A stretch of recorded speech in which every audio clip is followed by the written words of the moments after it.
Say Osana, they say Hallelujah. Ufana maile tama, luka tupuluvana, vidia ele Mesia. Pepe say Osana, Pepe say Osana, they say Hallelujah. Ufana le Mesia. Ufana maile tama, luka tupuluvana, vidia ele Mesia. I'll say easy, say so fai mai. Ita fia vivi. Oilenga o ita, leo fia awai. I'll say easy, say so fai mai. Oilenga o ita, leo fia awai.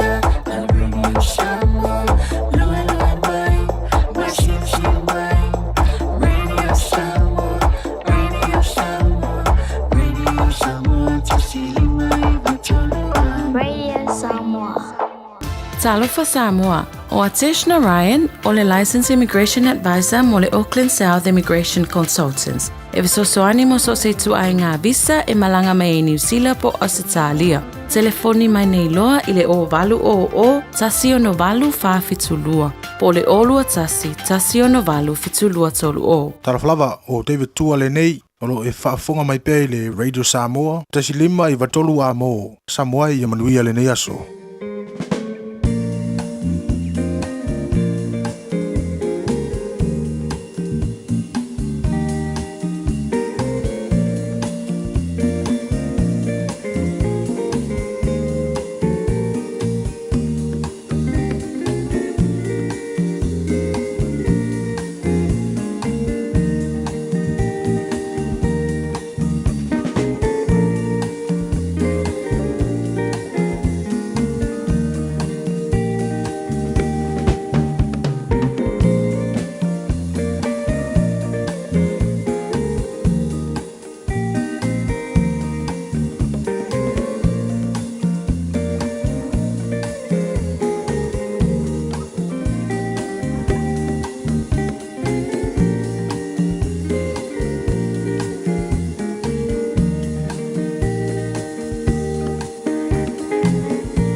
Ua na o le Radio Samoa se furulima iwa toru a mo e tautuaina o e ilangu ngana fitu aso le vai aso.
tangata ele sa vali le filifilinga e a mioleanga. Ele tu foi oie le ala o e ang sala ele nofo foi no foa o e ta wemu. Aina unau oie le tu la fono le li. E mafau fau foi oie i lana tu la fono i le ao ato marpo. O ia foi fa pe o le la au o le toi tafta fane o vai tafe. E fua mai o na fua i ona lavatau. E le to ulu foi ona lau. E manu ia foi. Mea uma na te whaia. Vi ia oelo mātua tua, ole nei lava foi tai au sing-singi, ma le tai au te toa, ole asa fau e a mai, mua mātua pese o lava vi inga, ma mātua whaane nee ia te oere nei tai au, whaamanuina, le suafa Yesu Kiriso, le suafa siriatu, e suafa umalava.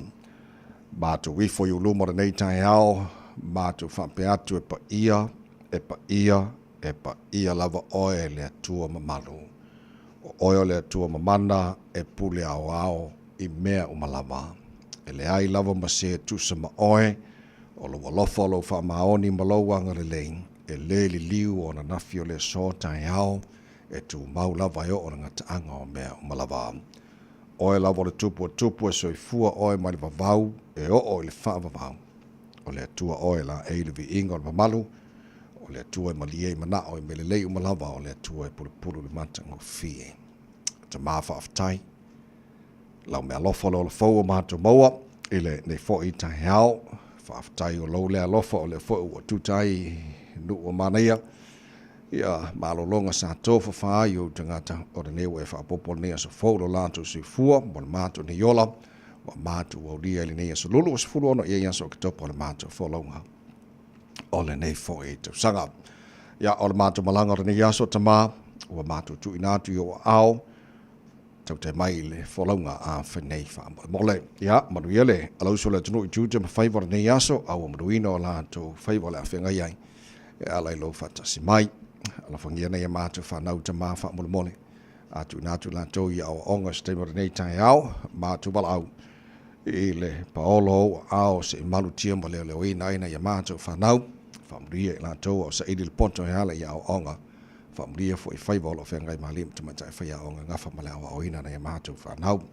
Ia alo whangia le tunu pele i Samoa, sa uni le tunu mo lana tari ngā malo, i le nawa yaso lo manai, manui ona te tai ma le mingao i anti oe, ma ia alo whangia ia saunga le mūri tari ngā malo le tunu e ala i lo fantasi mai na yo matu ainga mana yo matu tangata le ngata i Samoa o le alala mal papa awa iso se tafora nei kelope anga le lemfa manuia oelo matu tua manuia fore nei atu no New Zealand o matu nofo mama wai o le nā fore te talo mo atu no malava o le nei lano langi le mawhaona whaangaloina le tui mai le mulipanga ma le talo ma le whaafunga anga fore nei yo matu matua tu asin sino le atu no i malo maonta malawa te toro ine la tu le mawhana whana lo walofana ni yaso whaafoisia peola lato se fua lau le leitino, siri lava e le anganga. Me umola whara mātou whaia nea sa fōu e mai, mātou whaia ina e fōi e le vi inga i ate. Oe ta maa whamole whamanuia, e le tautua Radio Samoa ni aso atoa. O mātou wole mātou walau nei me malawa, e ala sua whamata malo, Yesu Kiriso lo mātou ri mora mātou whaola. Amen.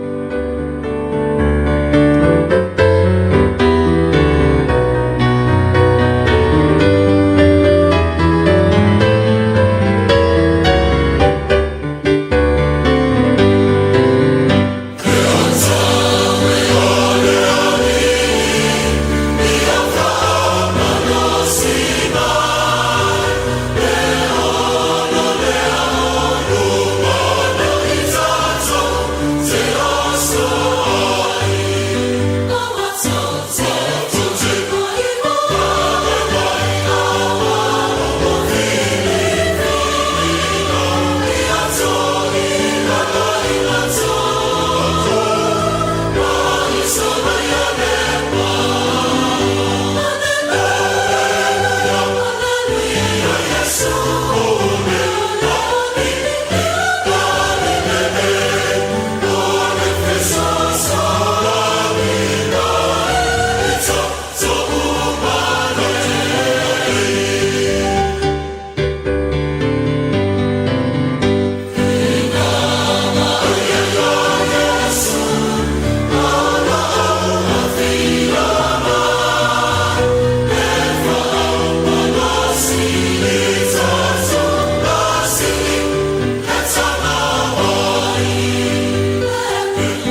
o le inga o le tua langina la fepese le kolisi fa au I piula. To mo Radio Samoa se folima I tolu a mo taro proklame malu le tai au na I se kone.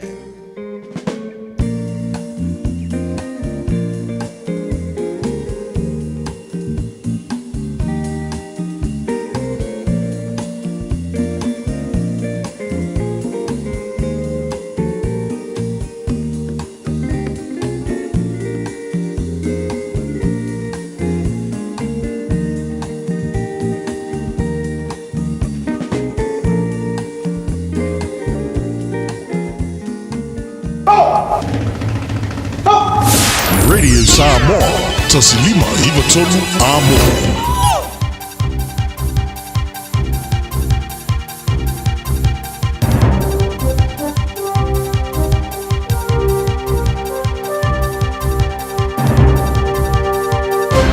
In this update, uncertainty around whether health services are equipped to take over mental health call-outs from police. From next month, police will be applying a higher threshold for transporting mental health patients and attending mental health facilities, transferring responsibilities over to the health service. The Nurses Organisation says inpatient services are already overwhelmed with critical shortages of mental health nurses. It's concerned about the safety of mental health nurses who'll be entering volatile situations without the same training and legal powers as police.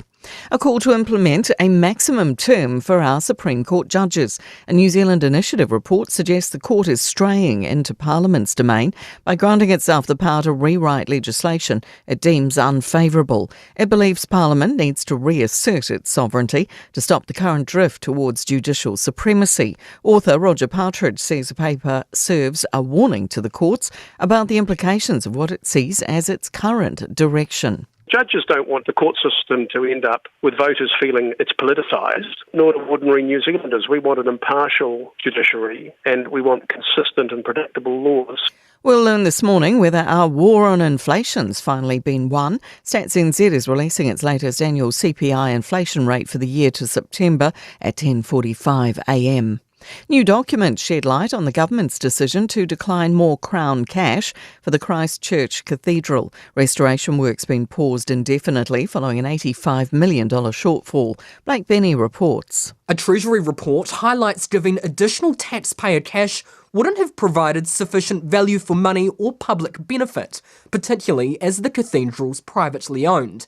It noted the building wouldn't have provided similar facilities as the cardboard cathedral, nor relaxed rules to host services for other faiths or events including food.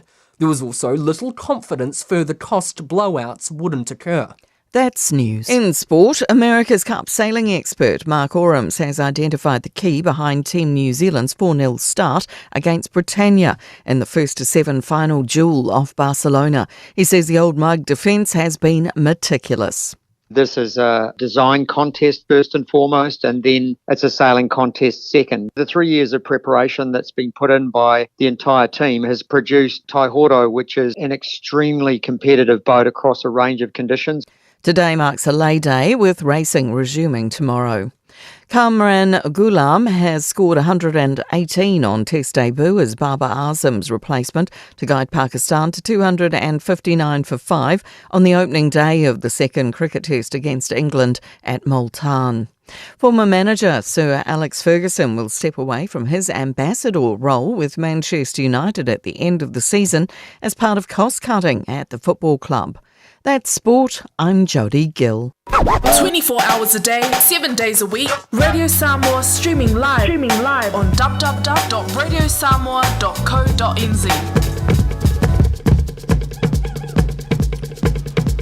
Momona o whatalofa ma o whawhiloa i o te whaatu lima foi I le awate le lava ma le whaaloalo sa molo o wantunu pele le pa ia ma le mamalo lau whaafonga ngara nei tae hao ma lo lava le suifua manuia ia whamalo foi le tenu ia le wholau tātu parapatia le ngara lei o le tātu tupu sitisili le langi awa o lona lofa wa ia mai le nei aso fau mo oe ma o le aso o whaia le tua tātou te ori ma tātou fia iai ia parapatia le ngara lei o le tātou matai sili le langi wa lona lofa le o moli mai lo tu suifua ma le mātou malosi le fo o tātou sili whaia I malua le o mala nei tae hao ia fo I le viinga ia te ia alofa mai le tātou atua tau tai le tātou whalau ngara nei aso ma tātou whalau le lao lo na lofa o tātou i nei fo e so lulu o se fulu ma le ono i aso o le masino ke topo o tātou whalau o le lua whenua se fulu ma le whao se maila o whaonga le Port Club e maru le tae au. O le Radio Samoa Sfulima i watolu a moni o whalau tuli tufunga taitu taloto whapena fo na tāsha wa elua insini on Facebook ma le YouTube o Radio Samoa se rata si pantea ma le whianga pesta au jelo sio ma to ona nei tawai meni tau tuaina e se pa ile tula hiva i le tae au. Nei, le whalau ma tāsha ma lo lusu ma lo le soifu nei tae au. Ma lo soifu e lo sunga tawai whapea fo le sunga ya Tasha nei tae au fo. Whatalo whatu pa ia mawalunga Samoa vi ia lele i leo tātou au lia manuia mai le aso lulu. Ma lo soifu manuia ma lo lava le folau.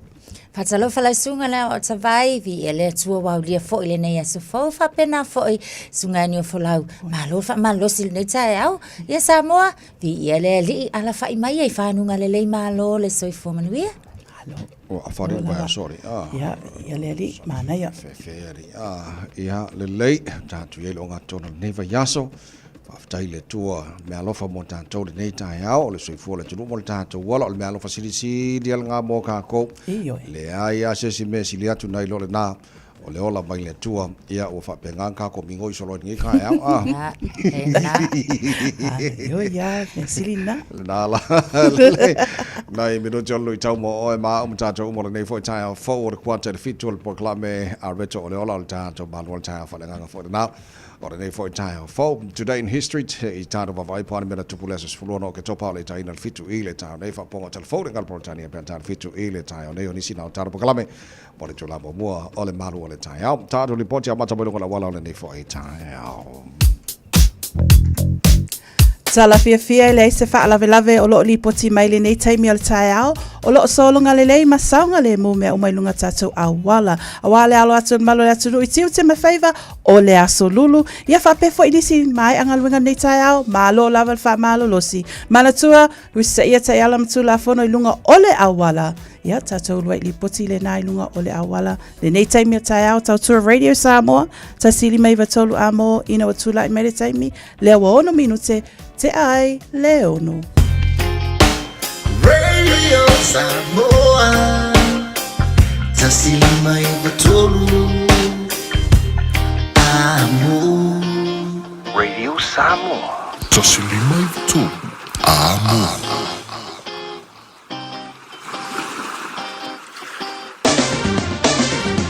Ua mawhai ona au ina atu le tala o le tau i aso taitasi ona o le langolango mai a le Pacific Finance Limited. Telefoni o Valselau fitu whawha lua lua fitu. Mamonga ia a le awa i tau au tātou ai le tala le tau mo le taimi mua nei fo i tai au fau tama ki makaurau au ki lani no whanga whaasalaunga Radio Samoa i vola i le marulu i le nei taimi o le tai au. Wingo le tau le so le whaasona na langi le le tau e awa awa ni so taimi se fulu ma le malu o le maurunga i whaura i le maru o le ea mo tātou le so se fulu i lona mawalalo tai au pe au lia o le alangi le leile tau tele vaenga o au kilani tusa le lei ale maru lua nei matai au se fulu maru lona maulunga o le vaenga i on tuatu langi le lei fulu as fareile langi le leile as to nai langi le lei male aso sa male aso ngofua pa utimu le aso lua o nei e tusa le leile maru lua nei matai au se fulu maru male aso fareile laku le aso ko ngai ua makanka manga yaku se fulu iwa ai kamala ai ora ba ia le lei taro sia ia ko ngo foi ngo melanga awangi ko o le maru fa mon mon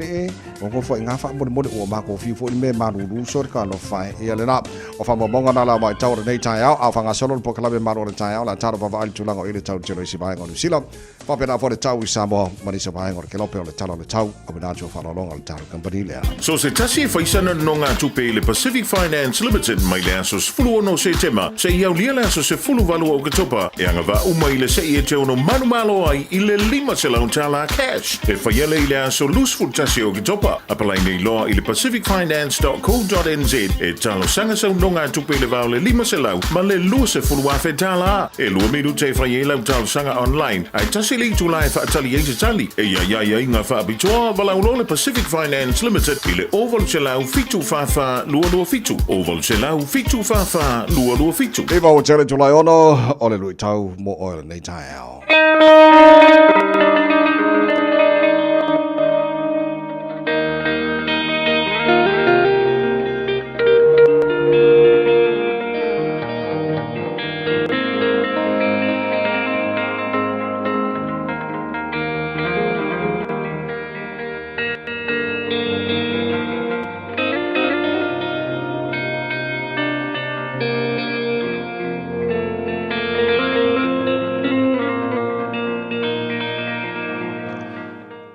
Amaro se fumuia Yesu ke viso fo I vai o la onanga te fatalo fa te ngai fe tu tu fai bo le yaso I se fa po po ta to por kala me lu tau mo oe fata otros funu o foi pos funu malita to por kala me fia fai per tala fato le colose le tele upu alo no fai ele o soli tu la fono ai tu se la posto ale o ta fiona la colose o tanga poto le ta upu toru o le tele upu ele o nge soli tu la fono me lava tu te fai ale o ta fiona la le loto o le tanga poto le I wo fai ele the prudent hold their tongues.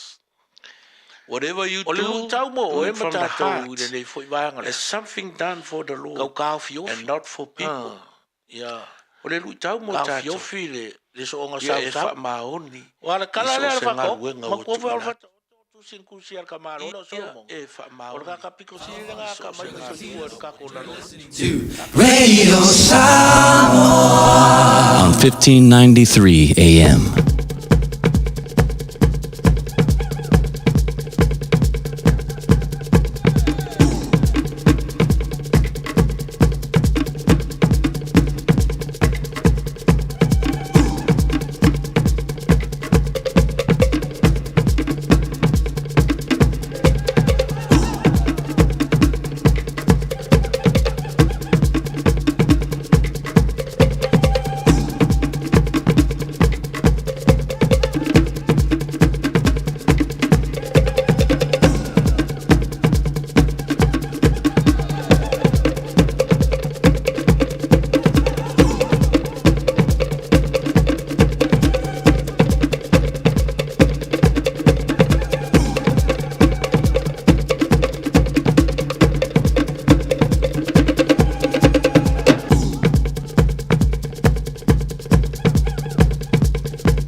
Matai o luas ful male lua lon vai po todos ful male fitu e fa pea ona feta la ai leo Yesu ya te ya e te alo fatu le ali lo tua malo loto ato malo nga ato malo manatu ato.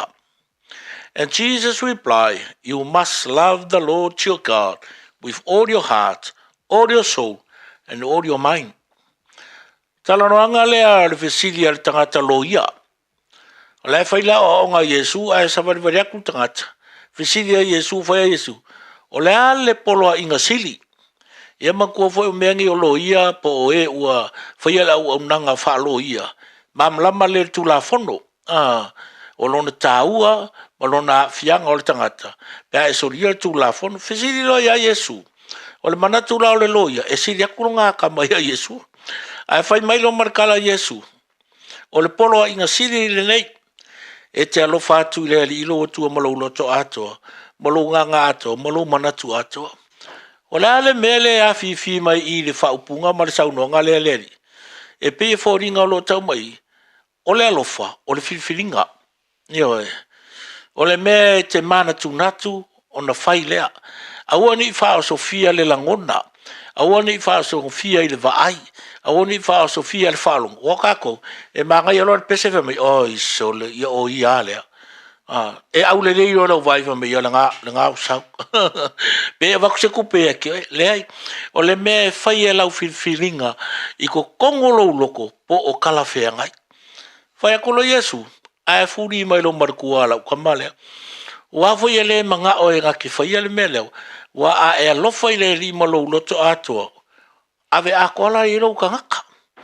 O le whamanatu lama le lui tau ia te oe. Decide today to love the Lord. Pei o kawala Joshua. Fili o tau le aso nei. O ai ko ke au ngai ai. Pei ko ke alo lo fai. A o ha umlo ainga. Mātou te au nai lava le ari. Fili e te alofa I le tua. O nā alofa ngia I fo I le oe le ia.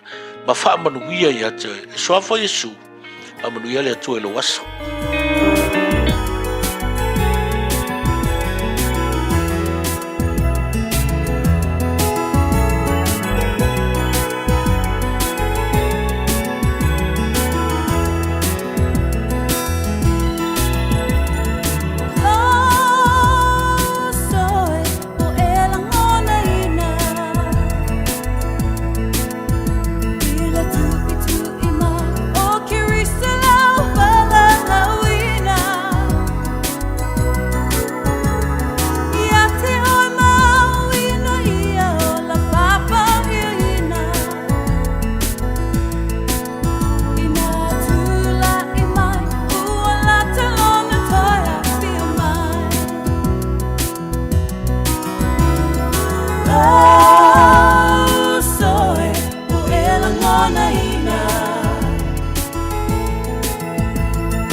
tofafa soifua O mea na tutupo o te leto e fia manatua O lea o fa toli toli pea moe O te tau tino atu o te leto e fia manatua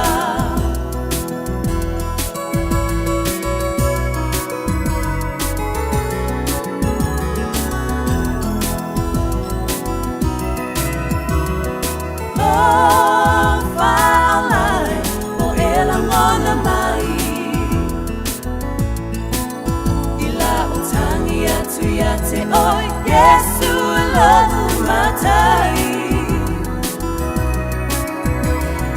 Ua ui lola umana o ia o whapa ia ina O lea lava Yesu la umatai O lea ota ia ina Le lalo langi ia tofafa soifua Mea na tutupo o te leto e fia manatua O lea o fa tali tali pea moe O te tau tino atu o te leto e fia molitua E lalo langi ia tofafa soifua O mea na tutupo o te leto e fia manatua O lea o fa tali tali pea moe O te tau tino atu o te leto e fia molitua O te tau tino atu o te leto e fia molitua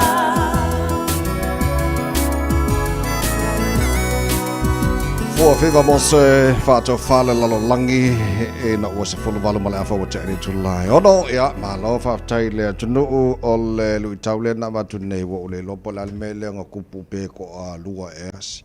Ia ngā whaiwhai a koe whakuponi lui tau whikau mo kako ngi ka ea whu. E ia kai mi fo ia i mkwa i leo o ele malam lamo kako i menge o musingi o lo o ia kako por kalame le tai o le tai malo le ngosa i le tunu le tai fo pa ngal tarap kalame o felo mai lunga o le tato Facebook ma YouTube o le Samoa malo la vor se fu mo wi fifia mai ngai kai fo kako mo no fo mo le tu alo Tatolo toro Waikato malo se fo manuia o leo te maua i poti e iei vae ngolo whaasiari to telo lanto waluatu le whaasirilanga le si kaimi kasianga ngana taun whaongai tono whanmai a mese kongol clinic whanmai ngā le ngana protania alo aku le member o mingi ska whamai pule arka kai langa ngana e kaukalai wale lopo fer ngana taun whaonga ai Kau respect ngā kaka ia lam whenka kwa lai kongo whanmai mai si mai Sa leita mai, beo nei tāua nei tai au i oe. Whanmai lea tātou, whanmai tele le Waikato Hospital. Sa iei se a lātou memo le sa o atu i staff po le au whainga luenga i totonu lava o lea lava whale mai. Whaapea, ua na o le ngangana whaaperatania e tanga o na whaongaina i lātou i totonu o le ngaluenga. O lea memo po lea foi whailoa atu i le au whainga luenga. Ia lea la peanta ua tawai i oe, wa iei whaase auto tele o le au whainga luenga tutonu o le whale mai.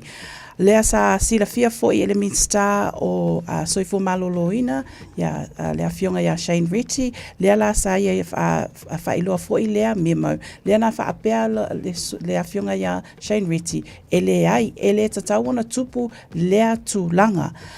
Sa tala noa ina foi lea whaurungia le te whatu ora i lea foi mima i le watu ina atu i le au whainga luenga. O le taimi le nei, ona o le whaaleleia o le anga I luma o ngā luenga I totonu lava o le Waikato Hospital. A o le awhainga luenga o to tele lātou, ua lātou whaapea, this is unacceptable. ACR, ua le tatauna tupu lea fuafuanga. This is a diverse community. Mantua foi, totonu lava New Zealand, to tele atunu ese, totonu o ngā luenga. Lea lao tā ua, I lea tu tele au whainga luenga lātou whaasea, ua lātou whaapea, ua whaalan lātou racism pe o tūlanga le nā, lewa tūlai mai I lea whailo atu I tonu o le whale mai. O te tali tonu, e le se manatu le lei, ai o le taimi I le lei, o o tala noaina, tonu lava le whan mai, a tūlanga nā o e taimi nei. He lani vaenga fo I na o tilo fo I lau ia iai pe a whaapea wa o le tangata fo I le mai le community. Vaenga mua human rights concerns. Mana tua fo I. O lea ia te tawa tangata umalava e te tawa I o nā mana ia I te tonu no foanga fai tele whaapea. So e tawa la pe a tilo fo I le inga ngana tangata umalo o anga iatu. Lona lua, patient's care implications. E iai e le whaapea palalangi umalava matasi le ngana. A patient's le ia matangata ia o loo anga iatu. I te tonu le fale mai so e mo o mia lava la le iai pe o tangata fo ia e mawhai o na fso o tai inga ngana ese a tangata o leisi vaenga workplace inclusivity e le mawhai ai o na maua le ngā lulu e whaatasi fo ilele ma le fe o e hai I to tonu o le fale whai ngā luenga lava ia pe a whaapela e vai mai le ingilisi a leisi o uso le leisi kesi lea le malamalama mai le sainga lea I la ua o fo inga ngana e le ai se ngā lulu e whaatasi mawhai o na mawai public backlash o lona winga whainga tā fo ilai ta ngata lau tele o na tali tonu wina se au nanga whaapea I te tonu se mtanga luenga ia po se whale mai whaata I tai se tasi. Pe a whaapea o tūlanga lea o le aiai, o le a alofia kangaka. A wa a le lavala ungangu ia e whain kawha unga o walu fo ia ui tonu o ata vaima ni wa whalau. O le bala au le senior doctors o le union executive director Sarah Dalton o ia na le association o le o le vaenga le association of salaried medical specialists. Fatuora e kau ko fa ko se il mele walanga wa fai nai ia le foi ia le ia te tau male vata puia male totelo tatou ia mai il Pasifika mai Inkia mai si tunu foi la fa ngai na tu ngana tonu fa mai ia e se ta ua mole ese ngana mo e o lo fa ngaluenga ise ngaluenga tasi pe tu langa tu lai mai o se le lei a wā foi, e totongi foi tangata ia e tama whai atu e whaari liu a meonga ngana. A whai olo iai to tonu lava o le staff e leo mawhaiana tautala I ngangana ese o le lehi lea mo le anga I luma pe to tele na le whase a temi nei. I can speak the language, I can utilize it I to tonu lava o le ngaluenga lea.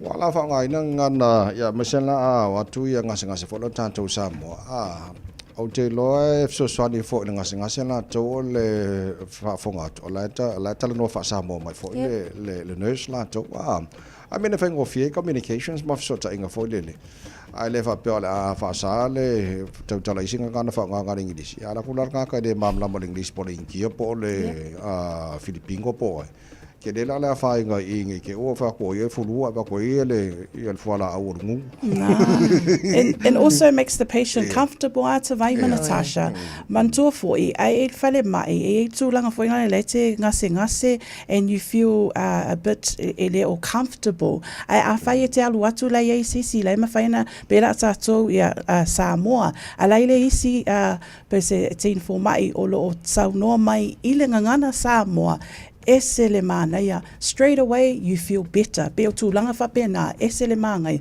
o le ngangana I tonu o so senga luenga o le matau po Wellington e le whatawino share fo ile ala I le Wellington Airport ua fai te telefone le evento o le enda palota I le astofinta tu nei e foi tau fil whatawino le tosu 5% o le share le kianso de va to le la kau so angel mingska o ke le lope kalfenga ka bol mingska le la to nom tau pula le kanso ia Wellington o le tulanga le na fo le o le na pe o wa mai tau tu ia le tala o tūlanga o tau mawhai fo ile le tutu. A le mawhai le council o ngā meet ia standards po o tūlanga e te tau ana tali atu ai a ngā i le community. O le tūla le nā leo mai tau atu ia leo tau ia le mawhau fau fo ile po le fofuanga a le tātou council le tātou meia lea o le a ngā i atu ia tutono Wellington e ono o tau mawhai. Ina ia sila le lei pe o tala whea ngai tūlanga uma ia a o le i whaataunu ina pe le i move forward ma move on e whaise ngā yo inga mua. Mantua foi, to tonu lava o so se council, e ia lato mata upu, e tala noa ina to tonu lava i le council lava lea, ai pena ta ua nei tai au e ta vai, i oe, beila ala tula i mai le vai asolente e nei, na iai le fuafuanga o le whaatau watu i a shares o le malaiva lele, i to tonu Wellington. This did not take place, pe o tūlanga na, wa iai le whaaseao nisi o to tonu le council, ona o i lava, lena whaapea o le a maua i le tele o le seleni, mo le anga i luma, mo le atina e ina o Wellington e lava lea lao Stephen, le peonta ue Tasha, i oe, nisi o Minster, mo le fisosoani, mo le anga i luma, le blokalame le Wellington e. Luas fulona mo la fo tele tula e odol tau tuarwe de Samoas fulima i vatolu a mo whaawau whaafiwhianga o nei tai au. O whai pese le whaiva, valo mai. Ma lofa of taile tunu, whaatis mai nei tai au. Kia ora, good morning. Morning.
Soifua, o se fufonga Samoa, Radio Samoa, Tasilima Ivatolu Amo, se Kia Radio Samoa.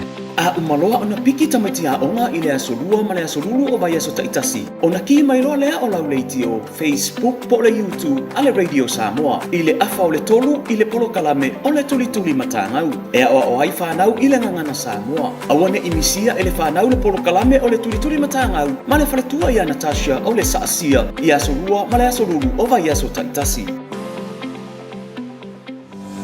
Mo so mana onga tau palamba po le kesi wala au loa le Seal Plumbing and Gas. La tau te wha pipi na ma wha le leia paipa o le fale. Fale le tā ua. Boilers o ngā umu kesi. Paipa pe a liki maisi. Talia wins quotes. Wala au loa fui maono mai upulusi. Ma Steve o le Seal Plumbing and Gas i le olua tasi fituiva tasi lua. Olua tasi fituiva tasi lua. Tau iaina e whafonga le Radio Samoa le nei whasilanga e tō se aile se 10% mai le tau o le itu la mua o lau ngā ruenga. O e fufu e whaatau ese lo whale. E te manao sta ngate whaanongo ia oe, tau tua mo oe, ma malama mai launga ngana. Wala au mai loa le malu mawhatau Bob le malu. I le olua lua, tolu ono o, 5 lua iwa pitu. Olua lua, tolu ono o, 5 lua iwa pitu. Alo whaftaila tunu mo le whaafonganga nei fo I tei mo le tai au, whaftai mo le taria mai o le tautua, le manu o le tai au, tono manu maonta malawa, whapena fo I tono ta vale, tono whai ngā ruenga, mai mo mai le tunu, lunga o Facebook, ma le YouTube, o Radio Samoa, malo, ala sui fua, malo, mo le whalau manuia.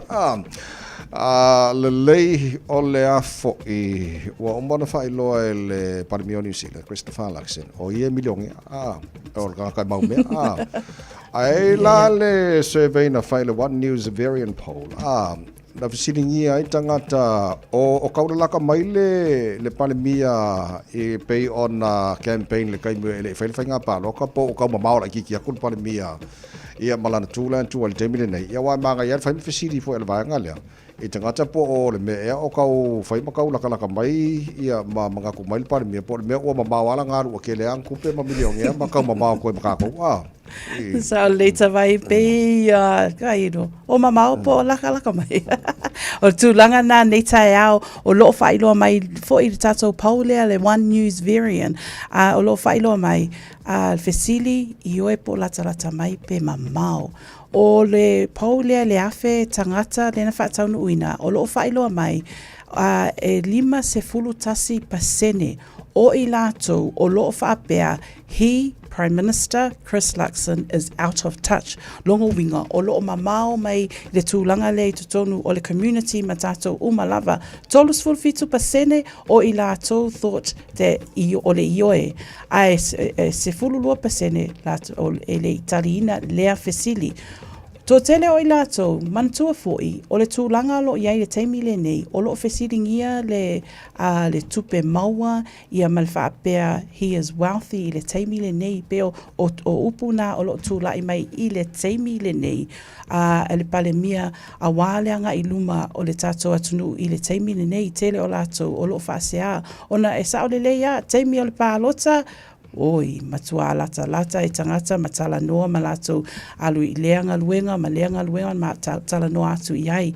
Pe ai sau noa ia Luxon. E matua le ai le taritonu ina ia.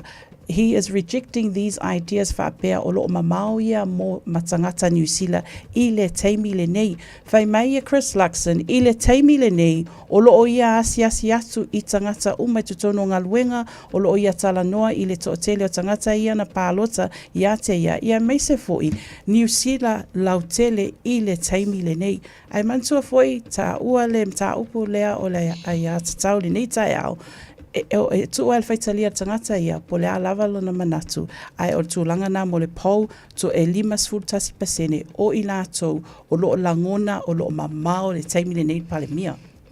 So to me for lele ia te ia le whaawinga ina for lea e lo tangata o le tala le nei male manatu o atunu o le atunu wa le tau manatu for lo tala noa palemia mai la tau o ena palota ele ngata I le palemia tangata palota ma pati ta itasi manatu la o voters lava na lai ona tula mai le fainga malo ia malai for ena palemia so ia tau la ia I le laka mai male mamao o Luxon matato o le whaawinga ina how how is he responding to the voters' concerns? Is he meeting these? Ea, ole winga le na ole laka laka. Po le mea ea o ango mai lea li lea I mana onga ole community ma concerns o tangata taitasi. O vaenga la yolo o tilo ye tangata. Leadership style.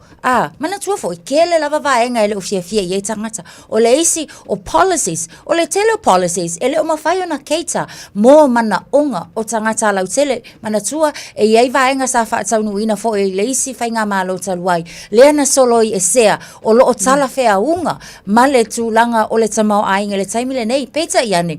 O tūla na o lo o toi manatu. Lea wa koe kilo ngei la la tau na palo. Tapea le aia li ma kwa mama o ale me le ngfolfola mai mtato. Ia matūlanga ia wa iai le taimile nei. So it's actually looking into his leadership style, policies, ia ma mea uma o lo o whaatino ina I lana whainga malo malanta ita inga le taimile nei. O le wawa ia tu fo I lea o la tau e langolango ina le Green Party e sili atunto o te le la tau opinion ua mamau ke le pandemia ma tangata palota ia te ia marusu valpa senge o le vaengana o le whamaia le Green Party supporters o le tūlangana ia whamaia va supporters a Labour e fitu su 5% o la tau na fsiningi o whaisima mau ke le pandemia ma le lakalaka mai an tātou New Zealand First, fitu sifulu ma le 2% al me mali o le whamaia supporters a le National Ako la seki al kamano seki al kamano le o mau le ai la tu alena le ako ke midikingo ma pandemia mai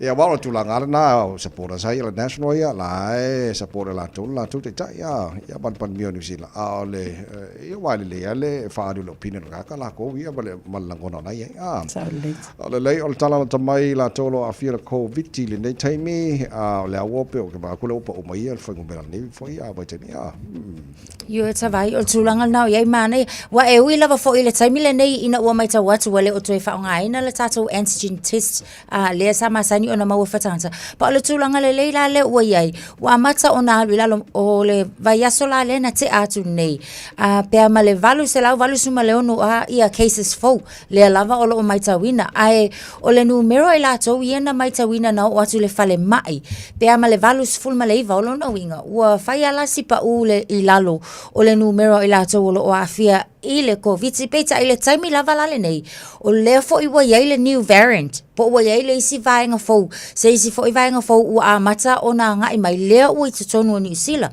so e tutusa lava fo I la a unga ma le wha mai le nei o le COVID a o le tūlanga lea ua tūla I mai o le na ua a mata o na le lei o lona winga e tā ua lava la o le tausisia lava ia e le tangata ta ito atasi o le soifua malolo ina le taimi le nei awa o le new variants lea ua mai tau atu nei o le sub variants le na o le Omicron lea ua I te tonu New Zealand so o le tāua a whaapea la e luaku le vai lusi o le COVID sauma le Omicron o inala lea la na maua lo le tangata I le variant fau la lea ua I te tonu o New Zealand nei so o le tāua ma le whamanatu mo tātou tau tuana lava le tau sia o le soifua malolo ina ma se whamanatu ma se whangu mo tātou umalava Tulo, ile vaenga lea se whamanatu ina ia whaonga pea ia tātou tali pupuni po whea mea tātou eo iai out in the community e tā aua alangona e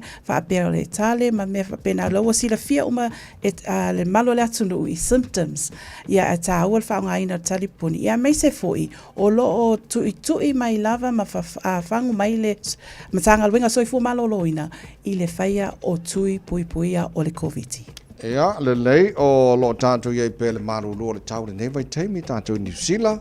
Ia vai le soi fo mano lo ina fa mole langa le o ka ko bidi fa kasi ama le ngata le fulu o amene o ngasa masani ia ma fa mai masani o marulu.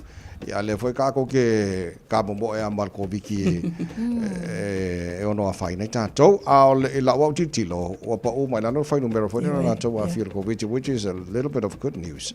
Ia mo le afia ngo tātou I le foi mai ka le vai tau tau sang o ka ko ia vai fa le soi fo mano lo inga ka ko fa mo ia le lei o lo to ros fulu I le fitu tau topo na video sabas fuli mai tola mo le sa to li poti mai ngona wana la soi ona patoi no le ta to ma lu ta au fa nga ngo le ta au mai pasta la fa ko po mo proclame a reto o la proclame marwan ta au video sabas fuli mai tola mo Robin Akari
over Samoa.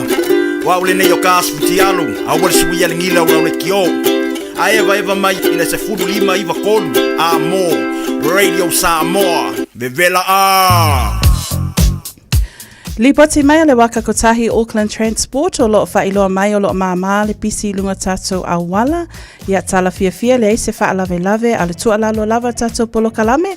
Ina ia manatua, please drive to the conditions, keep your distance. Maalu sau whaatulanga ina I le vaenga o le awala o lo e malanga I le nei taimi o le taiao. Tatou lipoti lata mai le nai lunga o le awala le nei taimi tautua Radio Samoa tasi 5 I watolu amo. Ina utula I mai le taimi lea ua toe se fulu ono minute o na tā lea o le fitu. Aloha, we're the Katinas, and you're listening to Radio Samoa on 1593 AM. Bread of life sent down from glory. Many things you were on earth, a holy king, a carpenter, but you are the living word. Say it now. Come on.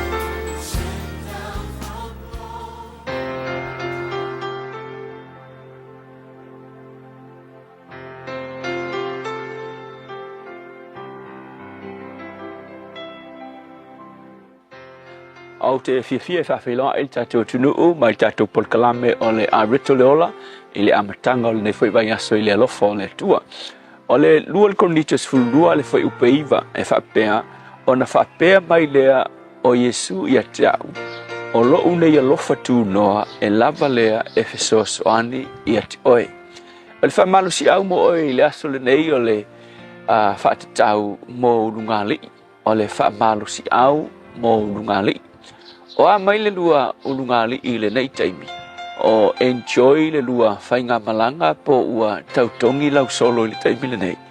A whai ua tautongi lau solo I le lua ulungali ia e manatua le sosoani ma le whaamalosi o le areto le ola I le nei aso.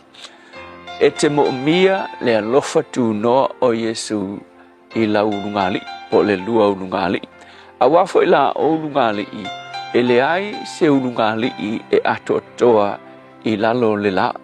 O eva ai tu spa I se ulungali I ato toa. Mai lava I ulungali I le amatanga e o ulungali I na whaongai le tua e se ulungali I ato toa tu spa I o le tali e le ai. A wa e le ai se ulungali o eva ai se lau pasene. E le ai fo I se ulungali o eva ai tu spa I e le ai ni whaafita uli o iai. A wa eva ai le ulungali mua lava tu spa I o atamu ma eva se unungali I sa tatau ona se lau pasene ma atotoa le na unungali na a matalo la ainga I le paradaiso po le nofoanga sili ona saunga le mu na tuu iai la ua e le tua ai uma enga ele I atotoa fo ile ngā unungali na whaina fo ile unungali ilna le a whaina mai ai le human race ia o mai le si unungali tangata whatu tua I le tua a per amo masara ia tele o teimi tātou manatu lava o se ulungali I peini angelu a per amo masara. Ai umai fonga e matua I wa ili fo ile soifua a per amo masala. O le tele fo I o whaafitauli. Whaafitauli fo ile ali pepelo a per amo. Ina uo ile no ufelo e kupito ia toi o I kira.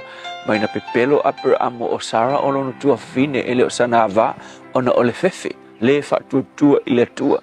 Ia uma e mulimuliane ua momoe ia apera amo male au na sara ia lena fa nau mai el tamo isa maeli te le fa fitauli fo na ainga na tupunga mai ai o mai le si ungali isa ako ma Rebecca na vai fo ina pepelo fo isa ako ina wo fo ikira fefe isa ako ia pepelo fo isa ako pe apera amo o lono tua fine ia Rebecca ia umai fenga I mo fonga e vai fo ila ainga ole ainga ia le me fo ile ole whailonga lanu, wale whailonga tamaititi, e lofa lesi, e lofa lesi, e tupu fo ili whaafita auli, o le na ainga whanaua isa ako ma ma Rebecca ia o mai ia Jakopo le si tangata siang pingi whatutua o Jakopo malana va wana va fo ia na iai a peto fa ia na va a faina fo ile na ainga na ai a faina le ainga ila na whanau feita le si a vaenga ia Josefa le na tupu il whawhitauli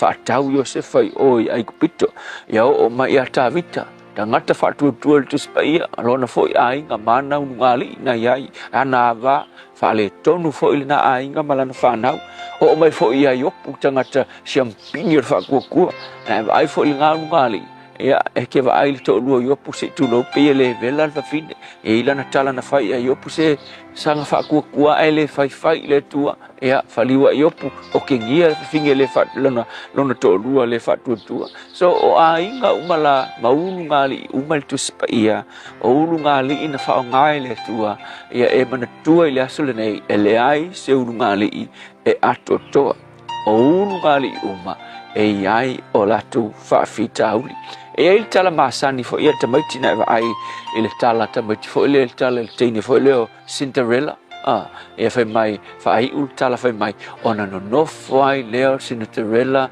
ma le Berenice ile o langa atoa ma le fia tele akelo ele ai longa sa ai longa ngofo Cinderella ma le Berenice ile o langa atoa ile fia tele akelo o ngali uma ele fia so uma e iai fa fitauli o so uma o le tele o ngali e ui i vanu e ui i fao le olanga a wa e facilita ngata matutua ia maolanga na ui mai ia la tu ngali o le tele o fa fitauli ia fita ia i mai la tu onisi ngali toi atetea a ke lo me fa tu ma wi na ngali o le lofa tu noa o le tua so le upu foi la mo oi le asole nei ele mafai ele fai poiponga pe o le tala fo ia tamati pe na fai poi lo la ua ona no nofo fia ile la ua ele o le fai poiponga ele o le fa lo fai poi lo olanga e o mai ile file mu ile olanga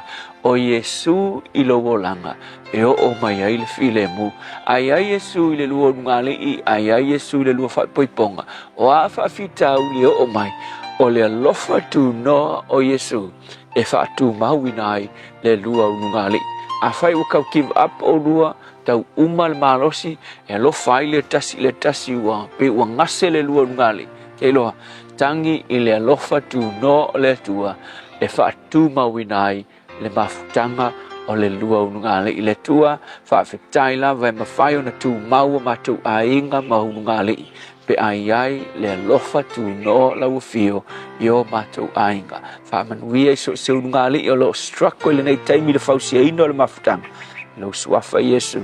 Amen.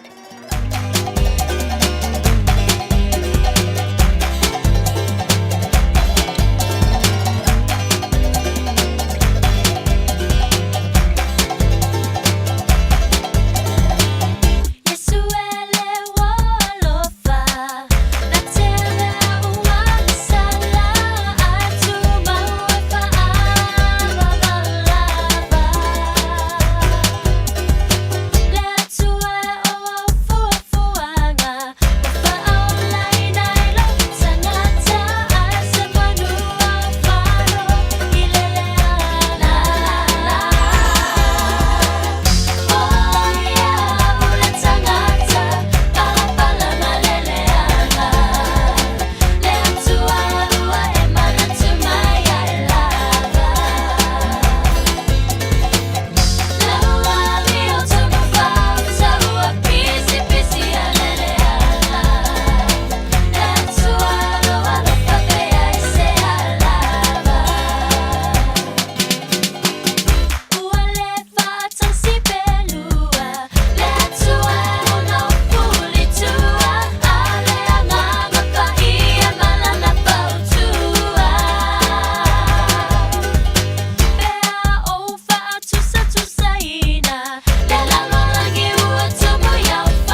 Any grace mo pese Yesu le wolofa e na ua toe lima mane afa minu tolo tolo talo le tula e fitu la sus fuluano ke topo ane mena tupu le Yesu tau sang mo Tausanga ta siiva lua tolu ile so o leo lua yaso le nei na whaatu wina ai. Mo le taimi mua ia le Disney Brothers Cartoon Studio e peifo i ona lau iloa i ata tifanga e o mai i le aso. I le tausanga lua afe lua sfumale lua ono se lau i la tau na mali liu te tono le atinu o Nigeria i le tūlanga tau lo longa sa iai ona o le leanga foi o le tau i le nāwai taimi so e ono se lau la i la tau na mali liwai. Tātou tala noa fo i le nei tae au ma fau fuafuanga le atua i le fausia ina o le tangata. I le tausanga e tasi iwa waluwha, sa iai se polo fesa ma o lana mtanga luenga o i o le li fo mai na te whaia ta o tonga mo tangata lea e whaia le heart transplant. Na wha nau leo se teinei titi i le taimile na e ingoa ia baby Faye. Na premature le wha nau mai le teinei titi, iai me le wha le tonu le tuanga vale o na fatu. O le ngaluenga ale tama loa lea polo fesa o lona ingoa Leonard Bailey i to tonu o California. Na ia whaonga ina lea au mai le fatu o le baboon. Mo le sila fia le tunu baboon o se tasi fo yo i tu ai ngā manuki. O na au mai lea wa whailanga experiment lea e whaonga le fatu o le baboon i le teinei titi lea. Ma na manuia la na tau mawhainga ai na ola lava lale teinei titi ma ola le fatu lea mai i lea so se ia o i lea so 15 o Novema ia ona toi maliwa i lea o le winga o lea tala e le aise tasi e sili lo na songa pe sili lo na iloa na ilo le tangata na whaia e lea tua ma tōtonga na whaia e lea tua o nisi na wainga i mea matautia na tutupu i le nei aso i tausanga ua mawai.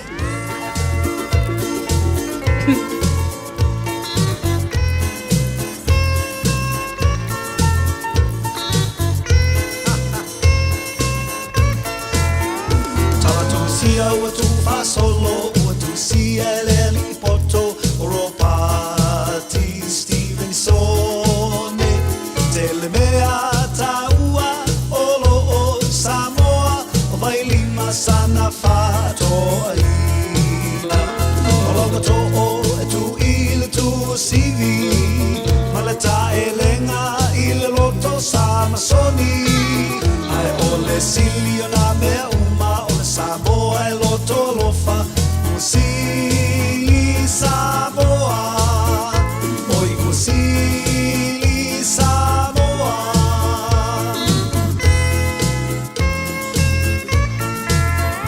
Ua lau iloa uma ele lalolangi O le Samoa fia tau sami Fato atu loa ilunga peo safari O soloa i tua fale Tamai o le au fai Manai popo e whaali fuai Te mai salo o sauni mai Male samilolo e tali aloa i Ai ama e au siana tau singa pata I le alila fole whalanga I oi o sili Samoa Oi o sili Samoa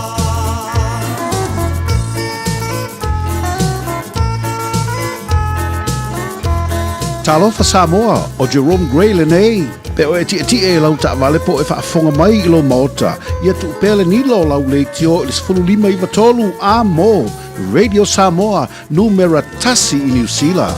Alofa I lau pitonu masiaki ane ngai o inga ma mea o lo tutupu ai ua awina atu ona ole langolango mai a local boards ale pulenga nuu ua au kilani mai mea o lo tutupu I le taimi nei I lo pitonu e o I talafou ma mea o lo tutupu I tamaki makaurau ia mautinoa ai o e silafia mea e tatau ona e iloa. Muli mai I le mātou Facebook, le stala mo a mātou pepa o tala. Ina ia e mau ai le tele o mea o loo o foina atu I le tau pitanu. Mo nisi whamtalanga, tanga e ane I le ourauckland.nz ma o omi le upu, local. Masala ua e ai I fale fo mai, po o taa vale ale fono ma e whape ane ua nao au nanga tau soifua malolo ina ma nifo mātou te whaia. E tele le fesosoani e maua ia mātou. Fesosoani mo le ola manuia o le mawhauwhau. Polo kalame e tau fia ai le tau mawhatapaa.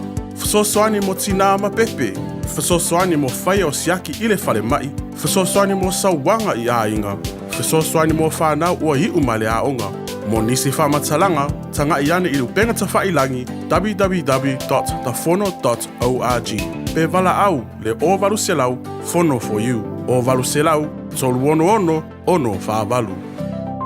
O e sa ni malanga mo Samoa, ma le tualoa le Moana Rentals, e maua i so se tu ai ngā taawale mo te tongi, mo so se mana onga, e ma whai ona piki le taawale le malewa lele i whaleolo, polo tātou o fisa au tu i ala fua, pe mo muli anto le whale tani malo o loo e wha mautu ai ngā whaapitoa, e ye le insurance cover e te fili mai ai, a wale puinga ne i tupu se whaalawelawe, a o loo iai le wha mama a venga mo oe. Mo nisi whaamtalanga wala au le tātou pa anga le Pacific Easy i le ovalu se lau, o tasi ono, pe asiasi i le Facebook a le Moana Rentals, po le upenga ta whailangi o le moanarentals.com. Moana Rentals o laupa anga e taitoloina oe, a o e malanga asiasi i Samoa. O le A1A Tree Care Limited, lātou te whaia au onanga nei, teu, whamama, whangata, pe ave sea ni la au mapongati mai lo whanua, e ma whai fo na lātou te wina lau tonga la au matoi te tau. Wasilia mar se funu tau sanga o lana tau tua. Wala au lua le A1A Tree Care Limited, le olua tasi olua o tolu ono o. Olua tasi olua o tolu ono o. Hey!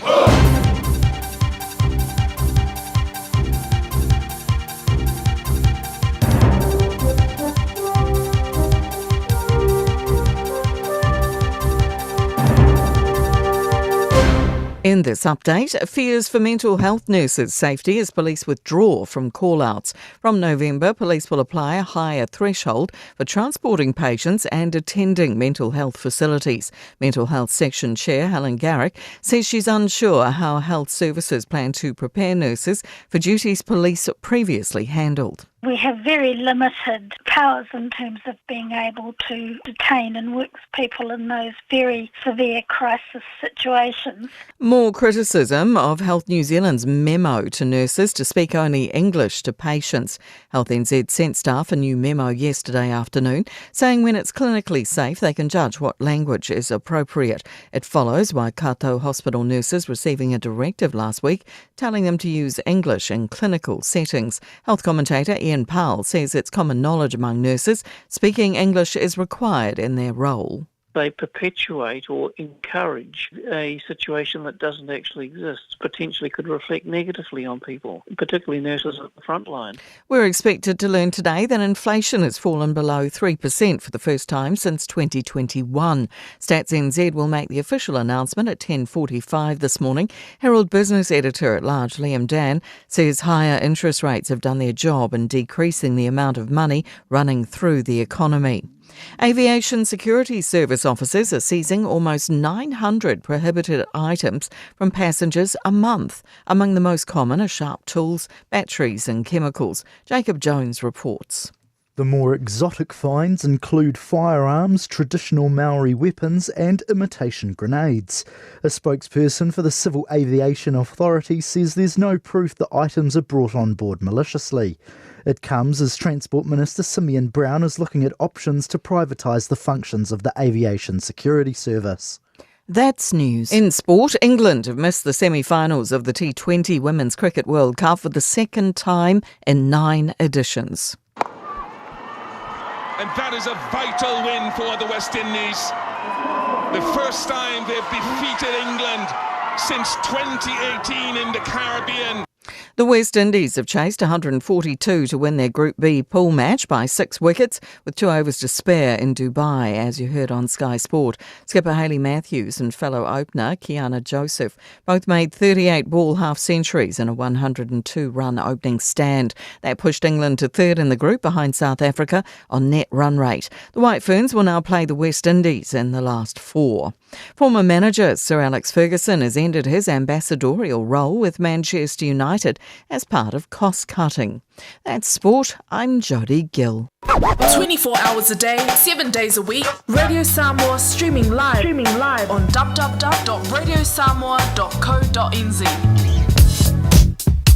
O le lava lunga o le ala tele le taimi le nei se vanga nā tātou o lo malanga atu mai le whaetule nai mangele ana iangi i le malai vaalele ia o paule nā fōi o le vaenga lewa mai tau atu nā wa amata lava fōi Westney Road amata lava fōi ia ona tau whiololo ani le taimi le nei lunga o tātou motorways so longa le lei se vanga nā le State Highways full ma le ono whai lava si ma vave o na pisi le vaenga le nā Western Springs ma le anga iane i ngai Point Chev pau nā vaenga o lo mai tau atu le taimi le nei Birkenhead pia whapea mo tātou lo amata ona whai malanga atu le whaetu atu le nā o le nā i North Coast ia le umai tau atu Birkenhead o lo whai lava fōi ia si whiololo mai taimi le nei mo tātou lo whai malanga atu le North Shore ia o lo o vaaya la le vaenga le nā on State Highway 1 northbound whai lava la si pisi mai o i nā le North Shore amata atu le nā i le vaenga le nā Wairau Road alu watu ai lava i Wairau Valley whaasolo solo atu nā i lunga i Rosedale o lo o mai tau atu le taimi le nei o whai lava la si pisi o le vaenga le nā o le ala tele ia o nisi o vaenga uma lava o tātou o lo o so longa le lei taimi le nei o tai au mani a tele whainga malanga le nei fo i tai au avita vale tau tua nā lava le saunga le mu tu ua lalo le nā a lau polo kalame malo le tai au Radio Samoa ina ua 5 minute te aile tu lai fitu.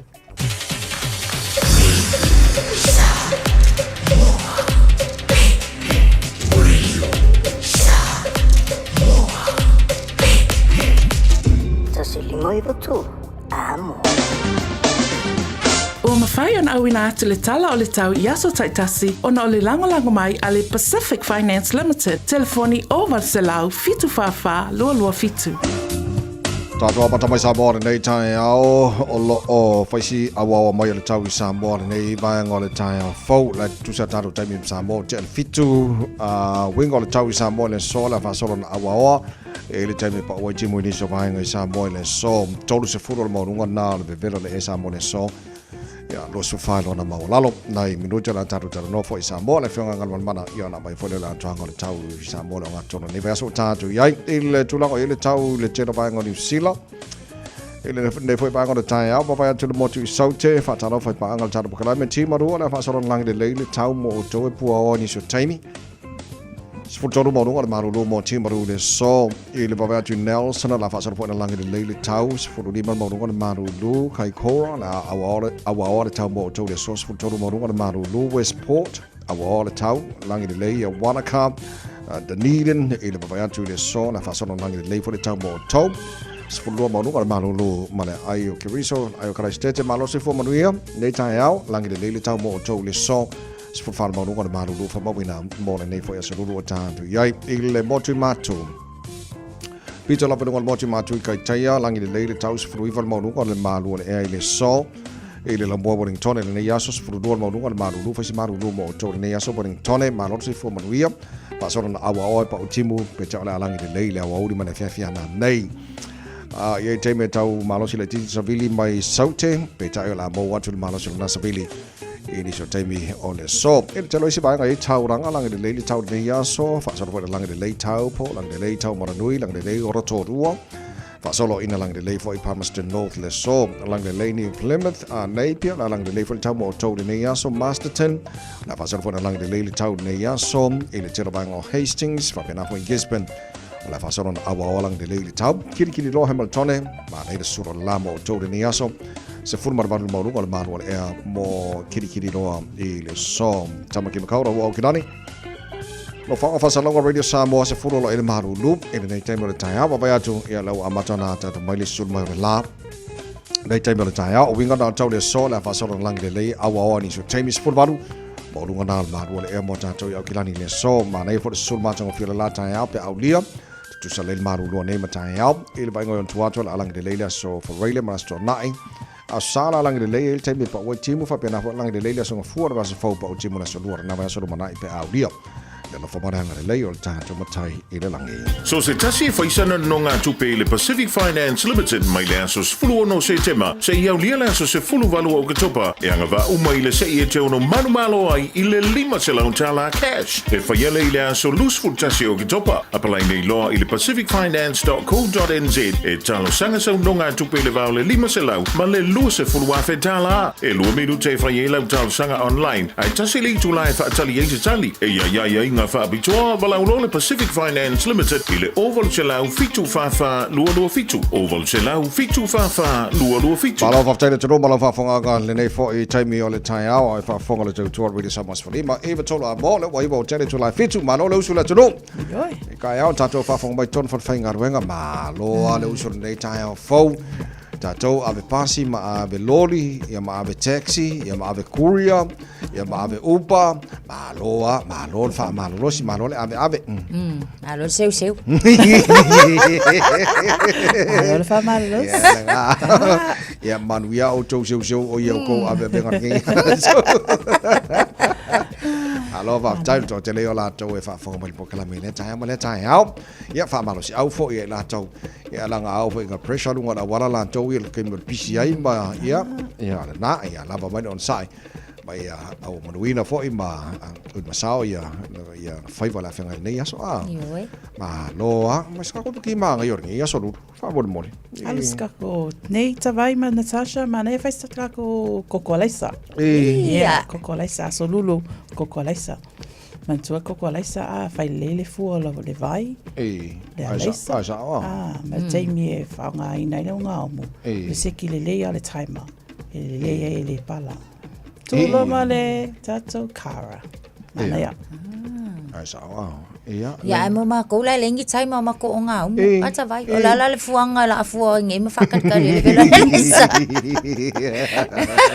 ku ya ka fa fai ka se stasio se fu le la nga fai mai ta vai le si tai nga o nga punga vai lo la mali o nga ia mata pelo la ia le wala la au nga la le punga le vai mal vela ia e vela le fa ko le sa ta ia manga ia nga ia wai o la ka nga le sapi e manga ia le pala ile fa to le sa mai fa ma ko vo ile ia la nga fa ma ko ke le fo ka ia la nga ma ko ke le fo ka ia le so mai vai nga ta wa na mo ta to se ia lo fa ma fa de ki or ka ia to la nga le telen fa ne ti ta vai e nei fa la vena tupo te lopo South Island no te va tu nei fa la vena tupo ele le fa mana tu mo ta to mata la le fa mo le fa fo ino ta vale le mo tino le po la ma fu anga tupo fa la veia ai o le sona ta wo mo ta to avta vale ya mata la le ta to mo fa to te la vino ta vale afia moe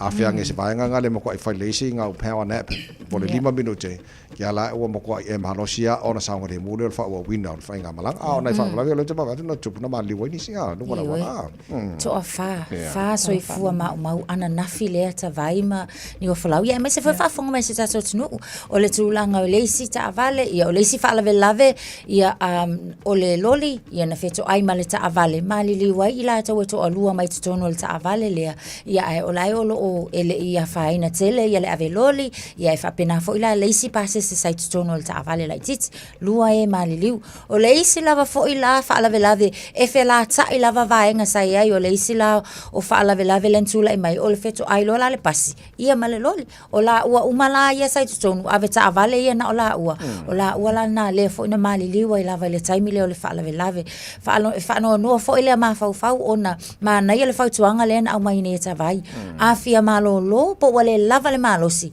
lava e sa lava ona faisina malo longa a fetua mana tuala e ye ke me tupu fa fo se ilungo la tele a ole nga fatia ele ma fa a fa pe wale lava wo tule moe ele ai se guarantee ma fai nga faise reaction va vea ka ko inga ia fa sa ina ta so pe alo ese mai fo se fa lave po se ta vale o fa sanga ole tula na wale lava fo ile yo ma wale ai se taimi ma fai ai yo ona fai ni tula fa pe ina ia saunga le mu le inisio vaenga o le sawa o lo tau mawhai lava fo i wha amna tu mai le minista fo i o leo e ta tau ia e tatou ona lava ta pena le wanga inga ia tu tatou i le holiday fo i lea i le nei fo i long weekend o lo wanga i mai a le tūlanga le mai tau atu i le mau so i fo i lunga la tele ia tūlanga le na e ta tau lava no fo uta matala ia e tatou na taua pe ona whamanatu i tatou di poti i tai au tai tasi lunga awala pe o tūlanga na ina iau sita ia tai ala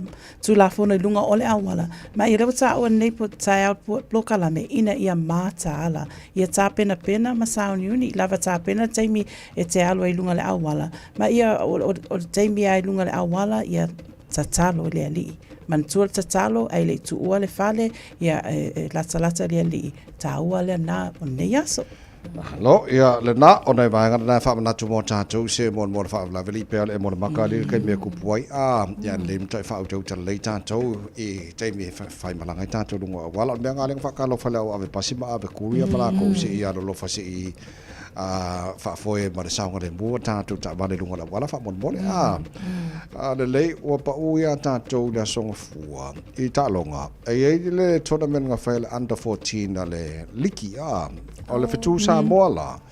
Fetu Samoa under 14. Le na fili mai e alo Samoa len ta aloi. E o kilo aku makua maka o kia le alo le au le so. Te mantua la ko uio le ala fa mo e au te mai tai le lumana. O le under 14 le fetu Samoa. Au te mai. Ke va ko ka longa fai. Talong bombon talong Cook Islands ia fetu Samoa los fulu baru le Cook Islands la talong lo na lua fetu Samoa ta alom New Zealand Maori malo le fetu Samoa fulu nos fulu lua ia o le fetu Samoa la talong lo tolu ta lo Tonga o la mo kwa ila miaka ko fa se fulu de ia Tonga ia ngo ro le grand final le na su e fetu Samoa ma New Zealand Maori so le ka fe wa fiu le ka ino la fi ngawa kiki muli ale nga fa benga kiki ke player of the match po le MVP for le le so le la ko kiki malo lo la fitu Samoa malo se fu champagne la fitu Samoa va ai la le mele o so on le most valuable player of the tournament Tamara Lamb congratulations. Congratulations, malo. Nanga kidding ka ko kan ngor ba ngari lungo ol pele kimba le Warriors ma. O Heroes ngai mo le lumanga isa mo le under 14. Ka fe so. Ya malo. Ya le se fulu ono lo te le tu la fitu. Or fa pong nei tai al club en pro ta me think I'm gonna tell us I on tatu tala no le sa mo le fiona kan mana tu ma o tanga vai tipi tanga vai pe ba fa fianga ni no tia fa ponga mai Samoa ai sei vai tu lo tana tai si onu o se lo na mana ya o tia fa o le malai fono vai tu fa Samoa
iwa tolu.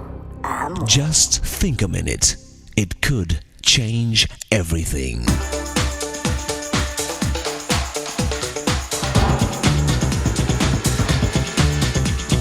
Think a minute. You've heard the expression, live and learn. The two should go together, but sometimes we just live. We all make mistakes, but it's the wise who learn not to repeat them. In a way, our life's like a ship. We can steer it by the rudder or by the rocks. We can learn to read the signs and avoid trouble by making the right choices, or we can learn the slow, hard way by continuing to run into problems from our wrong choices. So if we want a good life, we need to be a good student of life and realize we can learn something from everybody. Some people even teach us by their bad example how not to live. A smart man said, "We should learn from other people's mistakes, since there's simply not enough time for us to make all the mistakes ourselves." Someone said, "I've learned silence from the talkative and kindness from the unkind." So our different teachers can include both old people and young kids, friends and enemies. We can learn from good books and our memories, from winning and losing. A little boy said, "I've learned that if I'm in trouble at school, I'm going to be in more trouble at home." One husband said, "I've learned I should never praise my mother's cooking while I'm eating my wife's cooking." An old woman said, "I've learned that 6-year-old children are the only ones who think it's neat when their teeth fall out." One guy said, "I've learned that loaning money to family and friends causes them to lose their memory." And a young adult said, "I've learned you can do something in a moment that will give you a heartache the rest of your life." You see, it's when we stop learning that we start getting bored. We humans are made with tremendous potential for always learning and doing new things. In fact, it's when we stop learning that we stop living. A successful businessman said, "Anyone who stops learning is old, but whoever keeps learning stays young." How about you? Are you just growing old? Why not ask Jesus to take charge of your life? He'll keep you from getting bored and teach you His ways every day, so you'll never stop learning and stay young. Just think a minute. If you'd like a free CD of our top 40 programs, write to us on the internet at www.thinkaminute.com and catch us tomorrow at the same time when we stop and think a minute. Talofa, we're the Katinas. Talofa, this is Pat Lam. Talofa lava o aola pimerana, mau pela o litio. Ile Radio Samoa, tasili mai vatolu amo.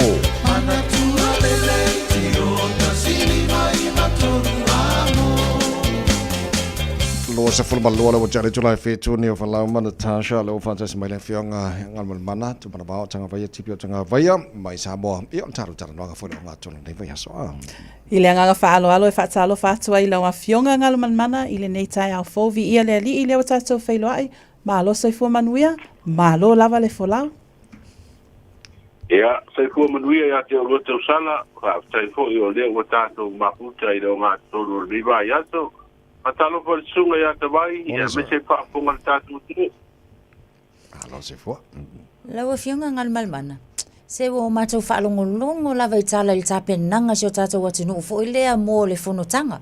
O mā koula ngewa mako mo o kamankua ia ka fo inga lele al kaula ai kumalanga salu lima le mwhainga lele solo a. Anga maungi mako kama I salu mako fele le aku. Se o matou mata le mata mo fiele na wa ia tapenanga si o tātou atunu. O makua I kele a salu lima ngai I make. Makua kele a kamanga salu lima ngai whai kama ila au hele si kua male kama ole salu ku ele au ava mlawe na salu lima ye mo ya kako. Ele pena ke ai esa sai ka. Ngala. Malo fatsalo fionga tatu sala no ai pe fo I lava I tapenanga si tata watunu. O la le tulanga wa ai fo ilele mauti no o le saunga le mu si tata watunu. I vaenga I lungo le lawele ai mai se fo I o le oina o nga sami. O ani vaenga wa ai le nei taimi mauti no ai le saunga le mu o si tata watunu a o suia fo ile fono le.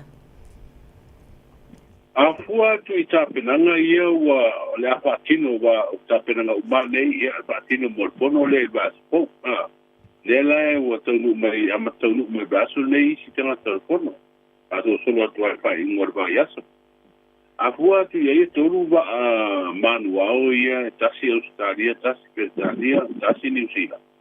Ia da mata na fiona fa tino la to na lu ko ne o le wino nga Samuel Lesulu. Ia ma le to tele la o malanga io leo mai motor Pacific. Eu ia New Zealand. Te lo hui o mai leo mai Australia. Ia o ile Tonga, Fiji, Vanuatu, Solomona, Papua New Guinea. Do tele ia malanga ni o mai mo leo ina o le pui ngo le kono nei. Ia mai leo se kono le titi o kono tele wa pua ia. O tulu ia malanga mai ia o Europa, o Afrika, le atu Kelepeane, Asia, le malanga mai tulu pe India.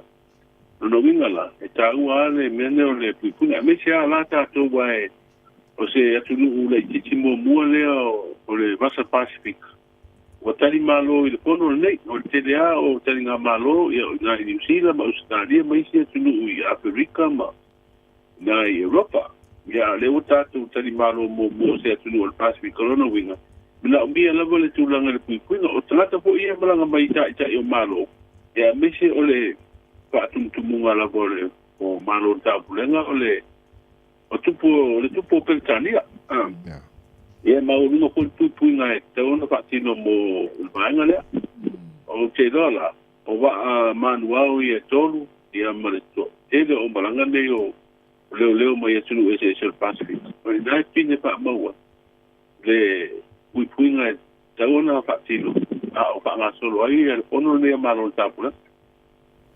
Malo lava whawhtai. Tali tonu lewa a maia o na whaataunu uina male manuia lota maiti tato atunu upele i Samoa lawa whionga ngan manmana. Ai o lo iei se tala whaanoa noa lewa tūla i mai pem whaina e saunua i le tu. Ia atonu nai si le fiesta misitile whaatau sanga lea mai i le nuu o whaatwha. Ia le sa whano leo na po i le lava i aso na ila sa tamiti wa mai atu. Ia, te loa lava tātou umabātua me se o ainga. Tātou e, tāku tikuti tele mene o whanau. Tātou te tau kai langona o malwha no, whanawe lave tupu e le taupulei. Ia, ai whanau e leo lo si a po ita mai titi a rumana ina sa o le whanau. O se whamanatu tā uale ta vai matau sala mo mātua. Mane. E ura po i nā i Nisina, i wāra pui tā i lenga i tā, e tō se me lava e tātou te noko marala. E tau aura tātou mata i tū le lei a tū langa i wa ingo whanau. Mata i te le ronde e tuk, e huna o sia tabaititi. Ia e ngona i aare whanau no ko, ona le tū langa po i lasa a o tau loso, ma o matua, pepa o talam tū langa whapena. Ia te umo ke o se ma tanga ma inga matu. Ia no pa vela pe le mai wa te pa pena ma le no. O te atana me te me titi na tu le i lalo. Ia la pa isu nga leo. La pa isu nga leo na ko i baranga ke ia ini pa ma ni. Ia ai na sia ia sao de ngalo ia po i me titi. Ia ve me statio angelu. Tu te vanga ngai la ai o tau ko tau sinio mai ai te ngato lang kirisiano te vai le lei o le ma wa te tala no fanga tau sia so fo maro ina o le ma fo tina ma fanau o sawaina kamana ia o to manga mo e popona te sala tu moti o wa ho ina ho ile tau sia ia tina ma fanau ko i wa sawaina. O le ana o soni nervo soni me de kalesia Yesu Cristo o pe yo sona sai me le teto yu tai America. Ala tu kusiere no konga le utana. Todo ama sinalen kusiere ba be ngarban. Al ta wala no konga le. Ya esto e mo wai fa tu anga le ia ma mo ko ise ko i ma ko yu tina ma pa na sa wai la. Pa na ona te sia ma ba ia to no pala to. Ia mai ele to pomole de tele o afianga ko yo tatu trata a me sei fa nau. Ia mai tu pa ko tina ma ta i mene o sa wa na ele to inga sa wa. Ia fa tai de pala to tu mo ti wo ko ko na ia se o na ngan ko yo so so ni ai na to. Pa pe na na afia Lo fa tai ai le amele tau ma le fai lo fo yo headlines mo lo tu tu le tunu le tal valu tal ne na ma woni so li poti na po o fa si po le ti ti al te ta ta ma lo le fa ta ta pa mi fo le va ale a New Zealand le marswao o le tau la ta ma le fo no ai le lo po la tu la ngoi po me a pos a fa ba lo lo la ti ti nga wenga le ya pe ol po le nga le ta ma ta pa mi na ma wa ka man man ia atonu lauto fa forma si ko ia naturanga ia wa ia tato uma tato te pole umai ngale wale pe tato tano momo ili mako ko wina tupu stura fa pe ale lo mal tato tanga malo mani ia ai tupu mai ko ile fa la me mal nei fa le to ele la tich ia wa ata ula va ale ngoto I male u ko swa ula yeru o ka se pa le to no wa ele po le ngono afia ngan tanto si so mangor ngata pale mo ngata ia o tele lo ia o ale mo me afia li poti la mai ko la pa o wanga no ko e ga no blanga me New Zealand pa tino tu langa ko I le vai ngo le balu ku o le pa an temir nei ile sao mai ko ko tele so o la ia ton ia la mo mai tala la ile yo an so o le vai en tu langa o le tu wa uri pa to I tele alo ma tulanga ia I mata fanga I nai se suau la fa me la ta pe tai de basaroloa ia lisio suau de sa me pafu ai suau ia sa ia te pare to no va ia ai ele o no hola ia I ko la ko fuanga wa le le tanga ta o le si nia o le pita ko o le sambe New Zealand Commodore Brown le o le ko na lu me disi ko la to ko ia na lu na so swani ia mole pa sa wina rama man putu al tato ngate pale pero le ipe ia ise te mi va pe la ta fia inga runga na awa la pa abo pe awa se tu la ia ia ta ua le pa tino pe nga runga ia ba tato ke ro me tu ia asa ne a mal tau le o ngan toro ba so sama ba ia tau le wa ia o sabidi e fe lo ma lo si ta ko lo ti e per ta tu no ia peta ise vai ngo pe ma le e ba ta si ia o timo lo e pe ma tu o sa mo il va inga la te mai mo por mo sa vai ia e o ti se vai ngo la ngi au mana timo ia dei ni fa tuanga mani la te inga po ni matangi mani timo ma fa ko ni lo longa pa penal au mai lo fiso ta no vinga tu a fedesia ma ila ia na mo ma na ia le ko ringo tau sa mo lo fai lo ia mole fa fonga la tino au ta penanga wale tu lo ngai lau tau tu ia ta tala mai sa mo pe tala bar lo tau fia na te fa ngo te ngai am fingo te I ngate fale o lu ko lo fa penana fia de ba lo ngo toi o ba lo ia le ba ai tau e tasi pe lua fa le a no fia ta tu tino ma si na fo da so ko am ta ko ile tau o fa luas fuano miliona mo toi fa fo wai de for tali malo le charity ni mo panua le wa fer ta mo sunu le am tama le ba ya so mal fa mo ba sam te le ka te ni ko ta tu to sa mo e mo wai fi do inga mal te ta tu malo luas tasi au le wa sa ni ne ta mo sanga la pite to fitu o le iva U7 le fa mo amata tai au fa solo tu ato restaurant ma lo fa te tele mole nei tai au mario fai va le nei so lu ngam bana ia pa pena foi lo se tolu ia ta tu ma puta ko ta o tu desperate sai fua lai le fionga ngam bana tu mana ba tanga ba tipio tanga ba male tu lango e ta tu li poti ma fa lau tele no di show mai nga foi a wan fa fo mai le tunu le nei tai au ta headlines wo umfona ba tu walan tu tu e ta tu tala mai sa mo pa ta le valu e le tai o nei ta fo mdianga swana ora nei foi tai au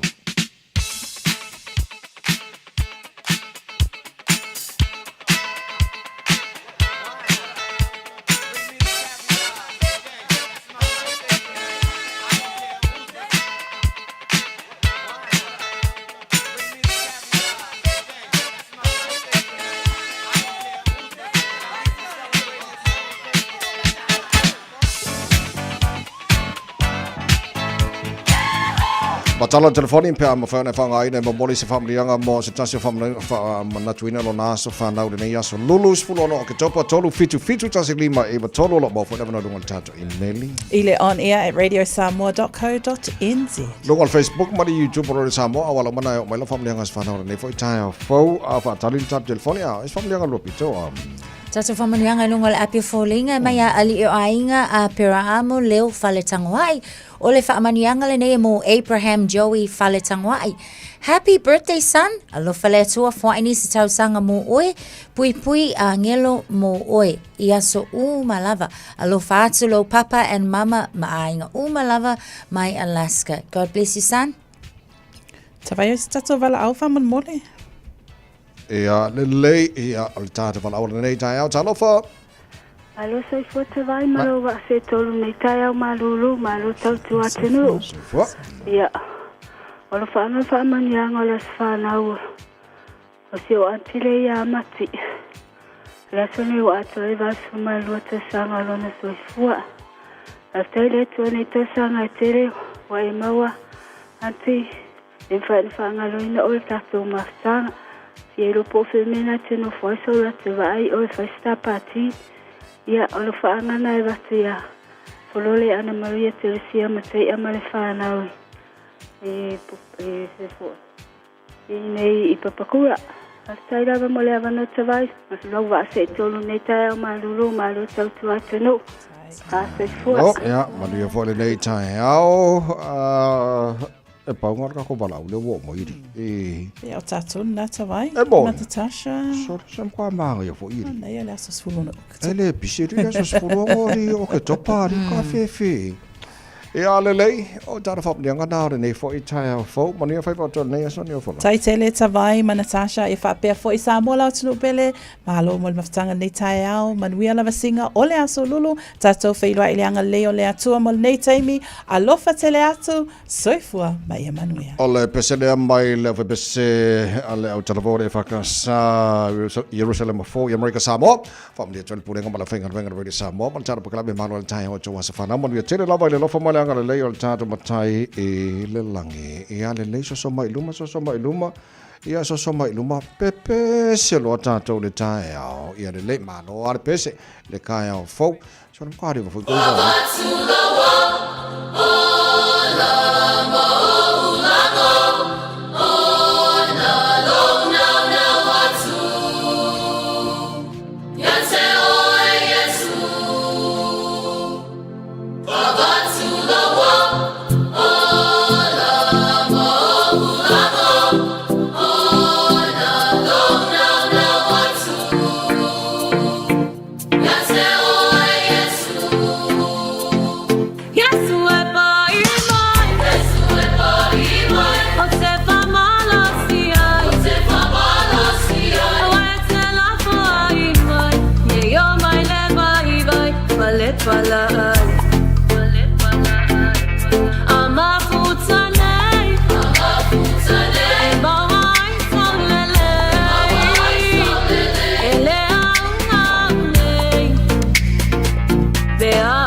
They are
Sole, eva mali pese. Malo fa fonga Samoa.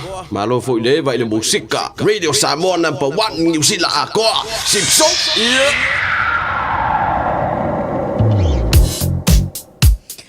Ia ole na ua lolo le pisi fo lunga wala tsele le taimi le nei o le tae au on State Highway se fuluma le ono lo mai tau watu westbound ia lo fai lava si pisi le taimi le nei mai se lava fo ilanga ia tu le vaenga le nate attitude interchange i le taimi le nei o le tae au so lo slow down pe ama le fitu minute ia ole a ia le delay i lau fainga malanga le se vaenga Hill Road i nei manu rewa fo i lo mai tau watu ia ole na fo i ua slow down tatou i le taimi le nei Green Lane i o le vaenga fo ile na o lo o iai State Highway 1 northbound o lo mai tau watu fai lava fo isi mamafa le traffic le na wa iai ile anga iatu le na le tatou Auckland Harbour Bridge le taimi le nei fa asolo atu ile le vaenga le na the North Coast and Takapuna o lo mai tau watu taimi le nei fai asi pisi o tatou fa au au atu ilo le nai Wairau Valley ia male anga iatu e Rosedale mai tau watu i ona o lo o fai fo inisi o ngalwenga ilunga wala te tele le tulanga le na o lo o fa pena ona mamafa ai ia le tatou traffic ina fo i vaenga o le ala tele State Highway lo se fulu a i o lo mai tau watu masani lava le na ona pisi o tatou le anga iatu le malai va alele mai le whaetu le nei manukau mai lunga le tatou lua se fulu ia ma le sootanga atu le na le lua se fulu a le anga iatu le malai va alele i o lo fai lava fo isi mai tau watu le na o pisi tatou nisi na o vaenga o le na wa iai lunga le tatou wala tele fa pena fo ile mai tau watu o tatou on State Highway 1 i le anga iatu le a mata mai lava fo i Otara ia o le na o lo iai si vaenga o lo pisi ia ona tatou wo atu le tatou pi o ngate le lava le na Mount Wellington mai tau watu fo le nei taimi le tai o le na lava fo ia o le tulanga na o iai le pisi o le traffic mo avta vale uma o le lapta inga ma le fautuanga tautua na lo saunga le mu ia lava le taimi fai ai au fai unga vavave lunga o le ala tele au e fai malanga ai manu ia tele fai ngā malanga le nei taimi o le tai au tula i mai le taimi tu is full maleona minute na tā leo le tula valu. Talofa, this is Pat Lamb and you're listening to Radio Samoa 1593 AM. Fai mea alofa I a inga maua I Samoa, e ala ili whaatawina o se hotel ta alofa voucher. E mawhai ona whaongaina mo aso ta ua whailongaina. E pei o aso whanau, whaipoiponga, pe fai malolonga mo ta whawhawai whaiungo vai aso. Whaatau e oe New Zealand nei, ai piki e lau a inga I Samoa. Tanga I ane ili pacific40.com/hotel. Ma whaatau nei loa. Pe vala au ili o lua tasi, o valu tolu tolu, lua lua lua tolu. O lua tasi, o valu tolu tolu, lua lua lua tolu. E, mga umia se maa mga kosyo kingala I Samoa. E sisi, le Lifestone Headstone Life fai le lako whaapikoa mo maa e lalo mai le 5 awhire kau. E mawhai fo inga lafo I Samoa. Vili le ongu se lau kasi valo 5 po le website o le lifestone.co.nz. Whai loe le Lifestone Headstone o le Radio Samoa na e maua aile nei whaasalaunga o na lafo lea o le maa whaamanatu I Samoa e au noa ma se tongi. Lifestone Headstone le au nanga a le Pasifika. O e fufu e whaatau ese lo fale. E te manao ista ngate whaanongo ia oe, tau tua mo oe, ma malama I laungangana. Vala au mai loa le malu mawhatau Bob le malu. I le olua lua, tolu ono o, 5 lua iwa fitu. Olua lua, tolu ono o, 5 lua iwa fitu.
Sautao whawhiwhianga mai le whiawhia band hele nei vai ngana tau tuara radio Samoa spali mai batolu a mo in ua toe se fulu maletasi mino talo tore tā leo le tu la valu na tā shau whatasi mai ia le whianga le alori o le pule whaoro jimana ia wā whore tātou li poti le whore tāia whau Malo le soifua lawa whianga ngal malmana vi ele tu tātou o lia fo ile nei aso fo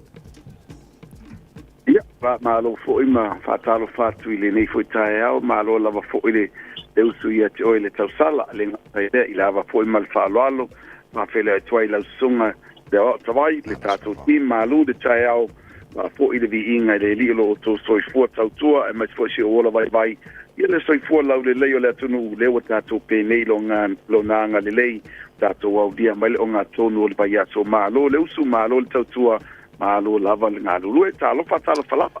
No, ia, tātou paripatia pēr ma awere vi inga le tātou atua, wa ana nese no hane lo fale tuele molo soifua manuia, soifua lau leifo le atuno, masio mātou wola ai moni au, wa a wharka ko vai aso sone. Ei, menta vai tātou manu lau tīma sani lava, ala whai mai rol tae au, minoi u au, le me tuai whaptai a Yesu mo le asfo. Sa ole. Sa no ia mon tātou, li pocho nei tae au, whamon mone? Whaptai. Airi tua tato li poti tasia esen mata ngofio lau pese sautao ki mana fato sautao po talo le pa fie le taia wa le osidi ya tavea ile ava mal falalo o te fatalo famo pa felo e twai samol o tu pele mai se foi au na sofia le tua so fata fai taulanga tu sunga I fa fenga yo lisea tai yo e kali sia tai tasi malo lava le tautai malo fo ile tautua ile tua malona finalo a fia tu lauma mota le tapo inga le leo ia sinatino le tunu na yo tamam tina matua malo le folau malo le soifo manuia fa tai tele ile tapo inga lunga le tele tonu fa fenga venga ia la to fo mana va mai ia mai foi la to ta penat po wo so fo ile ni taiao pa anga masani lava tatu aveloli ave taxis fa pena foi ave passi amale lo Samoa ba lo lava le folau ba lo fo ile tautua a inga ile nei foi vai tau le whainga tau lo iai ma lo le on sai tulanga pe nei le tatu unanga a nafi ia sa va anava nafi I foi fo fanga fale ainga ia le tulanga iai o le pisio le tatu ofisa ia o sila fia lava I la tau lo fa pena na nga ia tu le tatu unanga mo toi le fa ba lo man fa tai Paptai tele lava I le whaungaina o le auaunanga lau tama whanau, tu sai fo I malinei vai tau le whatau wina o tā. Tu e whamana tuatu, la iei le fofuanga la whau pēr tātou whainga mea alofa, pe ona iei walata fo I vai taimi o asu fia. Pau pēr, po ai lava whatau wina son sā, po le tā vale fau, po le tā vale kiti po le alava tūlanga iei, o le a, to e a matai le so, le tātou whaaptole na, e afeta la exosoni me fai o le ainga no na winga o le ale tupe mo I lau trading o le afo le tupe mo le referral ele a fia le o le afa pena na mo lau se leni I le tatu a promotion leo to ama tai le so a fa matuatu ya afa pe o ta pena sa pa tau mo so sa ia pe mo mai pe mo mai e o lava le pule faitalia a tatu fa pitoa ma tatu fainga me alofa na I le nei vai tau tele na una ita vale te fili ia a pe foi la tato tava fo ale tato la tato mahindra lo ia lava la to fa pito le la to pikiapulo na winga fa fili tupe e te mawaida il pa fa wina lo pikiapu fo ai fa wina pikiapulo mahindra fa fili tupe lo faida o le la to fa pito le a tato ta vale yuska sia pe lava fa fonga mai ia lo ye foi tato promotions la Nisio a ingo lo mana o mien so soani me tau se leni Samoa, tasfo te maali ima fatua pelavan sila kieti sila lungal tato Facebook, vai pa pena ia o lea fuina mohole so soani ele maua tau al tavale ia lea lavana so soani ai tongi fa umala to long sa ia tu samale ono afe lima selau ia ai avele la to pikiapo ele ngata ilea o le na foiwa wa tupen se feida bali tato wa tupelo tato ai talafu io lena so soni tongino le lato ta vale va na umana I mapai ona so soni le tato onanga manunga taimi le pelo ba au mai le tato pisa I lua fitu o fa o lua fitu o fa o lua fitu o ba se lau chi manan mertasti o Valselau faunu lua ono lua tasi o Valselau faunu lua ono lua tasi tatu telefoni valau fua o le tatu emaili o le chimana.wholesaleorders@gmail.com chimana.wholesaleorders@gmail.com le tatu emaili to telo nisi o lopso tai mai foi lungo tatu missing child Facebook ali chimana ia papena foi na mo ai sepso soami o lo yele tatu au final venga mo terminate vai mo tatu team body faile ne yaso ai papena por tatu saunga Samoa anga leile tu ai po fanga tuche ne yaso ai fa so i foia Waftai le botil nei tai au moni foi faiva ole nei foi haso lulu toi ono milo tolo tolo tale ole tu la e valu po kala me malu le tai au de Samoa sfulima e tolo amo lona sfulo no nei aso ke topa tar folo ole lua fe lua se ful marfa ma lo malanga man wia ma lo fo la mon wia le tu wa a fe aya ni se fai malanga mai Samoa tar fa tasi au kilani mani sel nei ma lo la val malanga man wia le lo fo le tu ko mai la pisi la ku karinga fo karinga ma lo so le va so li e ale lei tele noa nga ile tele nga malo sa mo va so fo e fontanga le malo topulenga Britania ole la talanta le iva na pona release le potele Radio New Zealand ile polenga le fiona tamata pa mia le fiona fia me Dr. Naomi Mtaafa Samoa ile va ale amanga wenga lo fai nei e tu sa maleona se fulu ia personnel ia ma ala te poto fa tolo o ngā lua I se fes ko fiki pe ma fai ona va ese le tani lo il sua ule lo pole tele ia tanto so o pole nga tele la na ia pe e tau ona tau fini ngar wenga ala to yo lo ngā lua I pe tau fa o pe a te lo pole nga le fiona te mata pa mi mal te fo le tino o le watu o malo ia mata ita o malo fo le ia ila to ila a fa nga ina meli lungo sami a le fainga wenga o se pole nga tele na ia yo tele o lo ia ai la tatu tu mata ia pe por me tau pe le sa tatu no ma le fiona ngal ma ni tai ya se tar fa te tali por al finga le fiona te mata pa mi pe tau ona tau finga wenga la to ia se umale ia al mela le na ia ia va venga fa se confiki ia va venga ve se ia de swa ule ia ona ia faina tele ile Yeah. Yo wa tati ia tu ai le tino le va ala to a ole swa u lava pe le tu lava le na o tau fai popo o mai mana tu le nei taimi ona o afiang o tele o lo alanga o le na mai mali poti le foi associate professor le University of Waikato Nick Ling o lona tal tununga ele o tele sa fai no Samoa ile tulango ia ma fingo tol sami ile afianga le lo ia le fo ile le vale ni sin a fa pe le mo mawina tanga to fiu anga ia le la tana te va la wa a fa ina ia ta fia le fango te no nga te fale ele fa maungela li poki le associate professor le langa la umol mawina tatou Samoa te le faina la ini ya mesela la faina o ava pe o samile tu o yelto te lo la to ia mai afio anga ia ma waisina fasilinga seleni e le tulanga o ia ma bang fa pena ele fa mauni la langa li poki le te le faina lo ini a lot of titilo so far lo ile estimation over malelua fe lo sala wafe ya little swa o le already on liki fafo ya manto fo o le tulanga lo ia imale te le swa o lo tono le va ya o va ngana o lo politike ya ala tar titilo mtato va vai o ani le poti mai Samoa le fo tulanga o sa ni mo tanga malo vas fo yo ale fo yo lo mat o lo mana ile tanga palolo yo le si fo tuna o la fo fo le pole ye tanga ta ina ne ia afia ya wa afia le fonta ma fa afia ma le tanga ta lo ti le leito e 2 minuto lo talo le tola valu matua malo la valon sai te penal fana ore nei tai au ia fa malo si mai ia fa fa malo si ngor kai au le le e malo fa malo stino so tala mai sa mo nei tai au fo malo ngatoro vai so le so luma le le salenga ka ko wa ai ya lulunga ai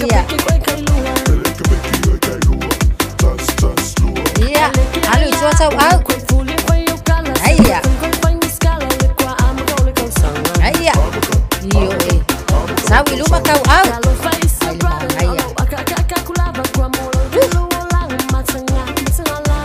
Ayya. Ayya mana ya tele.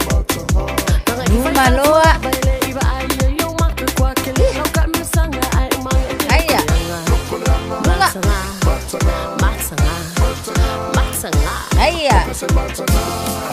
Alo kafa. Yo. Vale. Iha. Naya. Luma. Alo yai. Ui, sai fu. Naya, atafa. Alo kafa.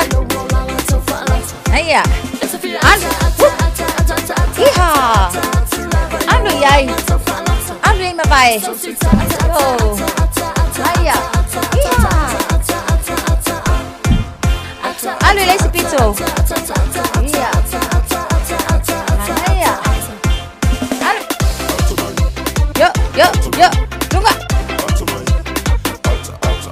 Alo. Mama.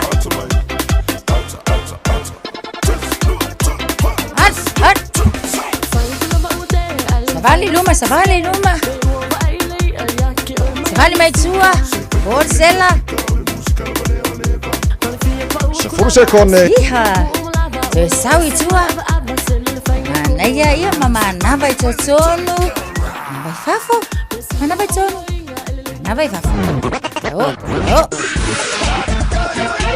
Malo soy fua. Ol si fufonga Samoa, Radio Samoa, tasilima ivatolu amo. Se kia Radio Samoa. Usi mai alau whaafafonga. Telefon mai Samoa ya sa taitasi. Wa au mai amo oe ona o le langolango mai a le talofa voucher. O te whiwhia fwoi whātalofa lo tātu o tino. E usi mai alau whaafafonga le tautua masani tala mai lo tātu o tino. Au whakasolo i pia ngā ruenga o le mata i tua pui ngore ngā tei whale o nuu tūna lanta le o ngā sami. Lea o lo ngoto ai le vaasu e sue o le fitafite o le sami o le malo o ni usira le mana wanui. Wa whailua le komiti o ngā ruenga whasoa soani ni whaale tonu e a fiai le ngā tei whale. Whapea o ngā sami o Samoa. Le whaia i nei o se tapu o whaasai o na toi whangota ina ngā tei whale. O nisi o nuu le atu sa whata o lo o taula lata le o ngā sami. O lo ngoto ai lea vaasu e sue. I le liponti al komiti na tuina whala wa i tile mai le fianfio le solua o le mai asu nei. Wa whaelo ai e whapea ua mai a sia ngā tei whale. O nuu e pei o te fitoala, o le tolotolo i vaiee, le fioanga o salamumu, nuu suatia, loto whangasa whata masa napu. Ma ua mōni mawina ai e le ini sua au o lo fiai le ngā tei whale. A mata mai rei le alo e o i matawhanga lau o neone o ia nuu. Pei tai o lo wha au au na siaki, ma mata i tū peani tū langa i tū la i mai ni sua ue vaia i o ngā sami o ia fio anga. O sua sami manisi o mea olo na ngā te whale o ia nuu matu inatu, i le no fuanga o sue nga whaasaya nisi le sros mua latu sai di linga. O le tau fia o le toi whangota ina o ia ma whingota i nisi o nuu o lea wha ai tū o le tātou motu o polu. O whaalia li poti la tamai al komiti, o se i tū mauti noa o tau fia i tupe maua a inga, o lo o whaalangolango i le atina e o whainga whaiva, ai maise o le itu i tau mafa mo le tau singa o le soifua manui o le tino ia sa uma. Pei tai o lo o aver tu o lalo ia a fio anga, e lava papale a o whaatino ai ngā luenga, mo le wha mautino ai o le saunga le mua le si o manga o le ngā tei whale, mai sua o masaa, ono o le waa ua ngoto ai o ngā sami i sauteo o ponu. E tu sa mariva se furu ainga le atu sa fata, wo iai le ngā luenga na wha tala no ai, ma wha amala malama i tua te tau no lātu si la fia, ma o lo wha awa upea ia wheido inga ma wha tala no anga. O lo whautua ina fo i ainga matangata o lea wha i tua o tātu musanoo, ina ia wha ilo atu ni wa inga ni sua o masaa, mani o taota mai le wa wangoto, lātou te mori mawina i o lātu ngātai whale.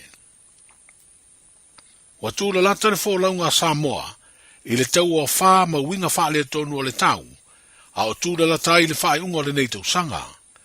Wa wha ilo ai le ofisa le wha i tau i lo tātu utanoo, wha matalanga masani e tāpena pena ma mau i ai, a o le io o le masina fōu no vema.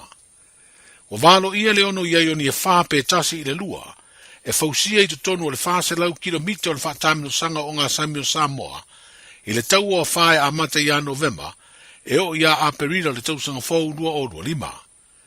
O le tasi o wha ua wha bea mai le wha ai tau, e ono wha tūlanga i le wha inga tolu, po le category 3 lona malosi, Pe tai o lo whaatulanga fianga o le tunu i le tau a wha, i tūlanga masani po le nomo. O lo a fia pēr lo tātu o tunu i winga o le tau o tā ua o le El Nino, ai ua valo ia le suia, i winga ua wha ingoa ina o le La Nina, i le tau amatanga o le tausanga whau. Ua valo ia i fo i le whaasolo atu i na whaatupula ia fianga o Samoa i timunga, ma lamati ai i lo longa. I le tausanga i wafe ma le tolu na amatai na wha ngā i oi e le aingo Aggie Gray, le whale tali malo le Sheraton Samoa Beach Resort i muri whanua. O se ati na e sa maua lunga lona tūlanga le lei, mō malo tau aloa e a whea matulisi eno no whai. Pei ta ina whitaia i malu i tau whainga tā, ina ua a fia le tātu la rolangi i le wha mai koviti, ma a fia i ana tupe maua. O leo wa toi te tala nei lea whale tali malo, o le a avea o se tasi o no whanga mō le whono ta i tai o malo o le tāmbulenga, e peo na whaatūlanga o le a whaiai le mafutanga a whaurulunga o malo e limas furuono, po o le retreat. O le fionga i le minstao tangata tā whao o le tai fo i leo o le malo, na sau no e le sau ninga na whaamawinai, le toi te tala o whai to toa o nanga le Sheraton Samoa Beach Resort, na whaatupelo na toi whaale leia, i le tau e luas furuono o tesi ma le vandu miliona tā la. O se leni o lo iei ma le sao, o le whalaptonga le whaputunga tupe mo le lumana i minui o tangata, le nupi wha. O le nei whantan malu, e le na o se tau nuunga o se ngaruenga umaya. Ai o se tau tinonga e whailo atuai, le sauni o Samoa e whawhelo ai le lalani. O le tau tinonga o se tani amalo e le whatusalia, o se whailo foi, o le sitia, o le tamawainga. Ai mai se o awa noa e tawala mai, whamamianga mo nai o tātou tangata. O le toi whawhongina o potu e se lau tos futolu, e au fi ai potu e tolu mo maro o tawaloa. Ua whatotonga ina i tūlanga whanei o na pō. E au fi ai le Wi-Fi, o IPTV, o no fuanga mo ta mafitanga wa uma o na whawhongina. Ea whapea leo ina malu o ne no fuanga i me poe ata a CCTV. Mai o le taua whai o ne ngaluenga e tusa ma le 2.1 te si ma le 4 milion na tāla. Ma e to e momoli le alanga whaftai ia la to uma sa ngalu lue malangolango whatupe tene iati nani. Se vaingo le saunanga le fionga fia me Dr. Naomi Mataafa, o le minstao tangata tā whao mai mo mai le tunu, o le pale mia fo i o Samoa. O le toi te talai o ofisi o le malo o pisi nisi le solua o le nei vāiaso, ina ua mai ele aso malo o lo i le aso ngafua na whaama malua i le aso sao le lotu o tamaiti, o le nei tausanga, na whero i eile kāpeteni whiriwhiria o le tātu o le kapiliki o le toa Samoa, le sunga ia Jerome Luai, ma le taitai o le malo o le fionga le tamai tai pāle mia, le fionga fia me Dr. Naomi Mataafa. O se whelo inga na ave eifa amunianga le tamai tai pāle mia le kāpeteni ma le au ato le toa Samoa, a o tapena masau ni aila na malanga i Peletania. O le malanga mai lo tātu mutunu o le kāpeteni na whelo i ei foi, ma le Pelestene ma le pūlenga o le tālonga la kapi Samoa, mo nisi o fuafuanga, a o le tola wapi whaatasi le tātu toa Samoa e peo na whiriwhiria. Na whaeroa mai e le Pelestene la kapi le tino o se fuafuanga whaale ainga, na mafua na malanga mai Jerome Luai i Samoa i le whae unga, o le vāiaso ni tenei, ma mauailo na avanoa e whero i atu le tai o le malo, ma nisi o tai o le tālonga la kapiliki i lo tātu o tino.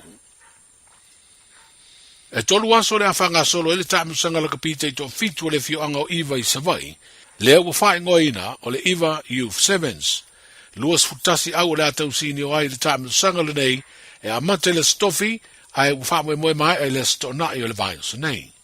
E tai tolu au ua vai i pulu e fitu, e au fiai le pulu a ua iai le au a motaa te patasi ma vainganga. Pulu pi o le lau mua o tu mua mai e whenga, Marist Rugby Club, ma le lupe le soanga mai mangiangi. Pulu si o le atau sini o ai Tamauli, Marist St. Joseph ma St. Mary's i Santitoa. Pulu di o le ata alo ai le uli Lions, lupe siliva mai sabu pali masale moa. Puru I o lo whaatulanga mai ei au ale Iva White Lions, sasi pisi umu matawhitoala. Pulu F o le atau sini o ai ngā tei vai moso, ma le aua matau tu ngā ngai for youth. O au e tolu le pulu G o Malia Sharks, uso sa talo matama o le ava. O mo taalo umia le siompino le taimino sanga le nei mai le tau sanga o mawai, le ana manu malo ai le whaelonga tupe se furu lima hafe ta la. O le malai o Belenise e te wati, po Prince Edward Park I Iva, o le afanga solo e le taimino sanga le whaeunga o le nei mai yaso. O talai o le nei yaso, soifua.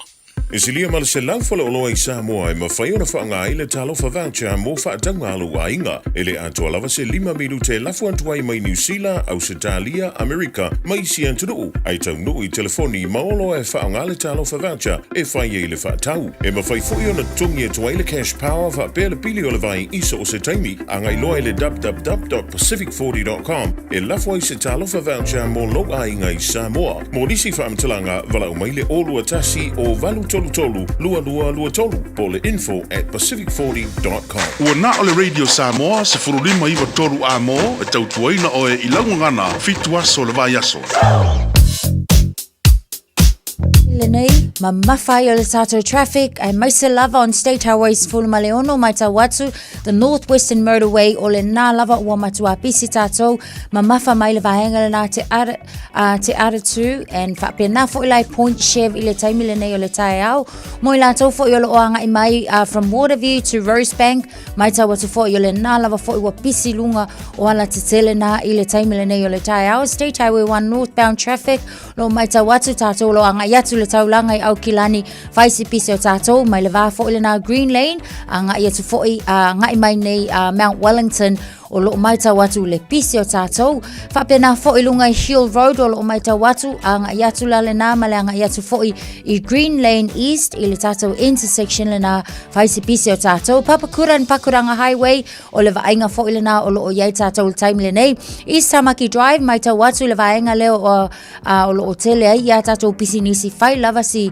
mawhai o le traffic I le taimi le nei whapena fo I State Highway 1 ia ma le vaenga le nā anga iatu Mount Wellington le kako pi o ngā kele lava le nā ia lo fai lava si pisi le anga iatu ma le whaasolo aku tātou off le nai Nelson ia ma le anga iatu ai lava whaawa watu tātou I nai one hanga le tātou off le nā lo o iai pisi tātou I le taimi le nei nisi o vaenga o lo o iai whapena fo I Newmarket and Remuera vaenga nai vaenga nā ua pisi o tātou o lo na winga ta vale le o iai se vaenga o to e slow down pe o to e ngao le nei taimi o le nā ua pisi tātou pau lava o lea whaamanatu mo oe tautua nā sawa tautua nā fo I tū la fono ma lava o lunga o le ala tele ma wha ilo ina ia saunga le mu fo il whainga malanga manuia tele le nei tae au mafta mai ile malua le tae au Radio Samoa sfulu ma le 2 minute te ai le tū lai valu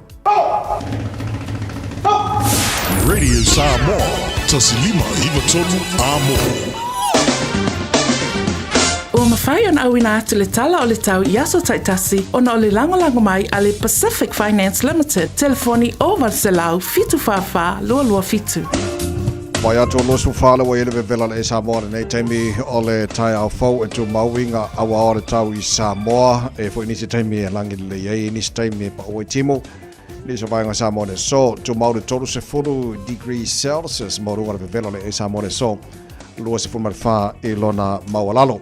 Ile mama ia tu I vaenga se Australia nei taimi le tai au whatalofa I paanga umalava le maro le tunu iso se vaenga Australia o lalam papa au I malo lava se fu manuia taru amata mai le mo Canberra Paisi maru lua nei vaenga le tai au whaaro I le malu lu nei taimi le tai au le whasorona awa o le tau se furu iwa maurunga le maru le ea mo le mo Canberra le so whai lona mau lalo tātu papa ia tu le tulango I le tau I Sydney Australia whamamonga na tamai le 5 minute taru wai Sfutolo il maru lu ile nei taimi o le tai au la fasolo poina awa o le tau mo tou lua suma tasi morunga ma fana fa mawina mo Sydney Australia sfutolo lona mo lalo patalo foi pa anga ma le maro le tunu iso se vanga mo pones furono lo ile maru lu mo tou nei vanga le tai au la fasolo awa o pa una I wanga ni so taimi lua suma tolu morunga o le ma fana le mo tou le nei fo yaso o le te lo te na vanga Australia lo ma fana mai lua su tasi morunga ma fana le Hobart awa pa o timu Luas fulluan maulunga o le mafanafana o le ea I Perth, Australia. Awao fo I pa utimu le so. Brisbane, Australia, malo sifua manuia. Pasaron awao I pa ufo utimu mo utou inisio taimi o le so. Luas fulliman maulunga le vevela, fa mawina. More ne yaso sifulfitu lona mawalalo. Adelaide, vevela mo iala le ea I tono Adelaide le so. Tolu se furu maulunga le bebelo le ea sifuri valona maulalo. Ia mal tolu se furu maulunga le bebelo le ea I oida. Wana la fasono pa utimu le so. Tulangana e vaenga se Australia ma le bebelo le ea. Ia man malu du inisio vaenga pean fa mawina le foi tai o phone. Tama kima kaura wa kilani no fanga fa salonga ale Radio Samoa. Sifuru le wa ye le malu du ne vaenga le tai wa vai atu. Ia le ai atata malangi le lei. Na ko feo em valele la ko wia. Ia awa fo inisio taimi. Sifuru le lo el malu ne vaenga le tai. Au tu mawi ngol tau le so. Awa langi le lei. Ele ne vaenga o le aso pe on tatu yai. Fasolo atu le fia na nei tu mau sifuru valu maunga na malu le efa mawina mo au kilani le onga tona vai aso sifuru lona maulalo tai au pe aulia wala alangi de leile tau telo vaenga au kilani tu sa leile maru lo nei matai aso sifuru valu lona maulunga o pera foi la so for radio la alangi de leile tau fasolo ma nei mai le tau le sto nai ka mafanga foi sifuru iva lona maulunga a walang de leile pa utimu ni so vaenga au kilani na samara sa fu pa utimu telo vaenga au kilani le so lua or pa yaso lo mana yatu o fa mabonga o manala mai tau nei te mo le tai So se tasi faisana no ngā tupe le Pacific Finance Limited mai le asos fulu no se tema se iau lia le asos se fulu valu o katopa e anga va umai le se i te ono manu malo ai I le 5 se laun tala cash e whaiale I le aso loose tasi o katopa apalai nei loa I le pacificfinance.co.nz e talo sanga sau no ngā tupe le vau le 5 se lau ma le lua se fulu afe tala e lua miru te whaiela talo sanga online ai tasi li tu lai whaatali e te tali e ia inga whaabitoa walau lo le Pacific Finance Limited I le oval se lau fitu fafa lua fitu oval se lau fitu fafa lua fitu afa pere misia tatu tala mai sa more nei tai ao ia ole am faintu fa sala wina mo pe tale tu la se fulu mare lua le o le sofa pena fo le fitu le poa na nei o le si fa pongo tatu tala mai sa more tala valu e le tai ao pe au le se fo mo le no mo tatu malosia ia tatu tala na mai sa more nei tai ao o le fono tele le masa fo ia mantuane ia tarsanga le tunu e mana mia sa mo le ngata o le leo lana taninga malo ia le puipuinga fo wa te lota sia le vaenga siliona tawo tono sa mo o le puipuinga o sa mo ia mai le tele o tunu o le automatu tono le tunu le lopo aku mangi fa mangu yanga po aku mangi fa mai le o manga le o mautino tato ia tau le lofo le ia le ngata le manuel taninga malo le tunu ia sango le mo fo I mai vaenga o Ia ai te salo fo e mo tangata lau tele ia wa manatua o le ai lava fo inisio suinga ia pe o pasi e pe o ala o awala fo ia tai me fa nga ina matapuni ai ia mo fe malanga inga ia wanga ia se tension fo ile I loto tangata ia le malama tangata uma ia tali ai fo ia wa ale vevesi ale community lau tele ia wa faingo fi lava ona fa nga solo ia male ma to afile mo ai pele tunu good to hear wa to am taina le to on Aki's hotel ia o le faltel malo le o te loa wa mai le tele o tau sanga o tau tua pe mo le tunu ia a ono ni so vaenga fa lenga ina ia fa ftai le lofo le tu le fo to e tu le mai ma fa o bina le tau tua ia wai pe o le tala no faltel malo sa mo las ia pe o Aki's hotel la sa siliona lau loi sa mo la tau sanga ia ai malo fa ftai le fainga malo foi ma le tulango e la to mo le sa pupulima fa tasina ia to fa foi le Aki's hotel I lona toi am taina foi o lanta tu le wa fa le ia makanga malo le la tanga malo le la fa ma le no wa ia nei lam ta inga mo le no mo ni sio fa o no afiai ma to le wa matana ngatu tanto le fa o tu sango te mie ma saniona lo fia ia le Pasifika ma sena foi tanto samo I matangi ma losi ma fa la fa natura so I want ngalo ma tuani foi o talsanga ia saunga le musa mo ia montia ia mo le tu pele ia ma sona yo tanto ainga ma yo tanto tangata uma ba ia vaenga pe ona fa fonga tu le tu I tanto tala ma samo ia marka king o ka ko to samo nga wa o sa mo ka malo kele lei tele tamo sangale la marangal tado to sa mo telo tele fo sa tado to pa tu mangai kele ka ko au fi mo netu sang Ya le leo taru tarana mai Samoa nei tae mo di sora malanga i Samoa e amu ia fui o ko ia. Ya manu ia fainga malanga i Samoa nei aso vai au ngare o ko ora par kaisore la ko malanga ia. Io. Ora par kaisore me aso. Ya manu ia fainga malanga la tino nei foi aso. Sepuluh iba o ja nei le tu la valu o si mai na fa fonga o le fa o ponga ta to ma fa Samoa o le nei foi tae au.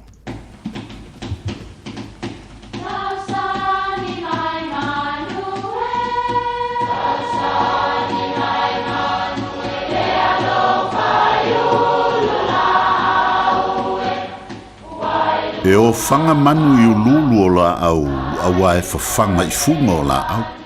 A o le tangata, e whawhanga i upu matala. O le mawhileo o alanga upu mamuanga ngana Samoa maona whaapongai, e a fua i lona sio mianga. O lona lea sao i le whaatufunganga o le iloa whaale aso, mai le tautua se ia o ina pule. O alanga upu mamuanga ngana, ua lanto mamanuina le tō whamanino a Samoa, mana tua fo'i, e tāo fitau muli le atunu. O le malie ma le tuu malie. O se tasi o tū e masani ai Samoa, a si se vaalo fou i le sami. Ia ona porto fo'i leo matai, a wae mautinoa a maua se malie mua, ona whapea lea ua ola le vaa. O le ia po le malie le nae manatu le tautai e ana le vaa e te tau o na sii pe tō i le fale o matai. E lafo le malie i luma o le fale o matai ia o na mamoliane lea o se taui o le malie. O le tautai e ana le vaa muliane e na te maua le taui lea. O le taui e tā ua le taui le nā o le tuu. E whapela ese whai ngā nuu, ai o le telenga o fio anga, o le taui lava po o le tuu malie, o le whaamanuianga lava matai mo le tautai malona wa fau.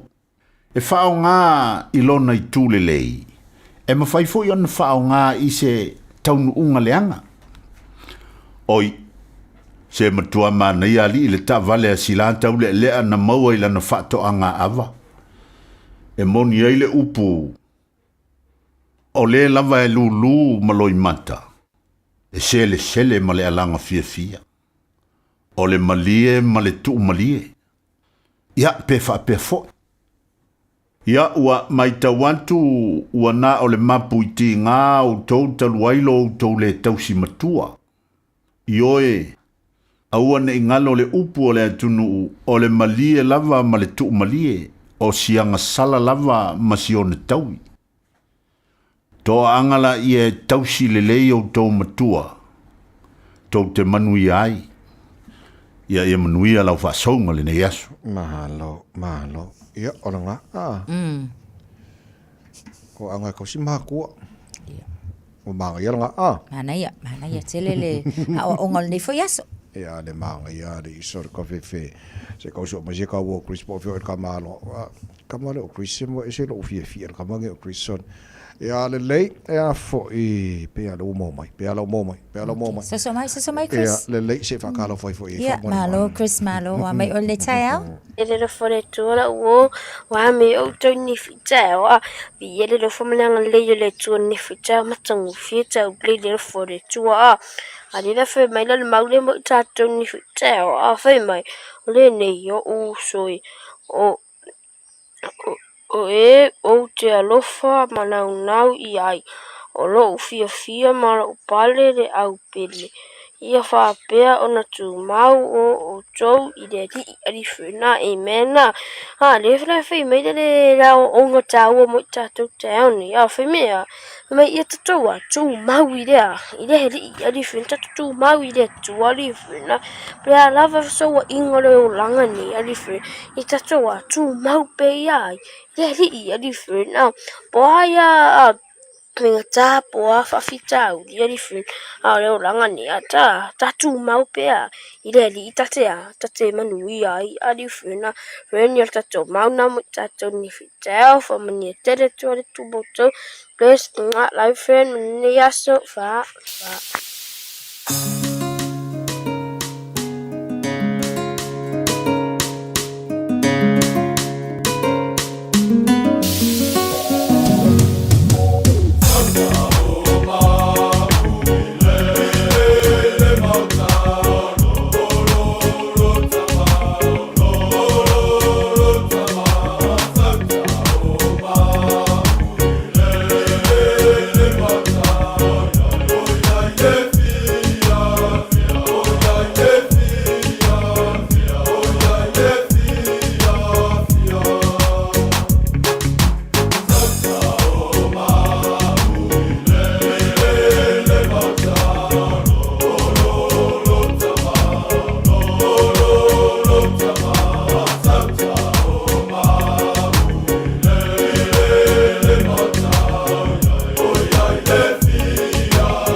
Radio Samoa. Taslima iwatol amo. Talofa wa o salmasinga fale lua tim toilolo o le loia Samoa. Fabitoa la o nanga I mta uputau immigration pepa malanga tangata overstayers so stoinga visa kapena foi le taxation por tu la fono tau la fonga M5 foi on o tau avena mta upu fal tu la fono I Samoa faman mole vidi mai numera o iva luo nono o tasi luo luo o iva luo nono o tasi luo luo faftai. Spring's here, so it's time to prepare your home for storms, like cleaning the gutters and tidying up around the garden so water has somewhere to go. A quick clean-up now could protect your property from damage. Search Auckland Council's Flood Viewer to learn more. Are you at a crossroads and not sure where to go? Thinking about studying or getting a new job but not sure where to start? OCA can help you get on the right track with new skills and confidence. Our Ignition Work and Study Skills program includes 4 weeks of full-time study and up to 12 weeks of additional support. To find out more or to apply, head over to go.oca.nz/ignition. Oceania Career Academy. Your future starts here. Ta alofa Samoa. I mawhai na whasoasoani atu Dr. Chen pe a whai te a fiele mai suka. Tōta mawalunga, le maua se whanau, mai sela, whatungao, ti ngā le ua po tuli, whaalusi le tino puta, ka nesa, ma le tino mangeso. Maua fo i le kulimi fulunifo mo nifo ti ngā, ma toi whaafilesi ai lau manawa. Tele nisi o loa e whasoasoani I lo soifua maloloina. A fio ane loa e ai Dr. Chen, I le tuatusi lua ono Great South Road, Orahuhu. Telefoni lua fitu ono tolu tolu fitu fitu extension numero lua. Talafalava, I'm Annie Polituatua and you're with Radio Samoa 1593 AM.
Tua loa o le pese mai le pese le 5 stars na nei time le tau tuar really samas for lima i va toba mo ngal pakala me maro ne tai au mar mana to lo maru le tai o le lo fa mara ngale le o le tara mo tai le langi ma lo ma tuale on sai mo ni no le komeki ke o fo pe fa pe le o komeki le o ngi ka ya so ka fi fe do ku fa ka mar ke le ya e se me le ko komeki le o on me fa ngai fa ko ya ka ko ka ya o e ba vena te pena nei fa na mo fa nga mbodi le o wa yo lo nga pisida wala ai so le e me se e songa a ka mai fa nga ba venga o komeki le o pa pisida wala yo e wala e o fu tamit Ala fo e anga kupu kwa iskai au. So le se le kuwai anga momoe. Ai o ku foi momoe la o ko ngofo telefone ta vai. Ala mela nga kuwai anga momoe. O ala te mo wata unga fela i lunga sole. Ala wa fiwa nga ima ku mela nga le nga pe e se ala nga le fa le sting sai. Yo wa fiwa nga ma ko kalkalu. O ko ia tene matama va fonga le mai lava. A le ona e moe le taimi te tawa ona e moe ina ia lava lau malolonga va ai. O le moe, e le nga le moe. E hala ona ia le taimi e moe ai tatou. O le taimi le na o lai grow po, lai e tupu ai le fai ai o kako. Uma lava malolo le tino. A la fo iwa koe fa a fo ia kule isi malo si fau, ma koe alu waku isi ma fau nga fau. E fa atumu e lo ma fau mo le isi aso so e ta wala. Lo moe le lei, ingai manga o mia le lei le fai ai lea ta maiti uma. Le malo longa, e le fa peanga o kako fia malo lo, o le fai ai ia o le kako. O le pusarenga lea e fa atino ina ngaluenga uma ma fau nga ma wanga o le aso atua. So e need fo ila le ma fau singa vangoe malolo ai. Ia e kulau kerfongi. Ai moe le lei. So e manga ia le maenga lea ua ta ua neita e a fo le kusa o le tu o le abanoa e faisinga o malolonga. Ua posa e fo i marangaluenga tele o lo pisi solo i lo mafau ia mo lo fo mafau le asa ma le asa so le tu le sina no le si malo lo le ia ko fo i mai le si kai ua mo kua i ola ma malo so vi e tile alo le al mafau i mele le ua fa malo lu mai le fiong al console al malo sa mo lo Samoa le sa tala no atu nei ai ua talafeu ngala bala watu lo e nei fontanga lo fengai mai el temine o tai au ala ua sa no mai le fiong al consul a fe mata malu por se do fa por malu o le ale Michel tano porque me va a fo fe le mar fono o macho foi a mata fono la so fu ia mar fa mo o atu la so lua tele nei vai nga fo fontanga ua fa na mo mai se update mai na fiong al consul ai ua fa maru lo mai nei tai au ia ona o tanfeu ngona vala watu lo o fiangai mani se fontanga ia sa fa mo se ni si foi o fontanga i Samoa o ia i Samoa ia o tulanga na o le nei tai au ai mo le tunu mano la lo su chu manga wenga nei tai au mano fa malo losi fa fo mai tono fa fainga wenga ia malo lava mai on fam ki lo wakil menga i ka le waki ko langa ai pisia o ki ia wa aku o le wakil kai morning tea ia fai le morning tea ma lunch fa morning e fa mo fo le malo si e me ai so sang mai e le skai Yo tatou foi la ta vai. O tala no foi la vai nga yo tau mafa ka ko au fengan renga. Wa le telen fa manatu ata o ta maiti ia manai matu ava ai le me ai el tama mal tini au ka ko foi la yesu. Ia man ia foi e maua le sina va no e ka penga singa fa malostino le na ia wa ko ka foi falo lo ngai vai nga foi nga ia maua kwa pole ale ta ma fala e mai le fale. A velo le nga luenga. Maua singa fa malostino fa silinga malosi motato. Ia tono ngalwen ola ele polenga tele o uni mo tanga te fainga wenga fo le o me o le fa tu ma oti por le privatization o fainga lo ba a mesha le security ma la le o te lota sino ba nga o a polenga ele uni e ono a fie inisio ba nga o tanga te fainga wenga a mesha la puipuinga o puipuinga fo le airport security o sui il tulanga le o le fa tu mo oti wa te lo po le fa sa mo sa o nga le po le privatization o le popolenga fo ile o lo iai ile taimile nei mana tuala langa o pulenga lava a privatize lo se matanga luenga po se lona winga wale to iai ia le ia lautele ale malo ia mai se fo o tangata lautele e mafai ai ona fisosoani fa o lato leo o lato mana onga ito tonu o se vaenga fa apea ua tuma o te sa oila sa nuanga pe la le tulanga le na o lo iai sa so i nei New Zealand taimile nei o leo lo tama faile New Zealand Aviation Security Service e pe o matanga luenga tonu ale o leo o tama fai inga ia privatize le taimile nei o le faalinga la a le fo i o lo tula i mai ma avea fo i mafafonga e faalia lo na ia fo i langona ma le manatu Atona stulanga ole alele le tele le atulanga. Mana tua olo ia inga olo ia ta iala matapa sa e fa penauna ta ita ina ile fa tanu ununga o ngaluenga. E sui lo ala pe privatize lo e se vaenga tuma oti.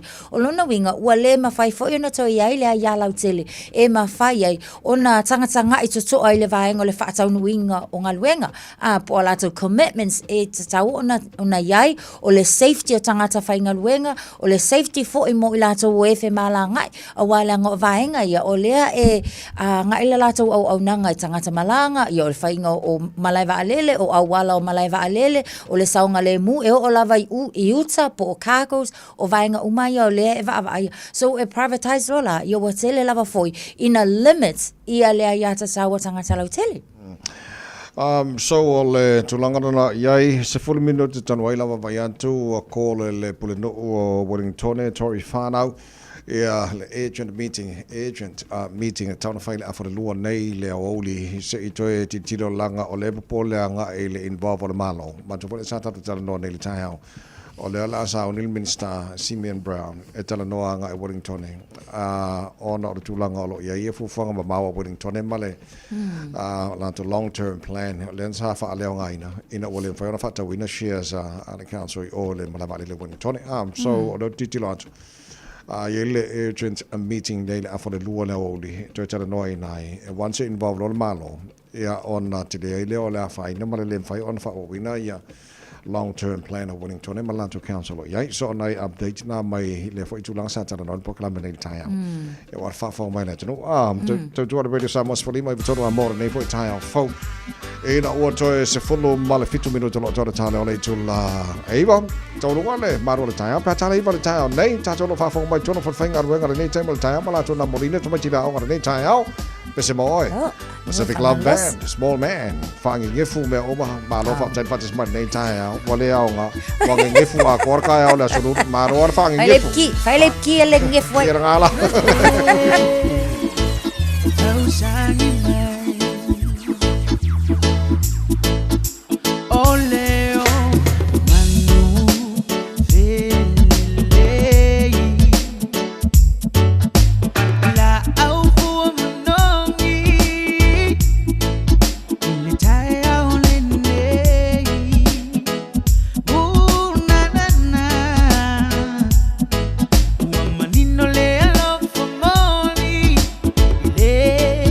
Sa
Taraflava o David Tua le nei o lo e whaafonga mai pe le Radio Samoa. Tasi lima I watolu a mo Samoa I manuia le nei aso. Taimi lava le nei o le taimi pisi o tatou wala te tele lunga o tatou State Highway 1 northbound o lo maita watu Southern Motorway i o lo whai lava si pisi tatou fo ile nai le feso ta inga ma le State Highway lua se fulu I le taimi le nei o le tae au mai se fo ila le vaenga lata la tatou tatou Auckland Harbour Bridge o le isio vaenga lo maita watu Wellesley Street on ramp foi o lo maita watu i o le na lava foi wa matuama mafa lava le traffic mo tatou southbound Green Lane interchange famole mole ia o le na o lo o matuama mafa maleanga iatu le nai Penrose ia and Mount Wellington exits. Lunga tatu State Highway se fulu maleono St. Luke's interchange maleanga iatu te Aratu interchange fa amole mole o le na o lo o makuama mafa le traffic I le vaenga le na mo tatu aveta avale eastbound o lo lato o lo anga iatu malata la tatu le Great North Road exits o leisi vaenga le na o lo maita watu taimil nei ia o lo malosi lava fo ile mafa le traffic State Highway Louis Fulu southbound Manukau interchange ia ai mai se fo ile vale na from Queenstown Road ia Mapuinu Road exits o lo o maita watu taimi nei mafa le traffic northbound Mangere Bridge ia maleanga yanele na ile malai va alele nisina o vainga o leo lo o maita watu taimi nei lunga fo i o le tatou li poti mai le waka kotahi mo tatou faisi ma losi ai fo ile traffic o lo na winga avta vale tautua na lava o ngaile ia se fa lava tauta avale taimi nei ia tautua na ia umana nei tai au e le o ia se fa lava lunga la tele manu ia tele lau fainga malanga o anga ia lunga la tele ile nei fo taimi o le tai au ma lo le Tau Radio Samoa ina o te se fulu male 2 minuta ta leo le tulaiva Fatas male songa ia Victor le Tire World Auto Limited le tato li potel nei tai au Natasha ma lo le soifua I lau sunga Victor le nei tai au tato le fo ile o ngatono le vaias Ya, macam lo satu lo sase buan sama sama mita o malo tu alo kodon sa macam lo ko le ko nga malo tu asin itu nomor malawa malo la bat wa sa malo ko pola ya se mita ya kenga ta wa pe ni ta vai mata o pi pancake so pancake fo ila le auso ya pe la ko poco pe makul pola ya ko ma le Ador po ya maltrato di poti uso kai mal mata ndo fa lo mata se le mata pompesina le ka text man tu su sene de te pe pro sa nei ya fa mataria tati tu asa ya o le iba tasti do bo tala to wono per ga ko tisro tala si lima mal tu skeno eto ka text pa le point tu fa tasto falolo mo lo tiscam su sene Mata folelo con questo la UPC e fa introduzione nelle due superiorità la che sto via ma tutto swaffa mata foletta no me che foti so mo sandia che te va a poi si linga si data e malo ai il fatto morosa il mata proprio sini swaffa malo le beaso a rona la utasi me telefoni o watasi o valwono toltoru o le o watasi o valwono toru o me telefoni ya vai meta to farisinia ore to atusi kasili matoro stama ki go kai matoro full service vai matoro people word mata for transmission service ki fina ko matoro ta vale vale la vale ri matoro ya la option tango fi yanga ya li fina la sa lo inisi to inisi maulunga mata for la pole li to inski mas ko fakti tato po pas ava pes pas to me ne ma foi matoro da ya to il fatto morosa il tato pa sindi mata for tato fair tato penalty with facts with fail ya tato LED light ya tato LED pass itu mo tato pick up ya mal scan ko tato ta wala pe ni le fali tonu ya fatau ne foi matu ta vale lo mo ta vale full ta vale twice ta filinga ya tato hyper cars tato SUV cars ya tato van ya tato pick up wa umana lisi dua lisi ni maulunga malas loko me fa pipu bas en paula po mato ia itato pick up fa te fa lifestyle vale mato ya maturo le sini ta vale turu masina pensten apalai sa ba ile mato fatta vale ma toro cashback me ya mato me telefoni o iva ruki tu fa to lualo o iva ruki tu fa to lualo o ia te vida nga iai ma se soasani a rai me tato palpau ia o le tasi fitu surupe to o tawa a gosu pasene to se tau tato loa mo le aso le matole le pa weekend sales a matole faru tenen nei o ani misira wa no pa u ma tato se ke me pio tato pula tato pa po ma tato pa tuai sai lo fisilenga i tato palpau na gosu tala te tongia tonto mo yaso ia mo tato pa to tasi to lua to ma to lima makta se pre na valo mo ya ma to ia mo la van se suma ia pa no po ni si fo lo kanga venga yeso san mo na tulanga ia ole tato ta vale neve aso to re era stima van po le to ali ma te mina da aso ia nga mo ai na to tele apa pe se tanga i ta vale bo la van mo suma ia apa la se ta vale na i ma to ta vale ia tadi ma to le finance now ole tato finance now or yes finance man ki ka ia ko finance na ri fanga teme le si pay after pay le pai ia ma le risk code le fanga ina ia me te koni o iba rupitasi to o iba rupitasi to o a tali mo ba su o mi dola ia tasi fa saita ia tawai mo tasta mana no ia ra favor ki man nei ta au so ko me man ia Victor malo fa time mole li pote le nei ta mo ni foi o favor le nei foi so lulu wa falta to pa yaso a man to foi o unanga ne lo ia lo samo a nei so so mo ta to so sorry mo tanto wa aiva ngai de ma la mai tanto foi le ono ngana protani ya tele fa nga foi le ya at least ola ina ya lo samo so so ni ane mi sa ben yo ka vale ya la ko fa de ko ka pale ko ka vale ya fa ya victor vai fa ya ku lo ka mai ki nga lo ka pale ka ngai fa de ko ke u fa ko ka pale ka kakala nga ke pa o ka vale le se me fa de ko esa olele malo non e tu mana ela na pensa tu tal no le tai au le vai nga le fo mai a ta vai man tu ai fo la ile tau ma fai atu fo ile le o ye fina nga le tai mile nei le mana ai fa nga ta sile nga ngana a Britania a le la le ma nga ya le alu wa ka ko kalngo le ai ma se papupungi le ai se pules al ma fo e ka fu e pola fa pa la ngol vai ngol ka vale le ave vai ya ole tulanga na yai ai sa le na tara no pokala men nei i vai ngol le se fo malo ren o vai kato al tam fa nga le fa Britania i tono time tara no ai kulanga o sapo ka ko nga mai si vai nga o mo fo le ya ono afia umaya tanto pe ale ya wa fo tanto fa mo ya la to fa le wina la ngana yo le sifa nga ku pe lo ko ngi ngol fa liu fa ngana na to ya man ma le fo tanga tai fa mam la mo fo mai po ko si mai me la ma na mi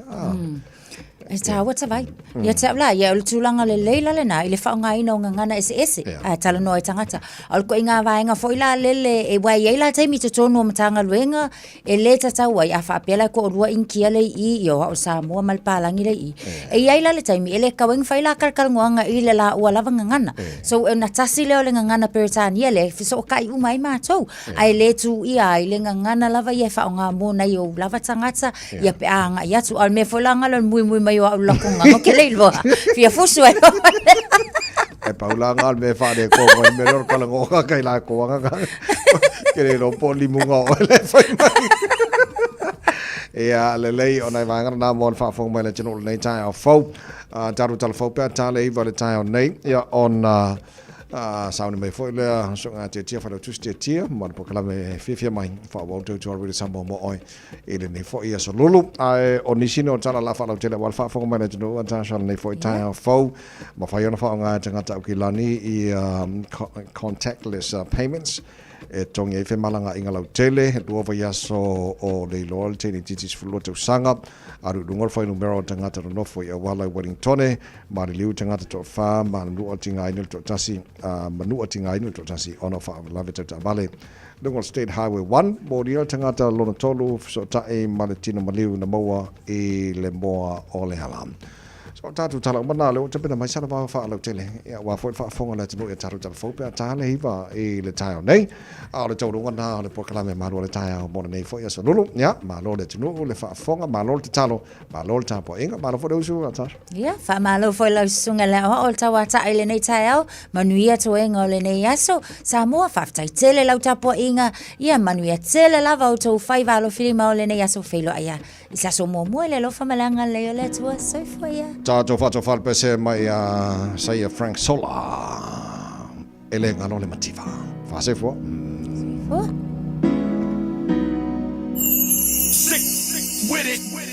o te mana tuaina si o u ainga ile a matanga sai ai ile matitiva si o u tamama na mata fangota masio utina ile umukuka masio mato faleo o sayai etau patu lo na fola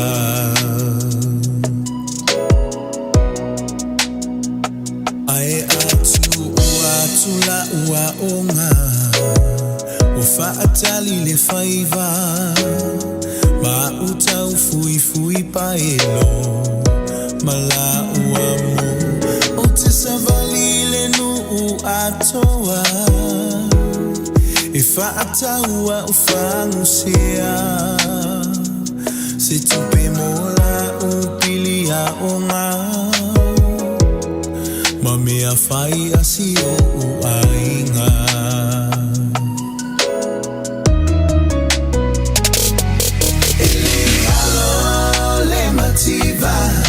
Lele tango lima sia uai au tele ifia ai pe o te falo lona o la sa o lo to ile faleo o na mativa ile tino ai sama o la maya ke riso fa fitai ile luanga luenga le salo fa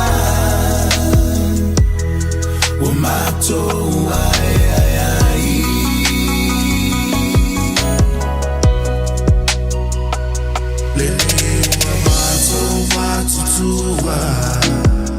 o faita ito alua a esusu elava le famalama ato e te paitua ile faingata ole olanga nata wasa vaye na imatua ele kalulu anganu ekta wamanuia ikata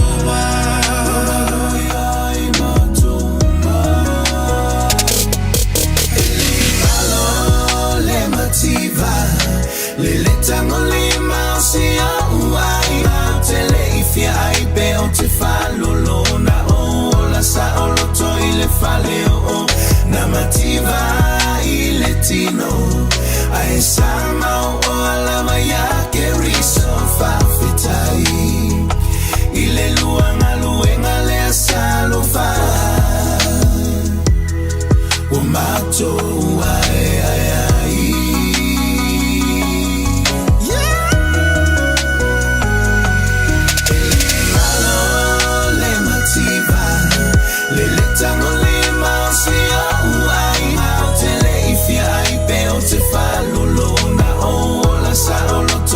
faleo la mativa ile tino ai sama ola maya jeriso faxitai ile luanga luenga le salufa afita mato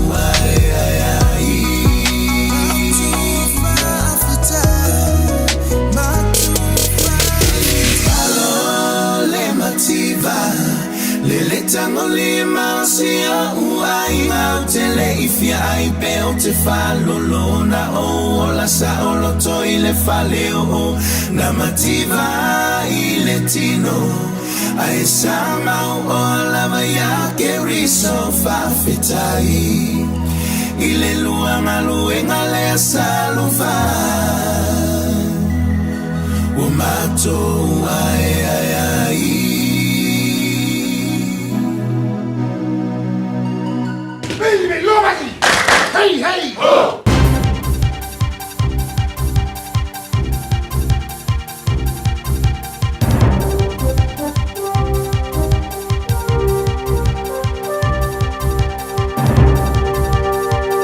O te fia e whaafelo i atu I lau whaafonga anga I lenei fo I tae ao mā lole fo lau, alo mai o Tālala Radio Samoa.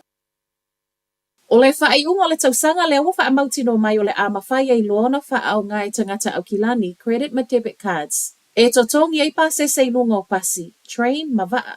O le ana whaapeo le masino iuni o le tausanga le nei e amatalo I ai, peitai, na toe tolo po ona o le whaatu wai o na taunu umai o nisi o mea whai ngā luenga e mo mia. Ma le Auckland Transport e le ngata o le ama whaiona whaao ngā kāta e whaapea Apple Pay, Google Pay, po le Samsung Pay foi e whaao ngā ai le telefoni. O lea ena o le e-help card o lo o whaao ngā i le taimi nei mai le Auckland Transport o se whaingo le a whaawhaingo fia I tu risi whaapea pa angai sea whaao ngā ina au nanga nei. O se swinga ao ina amatalo ia e na o tangata mātutu o lo o tutongi atoa pasese e ma whaiona anga vaai ai mo I lato o lo o maua pea pasese pa u mo fe malanga inga lau tele e iei tangata mātutua ma whanau onga e mo o mia pea le whaao ngā o e-help cards. O lewa mo lia le tangata lo na tolu I le fasi o ti tangata fe so o ta I malitino mali o le tama lima sun ma le tolu tau sango au kilani. Lea na maua I le mua o le awala. A matango le masina le neina maua I le tino le tama North Shore I lungo le awala I Point England. Ma e whape tele manu anga na maua I lo na tino fōlinga mai foi na toe oso I lunga lana ia lava ta avale. O le tangata lo na tolu wa molia nei o le talavau se fulu iwa tau sango Glen Innes ma ua to a tolu iei tangata molia I molianga o le fasi o ti tangata. O le isi to a lua o le ana molia I le vai aso ta aluai, luas fultasi tau sango le alii. Ma le tamaita I luas fululua tau sanga le mātutua ma o lo o tau fia uma I lalo va ai ngā leo. E se mai molianga o le fasi o ti tangata o lo o toi molia uma fo I le to a tolu I molianga o le ngaoi le e whaapea nau lato ngā o ia le ta avale a le ua maliu. Po o le ta avale lava le neina toe oso I lungo le tino o le ua mau ai lona soifua. Pasa fulu pasene le si itanga wa whaamawina I tangata no nofo I awala I Wellingtone. O whaamawanga nei le Downtown Community Ministry le ufai mai. Fasa lau wonos fulma le whata ngata le aini fale no nofo ai o le ana sulu atu ia I lato. I le masina whaato a umatu mo se fesoa soani. A whaatu sa le afwainu umera I le tolu se lau tolu se fulu. Na whaamawina I le masino se tema o le tausanga te aluai o le olo o alu I lunga. O nisi o I lato nei whaapeo tangata na te ena lato tālo sanga. More emergency housing o no tū la fono fo whaamalo sia le malo. Le ana amata whaamamalu I le masino au kuso. O le Downtown Community Ministry o se tasi o whaalaputputo ngai whaapitoa la lato au nanga. Mo tangata o mo o miel fesoa soani I tū tau fale. Ma ua moli mau mai ai fo I le o toe whaingo fio no sa ili ni avanoa. E anga wa ai tangata I emergency housing. Wa sa wai malalato tālo sanga I le malo. E mo o mia pea le fesoa soani le malo wha pea I male wha au popo. O fale e whau ai maise o le anga wa au tangata I fale nei le malo. Ua iai le popo le ngai le saunga le mua o le teinei titi se fulu lua tau sanga au kilani saute le ua lua vai aso o sue. O le aso lua o ke topa le na muli wa ai Frankie lo lato fale I Manurewa.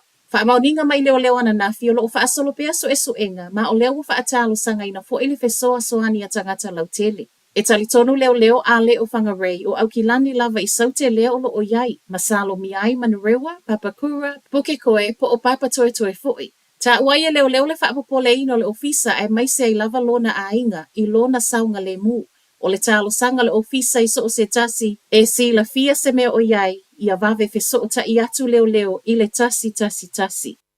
Matala muli, to a whātangata mali liu mali tangata to a tasi manu ati ngā ina ona o whaalavelawe tau ta avale matu iana tūla I maiana nafi I lunga le State Highway tasi. O le whaalavelawe mua le ana tūpui le tai au Latte Martin ma e to a lua le ana mali liwai ina ua feto ai le loli ma le pasi. O ila ua wa mali liwai o aveta avale o le loli whaapea le pasi e tusa ma whaamaoninga mai leo. O leisi whaalavelawe tau ta avale na tūpu lava fo I le tai au na nafi. Ma o le whaalavelawe le nei wai o rua mali liwai le to a lua ai manu ati ngā ina le to a tasi. O le ta avale la ititi ma le loli le ana la veveai ma e le aini manu ango le ave loli e tusa ma reportia leo. Tala nao le nei tai au, manu wia le nei asa.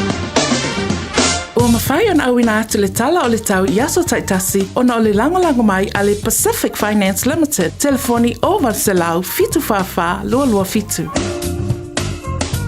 So se tasi e whaisana no ngā tupe i le Pacific Finance Limited mai le aso se fulu ono se tema. Se iau lia le aso se fulu valu au katopa. E anga wā uma i le se i e te ono manumalo ai i le 5 se lau tala cash. E whaiele i le aso looseful tasi au katopa. Apalai nei loa i le pacificfinance.co.nz. E talo sanga sau no ngā tupe le vau le 5 se lau. Ma le lua se fulu wafe tala a. E lua miru te whaie lau talo sanga online. Ai tasi li tu lai wha atali e te tali. E ia ngā wha abitoa walau lo le Pacific Finance Limited. Le oval se lau fitu fafa lua fitu. Oval se lau fitu fafa lua fitu. Ua na o le Radio Samoa se furulima iwa toru a mo e tautuaina o e ilangu ngana fitu aso le vai aso.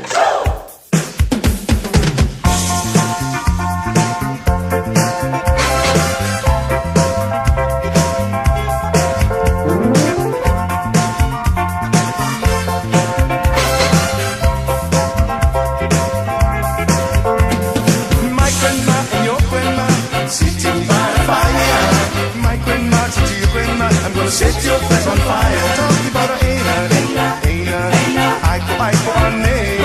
Check him out fina anane. Check him out fina ane.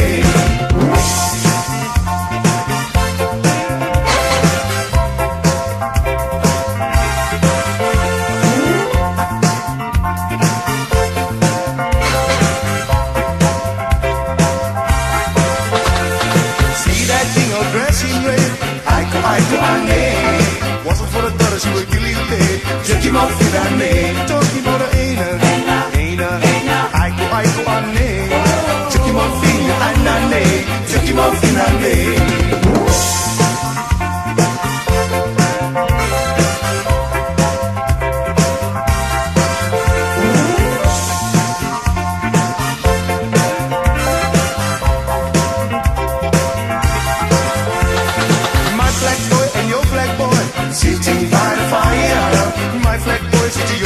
I'm gonna set your flag on fire. Talking about the aiko ane. Check him out fina anane. Check him out fina anane.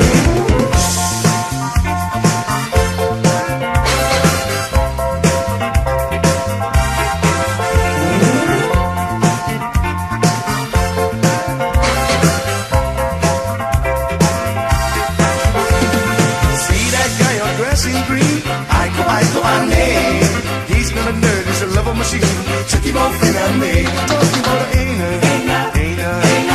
aiko ane. Check him out in a name. Check him out in a name.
Elena, Elena bom bom.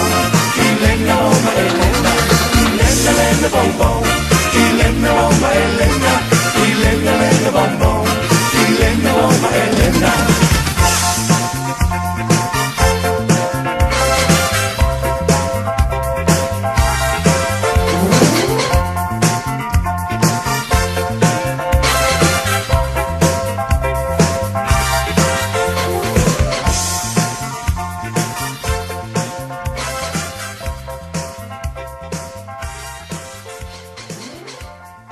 Tala falava Samoa o foi nei o eni ma le tatou whare tā wale lawiloa o le Car for You. A whai lava ta sa ili sa tā wale, le aise lai sene pe maua le lai sene a o e whaingaluenga tū mau, ma le leilo suafa. Whaingo fia lava le Car for You na fisosoani mo oe, maua le tatou cashback pe a mana mia le fisosoani. Talofa lava Samoa o a foi le nei o lofa, awa nei ngalo le tatou Facebook page le Car for You, pe te su mai le matoto atu si tolu se lao Craysel Front Manrewa, pe faso tai mai le matoto telefoni, over te lao lolo a fitu whaiva o na walu, pa Fisilimo and po alofa. So fase fua. E tolu sfula fetala le tino i tupe wata pena le Digicel mo lana whaapitoa. E fisoso ni ai le tonga tau le sui whanga wai nei. E tolu whailonga tupe ta i 5 se lau tala cash. O le ase ina i aso whaweile ta itasi mo New Zealand ma au se talia. Whatau so top up luas futala pe silia tu mai whale olo masani. Pe lafo foi online i le Digicel Pacific. O le mawale olo wawanoa i le sei. E te anga wa foi pe a lafo so se leni le My Cash a le Digicel i Samoa. E whaunga ai le ClickX Pacific. Morisi whaamtalanga wala au le ovor se lau tolu wha lua tolu. Sekia Digicel. Talofa o waleni o se electrical inspector Samoa tolsu 5 tausaga o tautua ma o restaurant fo'i mo le waina o lo mauta falsam fatfaigaluega faapeli peina o vaivela ma o gaumu falau mai lo waleni o le amos electrical i le olua fitu lua ona tolu ona fitu ona lua olua fitu lua ona tolu ona fitu ona lua. Radio Samoa tasilima ivatolu amo Radio Samoa tasilima ivatolu amo.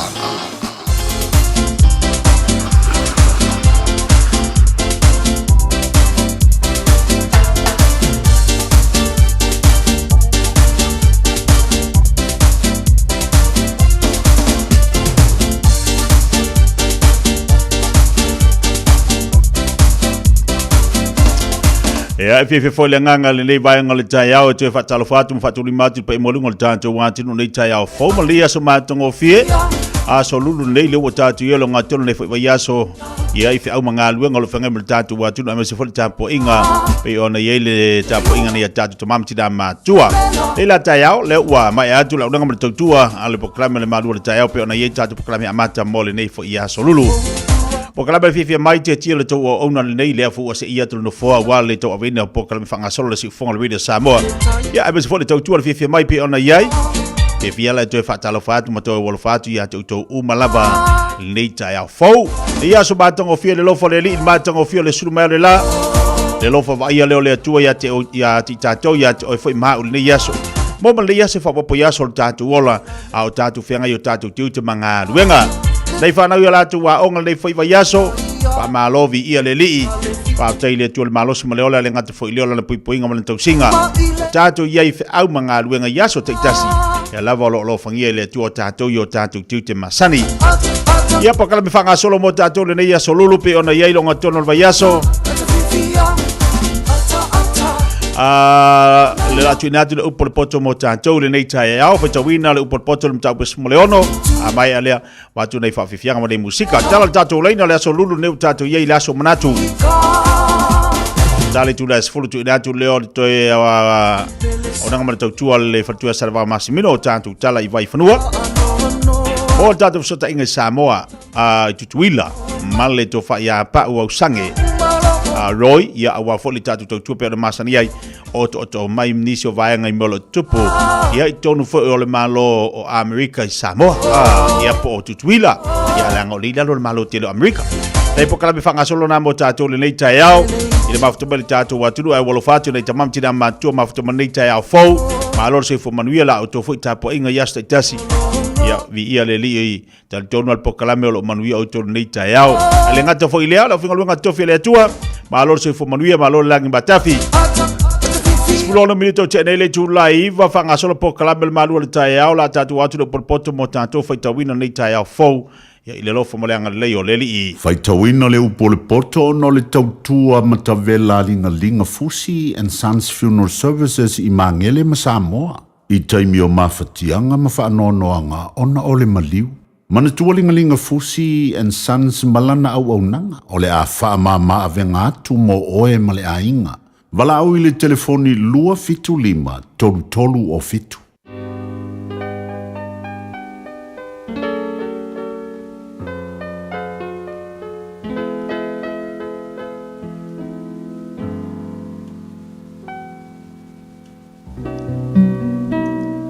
Wai tawina le upo le poto le nei tae au.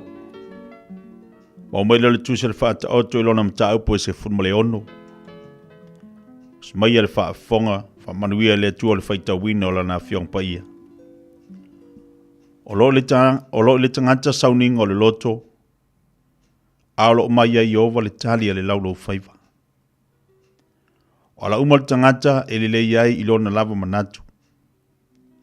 Au Iova na te fuatia loto. E tu inatu ia Iova au ngā luenga.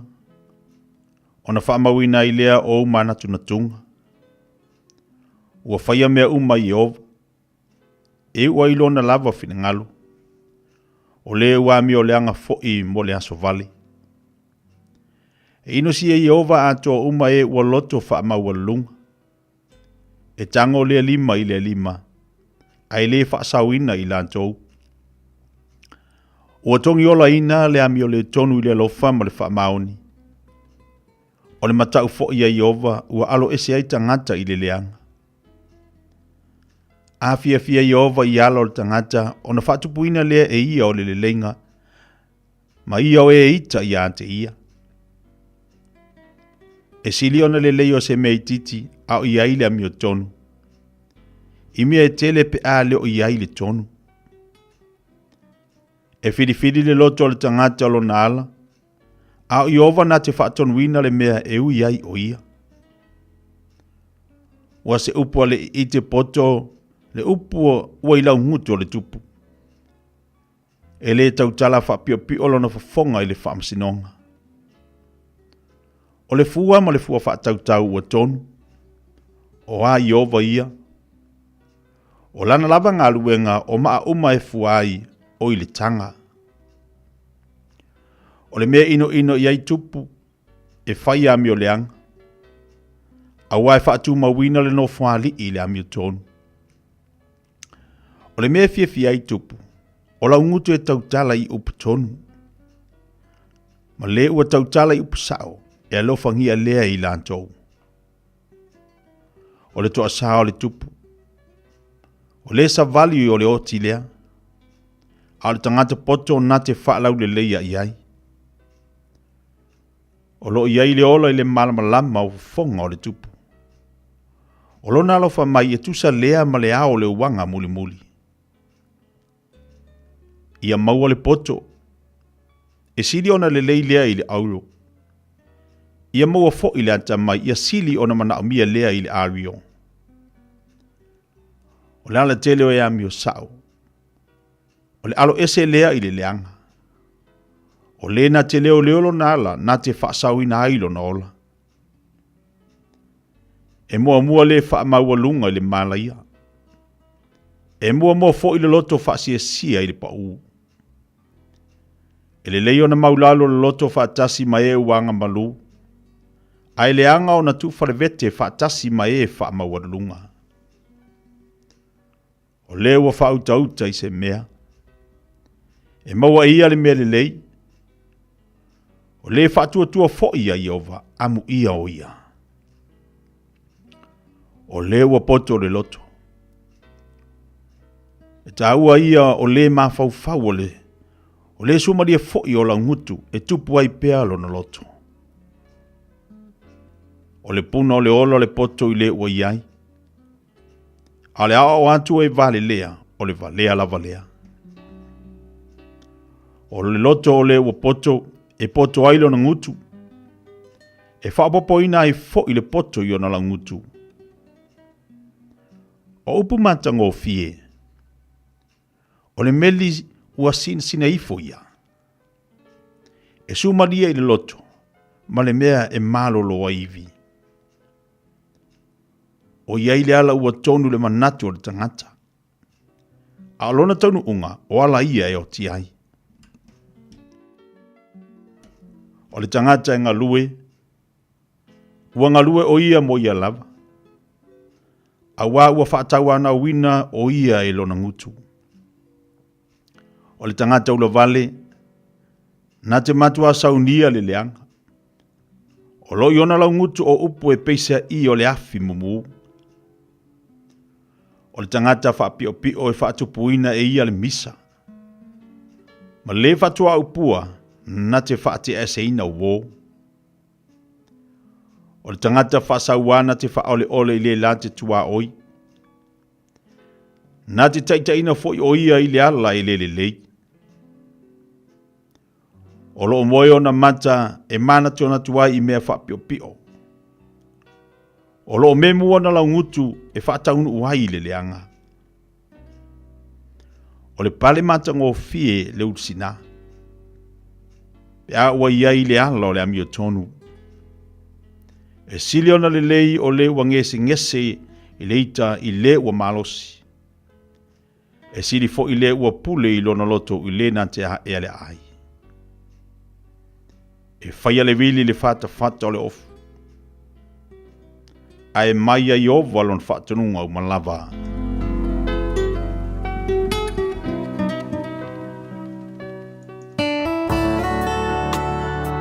Ua awina atu le upu o le poto i le nei aso o no le langolango mai a linga Fusi and Sons Funeral Services. Ua mawhai o na tu whatasia o au nanga tala whea ngai i ni tau ngō fia tele. E fsosoni atu ai, a o whea ngai oe ma le popole ma le wheme mea.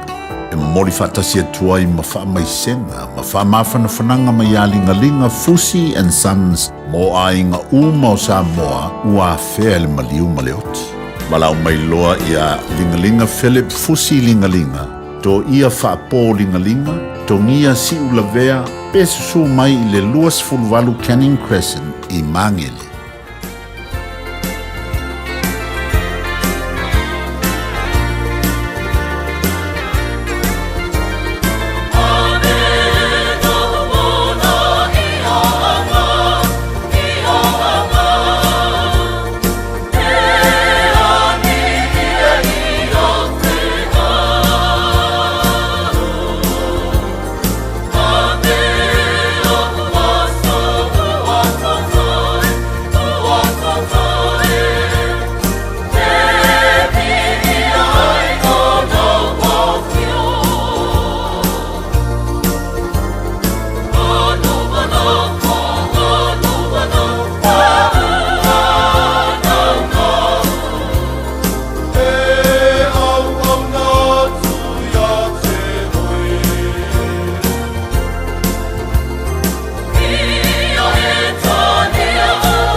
Avelo wala ya nga pe dai fa fonga ba le cha yao tatu fa fia nga pe fa le nga ta walunga tuai fa mai tuai ya le tatu proklame le upolpoto mo tatu le nei cha yao luas ful valu bi te le tu laiva after ba tatu wa tu to telefone la tu le ma after ba lungo tatu Facebook mo tatu YouTube le nei cha yao ai tamam na tina ma tu to tele la tolo ma after ba mo to malawa pe lava na ti fa fonga mai lungo tatu proklame tu fa talofati ya te to ma lo lava se fu banuia ma lo fo le lang ma tafi ya la finga luenga le tu sunga fa fenga nga fa talofati nei fo taya fo ta tonu fo nai manuia o to le nei taya vi ia le fa taya tatu loto ile tua lona nga le malo na lo fa ya te tanto ma wol ne yaso ma tango fi le sulma le la to ia uswa nei fa na ya o ma ese le mtauti o le lo fo le tua ya te oi ma yo le ola fia ma le ola ata le misiri na mataua le si vai la au to longo per po klabe fia mai mo tanto o le fia ma ata yeso uma te le me tupo le o langa ni vai tau tau tar so ifanga ai e ata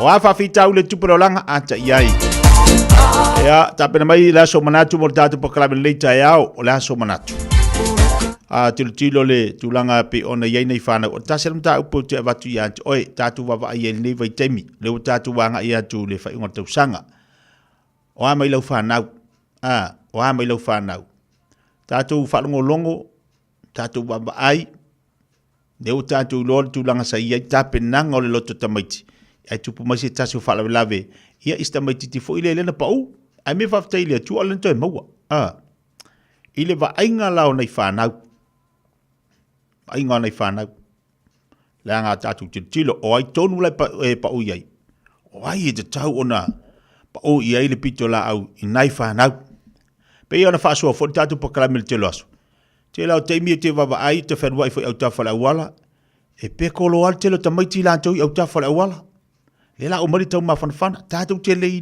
loa tatu te le loa le fa rabi tupu nei fana la so manatu tu la mai o le fa rabi le tu la mai si pepele na fa tau sanga i Samoa o ta pena lo tamiti ia ai fa so fo tatu po kala telo temi ai vai asa va le fana la i ma tatu le piki tamiti la i ma tatu te piki tamiti o tatu ngaluenga la so manatu tatu mai tatu nai tatu faringa tala tatu leina ia fa so mai tatu watunu tu langa pe ona ia ile mata pule si tamiti le fa tau sanga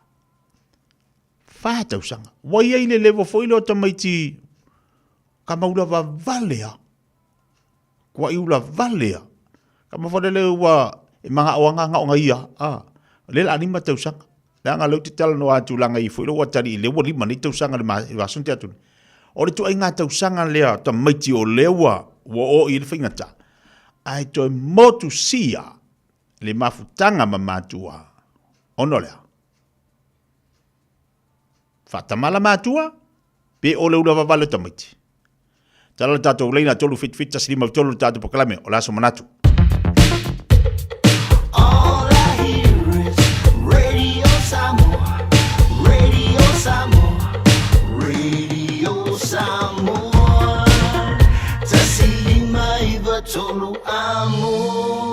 Radio Samoa, kasilima I wakuru amo. O le A1A Tree Care Limited, la tau te whaia au onanga nei, teu, whamama, whangata, pe ave sea ni la au mapongati mai lo whanua, e ma whai fo na latu te wina lau tonga la au matoi te tau. Wasilia mar se fulu tau sanga o lana tau tua. Wala au lua le A1A Tree Care Limited, le olua tasi o lua o toru ono o. Olua tasi o lua o toru ono o.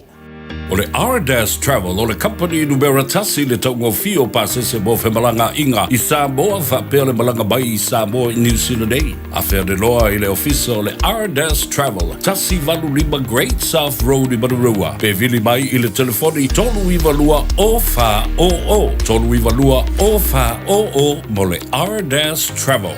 O e si la fia me e whaatino e mawhaiona e umi ai so fale motu le lumanai. A whai fo i so fale motu, o e si la fia me whaiona whaatino ni isi o fuafuanga e whaonga aire equity o lo fale. A wane e misiere por kalame o le malu I fale. Ia fiafi o soruru taitasi le se fulu e te aile whaa. O le a e sila fia ai au wala e mawhai e ona e umia se whale motu le lumana ai, ma au wala e whaonga ai le equity o lo whale motu, e whaata wai se isi o whale, le pora kalame o le malu i whale, ia fiafi o aso lulo vai aso taitasi, se fulu e te ai le wha. Tātou leina leo talatu mo le tātou atinu, po kalame whaingoina o le aso manatu. So finangalo whasoa, ea i le vaenga pe ona tu nantu i antu, oe o whanau o le tofi mai le li. Whanau o le tofi mai le li. A oa mai o e mare whanau. Oa mai si au whanau. Leo tala tātou leina, tonu whiwhita sinima tonu talofa. Ia, saru tātou walau talofa. Talofa. Leo, tarenga kia. Malo whani, malo se fumoni ni tai au. Ia, whapenga foi, whafkaya mo le pokalame maka ngofie. Oke, whafkaya kia lau sau ngoanga i. E a mai le whaasea ia mako makua. O mako ngei, ka unwa ai whaleleinga i alom whangau. Mawhawhau aku le laka o le loka mai kia lea e malemo, mai mai kile mai kua e mako kumalo i whalewhale afu. Whakamala kele makua. Ka ule afu.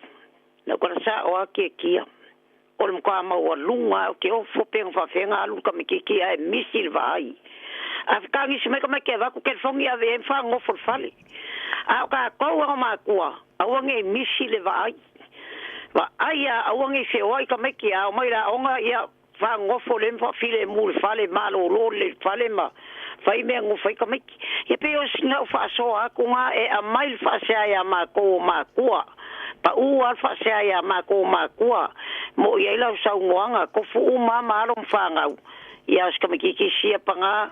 Ola ka loka mai ki e ko kupu mal fala ve ia la fa so ko nga ke kia tai fale mo nial tai au tatu walau sa tatu lina talofa to ho mangi uso malo si fo nial tai au ama tai mangi va tai o va so ku le se fangura mo ka ko ma ku a a vo ia ku la fo mi si lai e ka ngoi ka mi ki su go pe su va ka sanga mo fo mo ka mai ku la fo ngan ma lo ngai e ka bu va pe nga sa mo yo la wo ka mo ro ka ya ko ya ka ma lo ka mo lo ka no lo winga ka lo winga i lo vengo u mai kai ka meki e kai ka meki ya le ka ma ko nga ya ke lo fo yo u ma so le kai nga ka meki so Tatu tilo ile tau sanga o tamaiti ia mo tu male telefone si solo tatu tilo tau sanga o tamaiti len tau mai Famalitina, na halu i fea, alu vai tele, na le so mesi tupe. No fotama, alu atu leo le, o atu leo le au faiva pikil tama o, alu tina, alu tama, no nofo na o tamaiti. Lua tau sanga lesta maiti tina o falongo iai, fa tau sanga lesta maiti, to tolu e tamaiti. Au fuala iai, I tau sanga tamaiti nei. E le i o ole mawhau tamaiti ti le tūlanga fo i le a mea e wa te tau wai ona o le mea le te tau na whai, au wale whai ale mea lea, no. O lai ta whao ale mawhau tamaiti a fia kaunga kapere ki vi kape, ki TV ki, a mo moi whawha mo moi. Le ai se matua, le se tangata wa aia, lai pepe a mawhau tamaiti e lo i aise mawhau matua tamaiti ti a mea e o le mea le te tauna tō, o le mea le tauna whai. A tātou fua i e le whaaflawe. Ioe, a tātou fua. Mana tu natula i e tātou le taimine. A fua fua ila i pe a tātou oe, ave tātou whanau e whata whawhau. Tutu mai lalo fina ngalo le tala le lavatu. Manga orka mai ki ari o, e lo swingi. Nga ngala kol makua ku i o swingi, salu makua i on fofo, pe sau vori, alwe. Ala swingi kama kiki. La lai ke ka alo oe, lai ke vori oe po au me lai fai. A o lai wa ruesa ka maki marsuingi, bori do po feo wari ei. Fa whaingo fie pe a tatu tiro i, lo i eisi tangata waia. A tu wala au talofa. O makamaka whakalanga i tima ma sigire mai sambo. Anga whaere kalari stinga i Pilonko ruai famule mo kamiki ya. kawang fai molianga tamala inga so aka fika ko ma ko to sanga ngo fo mo iskami ele iska ka e pe yo ngi si la ngale pai ma do ser ku na fo mo e ka ma ko ka ngo fo mo ka ki pe fu ngo pe ku nga penga mo ko le ni le ka ngo mi skin a fi kinga mo ko le ki ye so ngale lo vinga ka la fu ngale sakawanga o ma ave sakawanga ru kinga ma ave yang fang ore mo le pui ya ko ar ka ma lo fo so se ma fa wala so o si danga ia ia be fa ngo ka ar fenga e ka ngo skala ino ma go fo ngo te ka fenga i mele la be fa kwale ai ma sha nga ko skan si lo ka sa o so ni kwale ai se ka u nga lo i maka ya la nem fa u wo ma diu ko me ki ya okay do se fa kwa ma ro si fo nga mo ka ko nga i lo o le fa lo ngo ngo kela ku tang ni ta kan ni ora makala ki ka ai ko dua ka me ki lai ko ko ngoi le inga ka ma ku ye io ko le va ngo ku ngo ma fa ri pe ke vi dinga le uri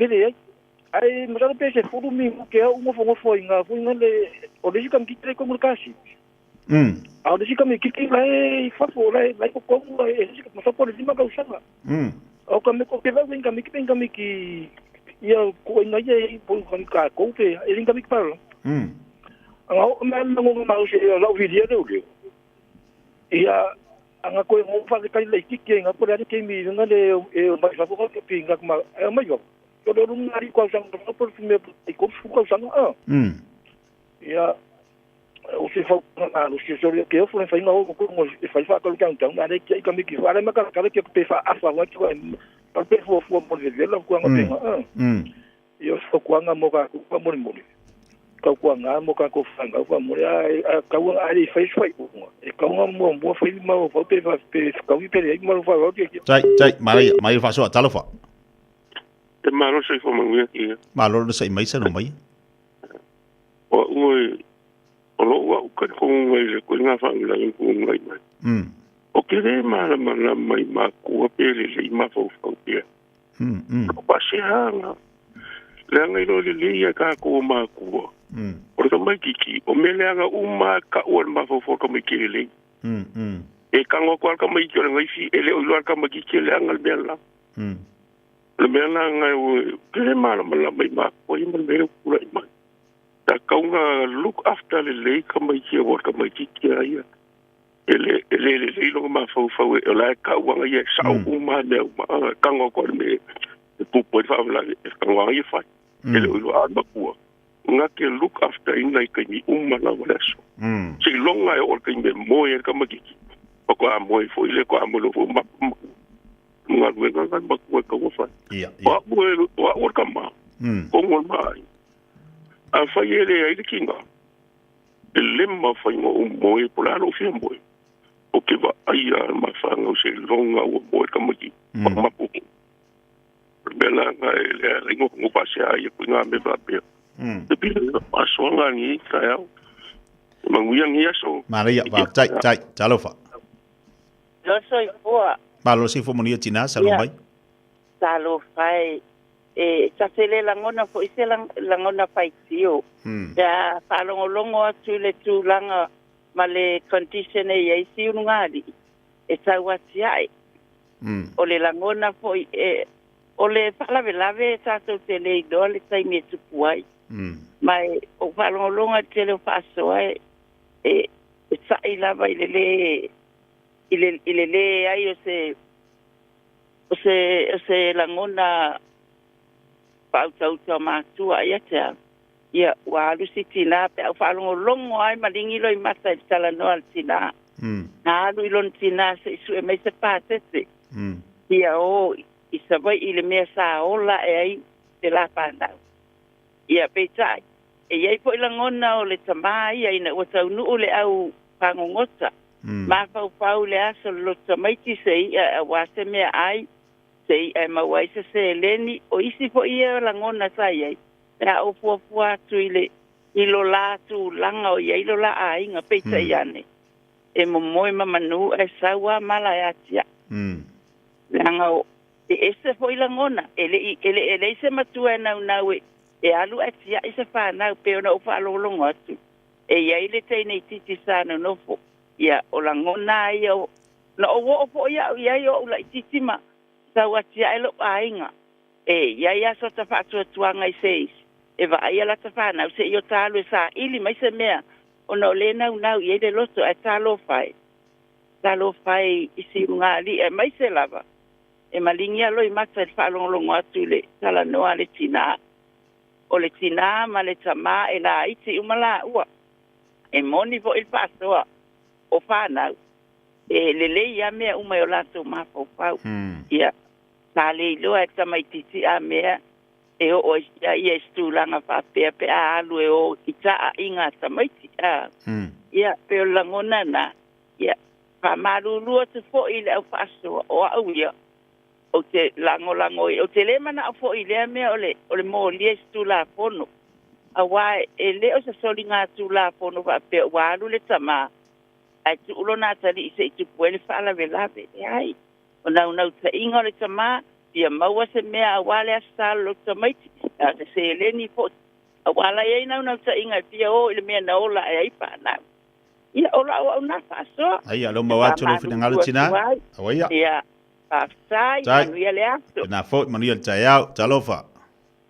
Alo sei fu, ia tia. Ia, malolo na sai mai. Malole. O tato pukanga i kai. Nei pa fu asila ngoma vai mai fa so manga ku fo yo le ko ku ni kai au ku sai mala fa so. E pa fu yo la u vai ngai ke le fai ki o ia u le simngari. Ia o ngalo o man ku por fa la. Lo ka ko lo o man ku por fa la. Pa wa me ia awa o me ka ko.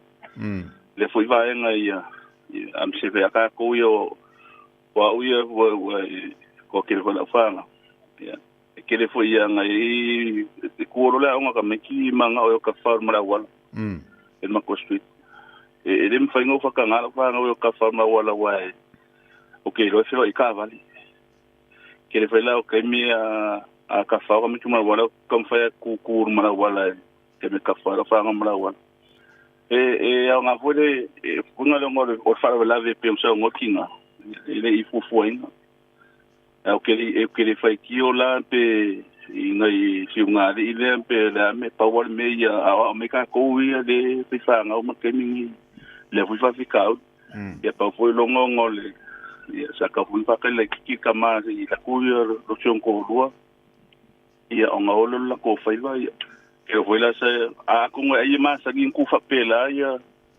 ka me ya ngole wo ku por favor ke mi lo ko fa yo ya ka pele lo si ka mi pesa ma sa nga ku fa pela fu le fa nga ku e ka ma lang fa nga wa e lo fa nga ya ngot paulo ngo ku lang fa ke nga ka ngola e la ka le vai i pa ngolo fa ke nga le ngola ka la vai pi fa lo ka ko o ke le va nga yi si me ka ko si manga e ya me ku pe fa la pa wale me ka ya ka ko mai le fa la ve ya wongi kupu ya ka ko ya ka kun makala i ngai ka ku fa nga uma i fa mo sa nga le mo la ule fa so tai le fa so le ni o tai to lu ta te vala talofa na lo se mo ya ia sa no mai ma o ke ma o ne ko e voy a ma lo yo fa iba o se marca ko po kala me ka one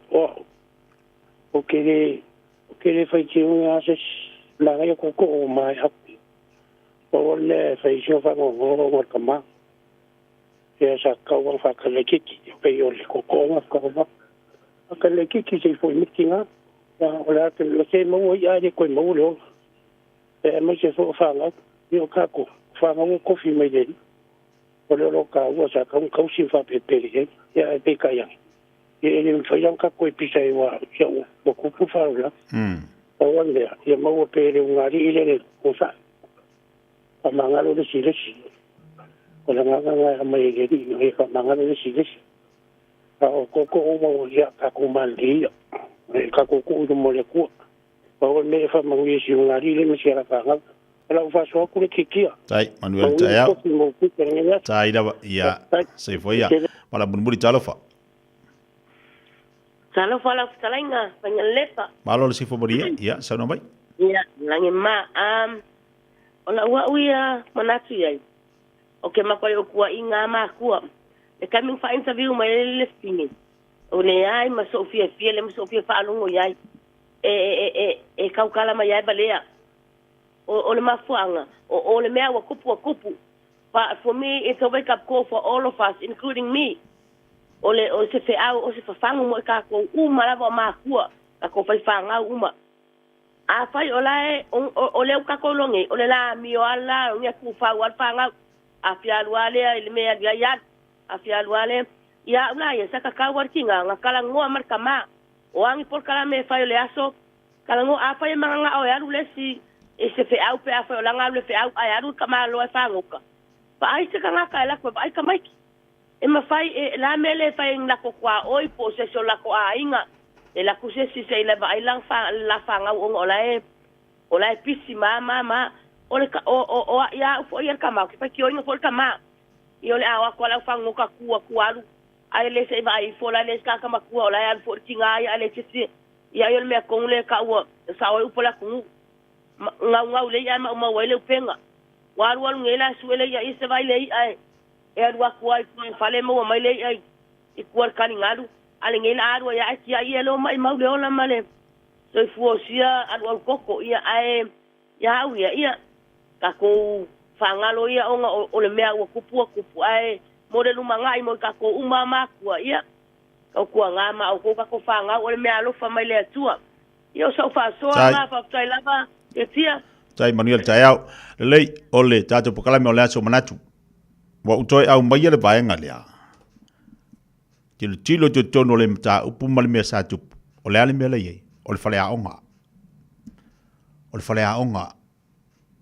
le anga lim fenta tu a mai le pu vai lo masa ai ole tu langa ole mta upu pe ona tatu fa so le tai ole nei ole fale a onga le mo tanto le anga i tofu ata to mta tu fa na a o i foi tilo i ta to matua o fea e ave i ai lo fa momua fea ave lo fa momua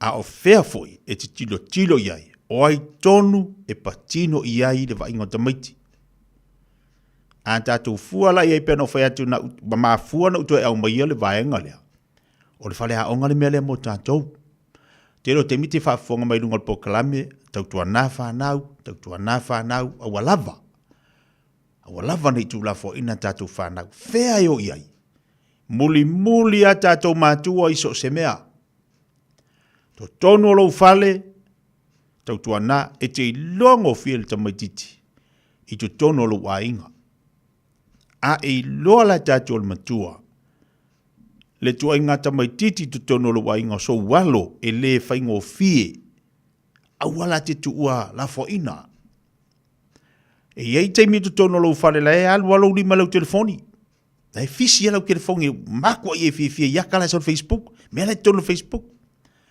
ngalo i ante oe e le kamakikira e peko solo i lo walo le peko solo male naifi se i tulo le angare de maua tatu faso o mea i titi o mea la iti tatu te fata mala i tatu te le ano i ai ai ono tutupo i fala velave e ono tutupo so se mea o fale a onga le mea le mo tatu matua o le tua lalo ai il pokalame mo tatu taimi uma tautua na tatu whana tatu tilo le meu tula i mai o ai e mafu ai i la ngona ai il pokalame le tau le nei mafua matua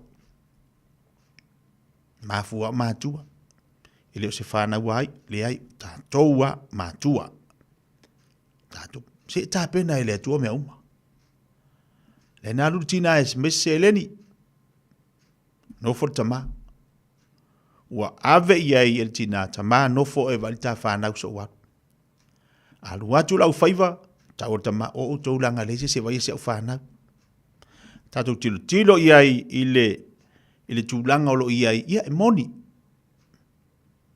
tau bava ai ya te lo ai e se fo na ta inga matu ala to ai pe no to fangu ia toi ma to e mai le ni mata tatu fa soa le aso manatu la so langona tu fa tasi ina ia to puti tatu fa na mo le lumana Toi tilo lo whanau. Toi te wawa aia nei nai te maiti. O tu la fo ia. Luma le awala se ke re ango o le momo ka mai ke awala ma le polo. La e faila o me aia le ke fa mai. Ari fa ka fa o le mangai le la awa. O lava. O le tu alalo te awa. Awa ke faisa fanga. O fa ka fa o le ai. Ale ai langa e o le kelo ke me ma ko piko ngui o tara. E ka alo ka mai ki sau de polo le awala kele. O le leila. O le makala avita vale. A ila o baba ai. O tamaiti tātou sa mo. Yo, e kau desu e aranga. Ia, alu ngala te tala foi dia. Tau tua nā tātou mātua. Tau tua nā tātou whanau. O le whangwhangu. Mana ia whina ngalo nei tai au. Aia te le whina ngalo tātou watinu. Ngaluenga fau whaatasi a tātou ta māmatina. A le la vāmalitina ngaluenga. Ta mā ono sai tātou. A le la vāmalita mā. Ono sai tātou tina. Fau whaatasi tātou ngaluenga. A wale manui o whanau. E te le toi ti ngā ina lumanai, pe ona puti le lene tamaiti. Mōro lantu o langa manuia, a wā ia lu ainga mo a tai au. Tātu whasoal nā, o la somanatu, whaafitai mo le tātu atu nei tai au, lo whaatu pokalame, so i fumai manuia. Hey, hey, oh!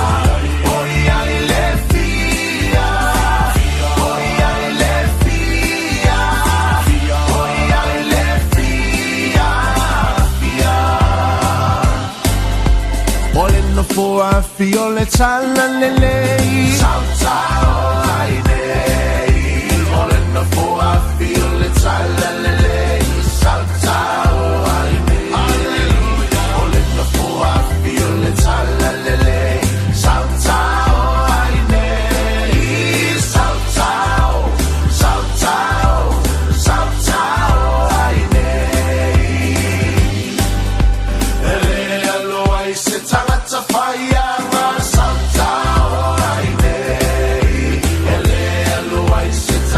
Taipele watile o toe ono minuto talo le tula full le wase malisao la unanga mto tula enterprise motor group motanto le later ya sunga Jerry ya tasi foi tomali o tatu watunu ya o na lo tuma o na mai le tatu falta vale later ya o fasi piso la tole nga tole ya so talo fa Jerry malo se fo manuia ya fatalo fatu la sunga le later fo te tia malo la vale tawata ilo sung ya fa pe fo na fatalo fatu le malum pai o se tatu no o lo ka pena fa ko mai nei tula pena sa no ina tulanga le mana ye mai suru mai la ya a tongo le tulanga hole la ye ya tulava wa mata fona sa ma fana yo sama ma tulanga pena ali fiti tau mana ya le sual tava le leiwa le au ma fana ya o fa ta se lo to ina malo matua to mata mai mata mau tamiti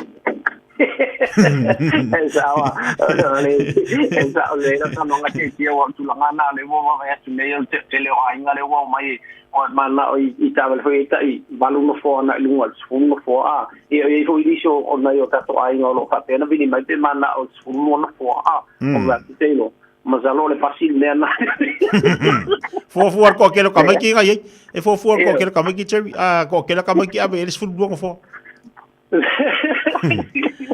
esa o te ya le leisa no ya ole tulanga ole o nanga fo I ma to wi tulanga ole sia ma to o nanga fa fa wa te tulanga lo pa pe ona ma to to ina fo le manual fa I se ta to no o le tulanga ya o man wi pe la le tam fainga fo el ma to o nanga o fa wa pe le ma to fa to le te ne yo le promotion ma to le nei fa ona ne le I tamale ele o tamale o selected cars na le ole ole lunga le discounts po le cash bonus le tom wafe o lo fa wa terminate ya o tele mala no e to ta vale u fa perna ma sauni fo imole ma pa yemal malo cheta to no lo afio mai ta fa perna fisi la fo le mato weekend o mato late ya ma tulanga a tono fo ila ole a so pa fo le po la so o ta mai sa fenga ye fo le malo ta so no ya a sa pe fo la na tele ya na yo ta so ai na sa pe fa ma ye na I tulanga la le pe o cash bonus le fa nga tu wa tu no la so counts e fa ye tulanga fu fa pena o ta tu ta vale lo ma o terminate tele ta tu piki apu po utilities o anon tele manera no yo ma so food rangers o ta vale fa pena o Nissan the Barras o le Mitsubishi Triton tulang o ta fa pena po le Colorado po le Holden Colorado so ka vale fa pena lo fa pena ma won tono mato o le mato ya o ta to hybrid mo ta vale fa le ya lo el tise to e pensinio la to wafi o tele ma no le tele ta to SUV o ta vale ya ta lima no fo na nunga so e ma wai si le fit no fo ta vale fa pena o ma wai ya mato teni tulango le fa tu pe no lo sa tulango fa pena fa pe o finangalo fa pe te sumai ma mai lo la sene afta vale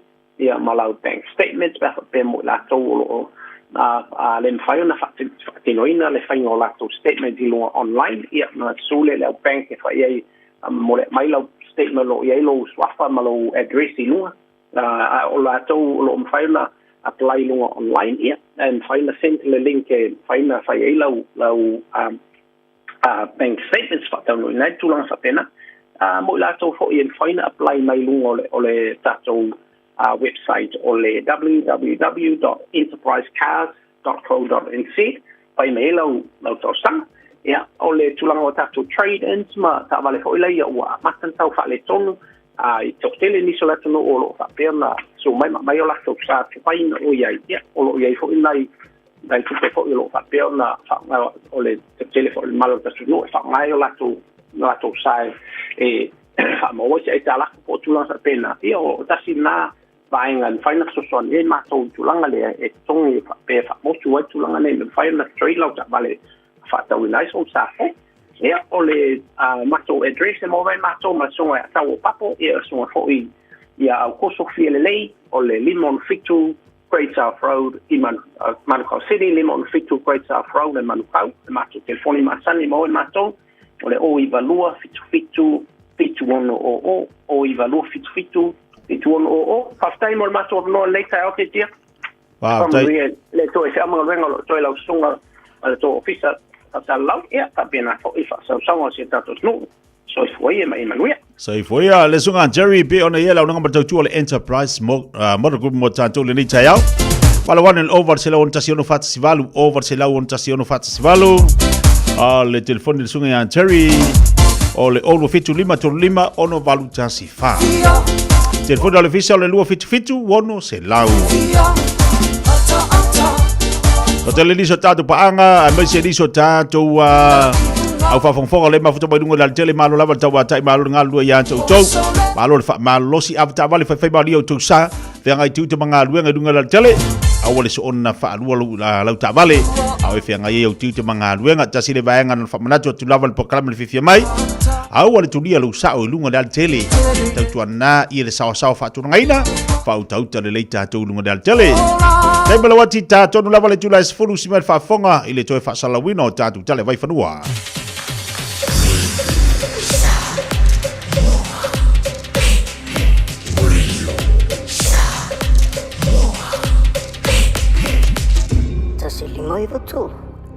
O te fia whaafelo i atu I lau whaafonga angai le nei fo I tae ao ma lo le fo lau, alo mai o Tālala Radio Samoa. O le whaaiunga o le tausanga le awa whaamauti no mai o le amawhai ai loona whaao ngai tangata au kilani, credit ma debit cards. E totongi ai pase se ilunga o pasi, train ma vaa. O le ana whaapeo le masino iuni o le tausanga le nei e amata aloa I ai, peitai. Na toe tolo po ona o le whaatu wai o na taunu mai o nisi o mea whai ngā luenga e mo mia. Ma le Auckland Transport e le ngata o le ama whai ona whaao ngā kāta whaapea Apple Pay, Google Pay, po le Samsung Pay foi e whaao ngā ai le telefoni. O le ena o le ehop kādo lo o whaao ngā ai le taimi nei mai le Auckland Transport o se whaingo le a whaawhai ngō fia I tu risi whaapea pā angai sea whaao ngā ina au nanga nei. O se swinga au ina amate aloa ia e na o tangata mātutu o lo tutongi atoa pasese E mawhai o nā anga vaai, ai mo I lātou o loo maua pēr pāsese pa u mō whe malanga inga lau tele e iei tangata mātutua ma whānau a onga e mo o mia pēle whaaunga o ad hoc cards. O lewa mo lia le tangata lo na tolu I le whasi o ti tangata whe so o ta I malitino mali o le tamā 5 ma le tolu tau sango au kilani. Lea na maua I le mua o le awala. A matanga o le masina le neina maua I le tino le tamā North Shore I lunga o le awala I Point England. Ma e whapē tele manu anga na maua I lo na tino fōlinga mai foi na toe oso I lunga lana ia lava ta avale. O le tangata lo na tolu wa mōlia nei o le talavau se fulu iwa tau sango Glen Innes ma ua to a tolu iei tangata mōlia I mōlianga o le whasi o ti tangata. O le isi to a lua o le ana mōlia I le vai aso tā aluai, luas fultasi tau sango le alii. Ma le tamaita I luas fululua tau sanga le mātutua ma o loo tau fia uma I lalo va ai ngā leo leo. E se mai mōlianga o le whasi o ti tangata o loo toi mōlia uma fo I le to a tolu I mōlianga o le ngaoi le whaapea nau lātou ngā o ia le ta avale a le ua maliu. Po o le ta avale lava le neina toi oso I lungo le tino o le ua mau ai lona soifua. Pāsa fulu pasene le si itanga wa whaamawina I tangata no nofo I awala I Wellingtone. O whaamawaunga nei le Downtown Community Ministry le uwhai mai, whaase lau wonos fulma le whāta ngata le aini whale no nofo ai o le ana sulu atu ia I lātou. I le masina whaato a umatu mo se fesoa soani. A whaatusa le awhainu umera I le tolu se lau tolu se fulu, na whaamawina I le masina o se tema o le tausanga te aluai, o le olo o alu I lunga. O nisi o I lātou nei whaapeo tangata na te ena lātou tālo sanga. More emergency housing o no tū la fono fōu whaamalo sia le malo. Le ana amata whaamamalu I le masino au kuso. O le Downtown Community Ministry o se tasi o whaalaputuputunga I whaapitoa la lātou au nanga. Mō tangata o mo o mial fesoa soani I tūtau whale. Ma ua moli mauma iei fo I le o toe whaingo fio na sa ili ni awanoa. E anga wa ai tangata I emergency housing. Wa sa waimala lātou tālo sanga I le malo, e mo o mia pēle fesoa soani le malo whaapea I male wha au popo, o whale e whau ai maise o le anga wa au tangata I whale nei le malo. Ua iai le popo le ngai le saunga le mua o le teinei titi se fulu lua tau sango au kilani saute le ua lua vai aso o sui. O le aso lua o ke topa le na muli wa ai Frankie lo lātou whale I Manurewa. Whaamauninga mai leo ana na fiolo o whaasolo pea so e suenga, ma o leo whaatalo sanga ina fo ili fesoa soani a tangata lautele. E talitonu leo a leo whangarei o au kilani lava I saute leo lo o iai, masalo miai Manurewa, Papakura, Pukekoe, po o papa toe foi. Ta uaia leo le whaapopole ino le ofisa e maise ai lava lona a inga I lona saunga le mu. O le talo sanga le ofisa I so o se tasi, e si la fia se mea o iai, Ia vave feso ta I atu leo I le tasi. Matala muli, to a whātangata mali liu mali tangata to a tasi manu ati ngā ina on o whaalavelawe tau ta avale matu iana tūla I maiana nafi, I lunga le State Highway tasi. O le whaalavelawe mua le ana tūpu I le tai au Latte Martin, ma e to a lua le ana mali liwai ina ua feto ai le loli mali pasi. O ila ua mali liwai o aveta avale o le loli whaapea le pasi e tūsa ma whaamauninga mai leo. O leisi whaalawelawe tau ta avale na tūpu lava fo I le tai au na nafi. Ma o le whaalawelawe le nei wai o rua mali li wai le to a lua ai manu ati ngā ina le to a tasi. O le ta avale la ititi ma le loli le ana la veveai ma e le aini manu ango le ave loli e tūsa ma reporti a leo. Tala nao le nei tai au. Talofa, we're the Katinas, and you're listening to Radio Samoa on 1593 AM.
Ya, taima le wate le se maria mai le nei taima le tai au se fulu maltasi ni te ua te ai nei le tula se fulu.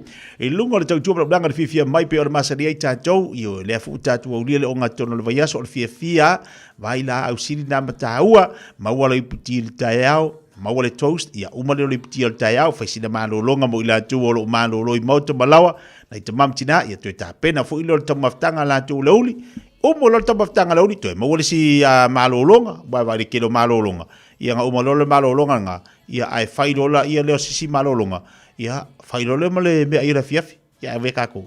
Kako inge, ia kere malo longa au Samoa, e uma le puki esko, ima sila umakua, se angin lo makua, ia koe sao fai langa ia konga, se angin koe inga la kou sa langa afa. Ia o ngalua nga masari, nga yo ia la tu tino i Samoa, ia tatou ine, tu ilo fui na e mwur fa mastino mo tatou tangata matatua. Lewa, se mai le sao le tofai alo mwenga, ia pe ona iei foi le tofai a pau, tatou pokala masani ma Amerika Samoa, ia i tatou sota inga pero masani ia so lulo vai asta itasi, o tau o nei pokala, to te lila tau mai ani la ngona fia ina o mawale sota inga ma Amerika Samoa, e whamatala ma tala fo le tūlanga o tatou foi sota inga, ai mai se le whaiwa inga, a tatou mai upolu masawai, anga ia tu lea i tutuila, e se le mana ia langa o le ua mai ia nisi o tustu singa fai. I le whaasoa mai a lea fo ita mali o le tātou watunu. O lea o lo ngalua i tutonu. Ia i tutuila. Ia e soani nei o tātou tangata. Ma ila le mana i tele. Ia o lea fo o tātou mamla matuai. E loa fo tātou nei i New Zealand, Australia, Amerika. Tūlanga lo iai a tātou ainga Samoa. Le nganga fia nei tai au whatalo whaatu i lau tō whaala mwenga. Ia, le nei tai au fau leu te mo tatu filo inga ma tatu so inga. Ia fatalo fatu malanga fa lalo pa nei tai au ma lo se fo manuia.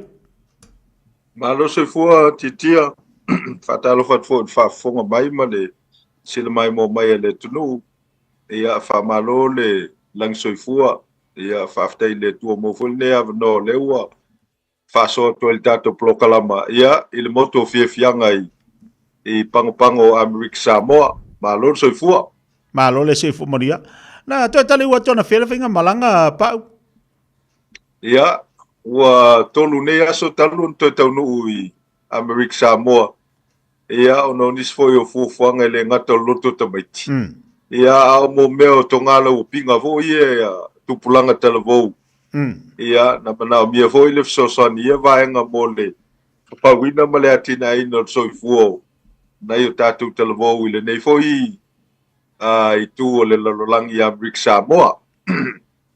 Mana ia.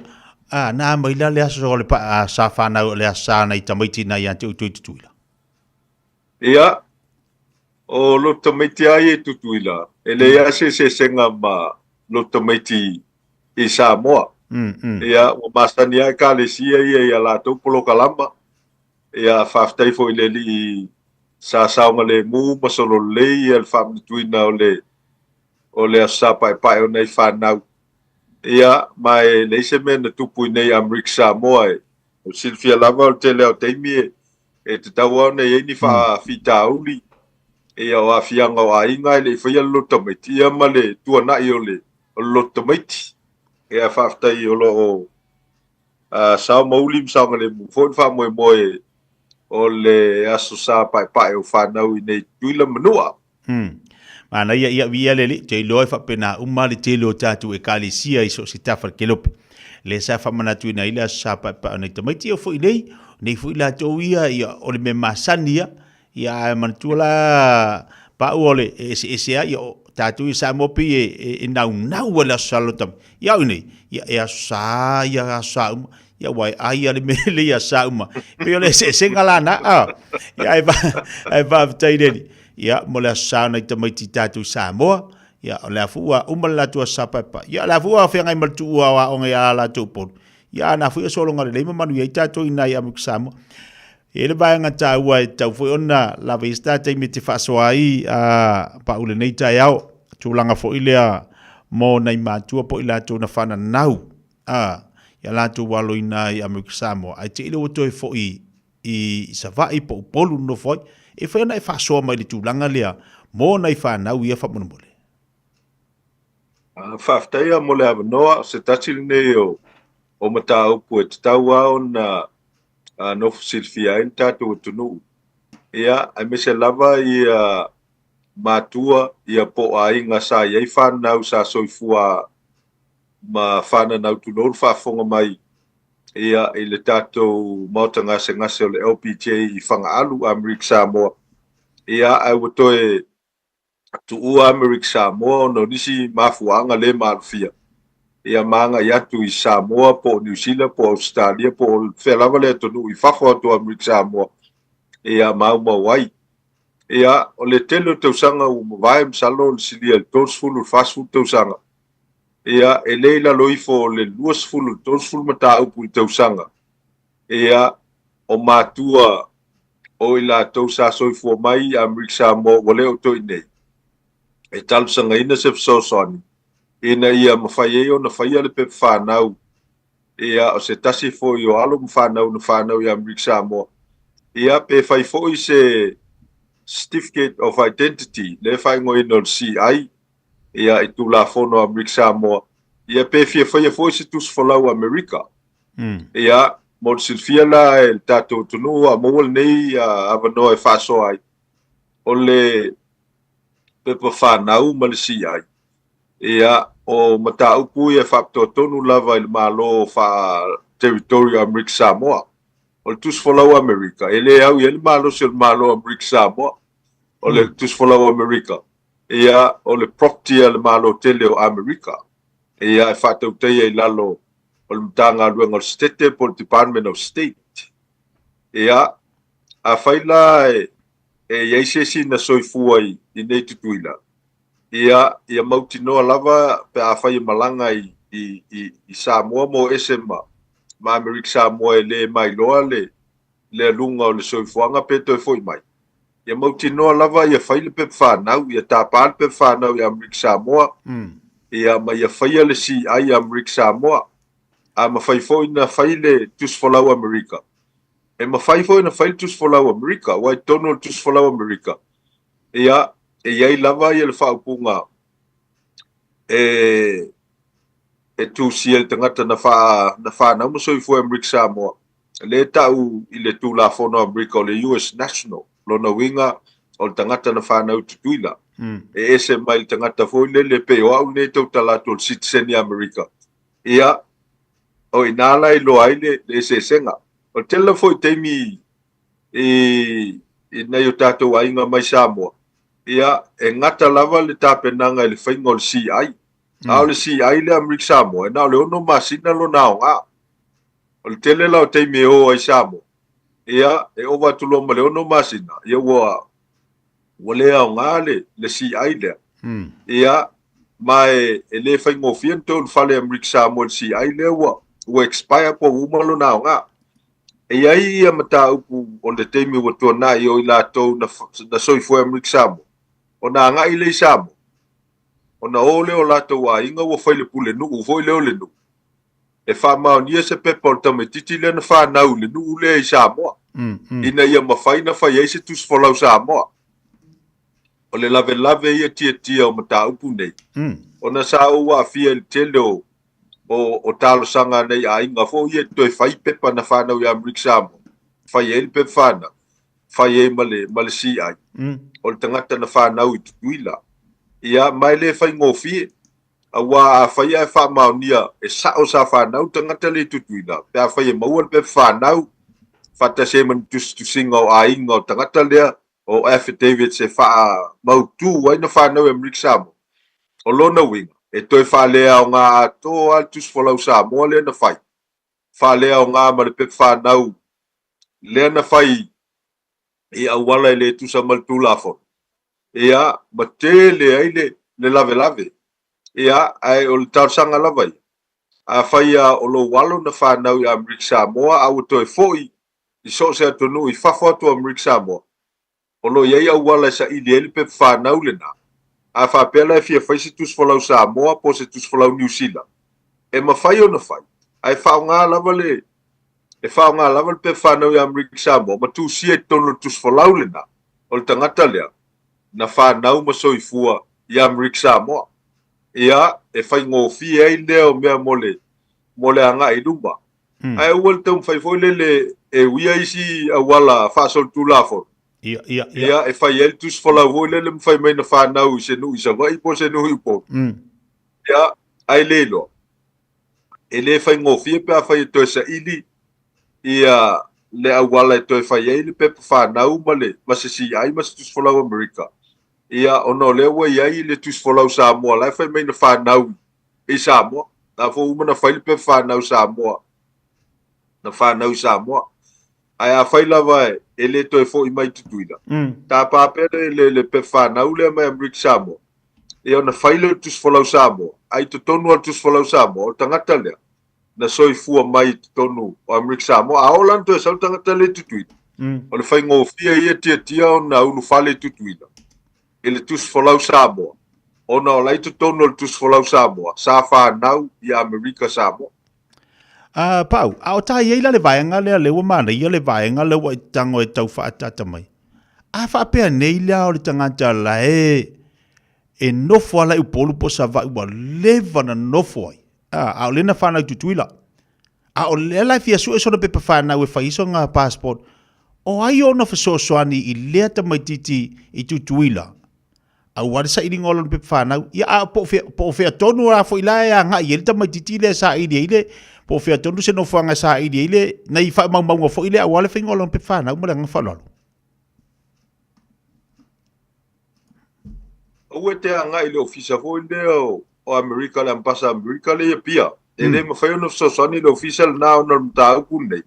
O le ta pu fa territory fa lo to fa le America Samoa. O lo ia le upenga ta fa ilangi ale official le lo ia. Le lo ngafa ma ta pu nei. Ia e mawhai o na tausanga I se sosani, lua. E mawhai foi o na whai se tangata o le ainga. O lo ia America Samoa. Ia ngai le ofisa o Pep Whanau. Ia matausanga ina le Pep Whanau. O lo ia foi vaenga le tula fone te un whamalie. E mai le tusi al tangata le na e whape mai. Ia le utu atu le whatangana le tō whai a pa uro iau sange. E avele tusi le matapa ia le ia lo Pep Whanau ia ona whailo leo whiutanga inga ma le ofisa o whemalanga e mawhai ai ona malanga mai tangata lea e tutuila e sau e pu e lona si ai pe whailon tus whalau Amerika ia e mawhaila on talsanga ina whaongal katou penga te whailangi whaivon whaonga se tangata o le ainga ai ma fai fono so tai mai tau titia ia ona so soni le ai pe ia nga luanga le lo fai telo ni tau sanga e so soni le malo tatu tunu lo ia mata ku fa pe ai me se lava ia alo ma fana da soifua e nei tula manua e ta ual vaenga le titia ia ona e tele ava no e nei tula mo alo ma fana no soifua e nei ai me se lava le ava noa e mawhai ai ona un fale vaenga au Amerika. Ia, mai tō telefoi whanau al tātou tunu sa soifua e nei lain no foi Samoa. Sa mawhai ona ufso soni ai. E le ngata o le avanoa e unu fale i vaenga au al malo Amerika ma telepen fite au ngai a te imalo nai. Ao wala e unu fale I kolisi ai te tongi el malo Amerika a lato pili aonga, a lato tuise.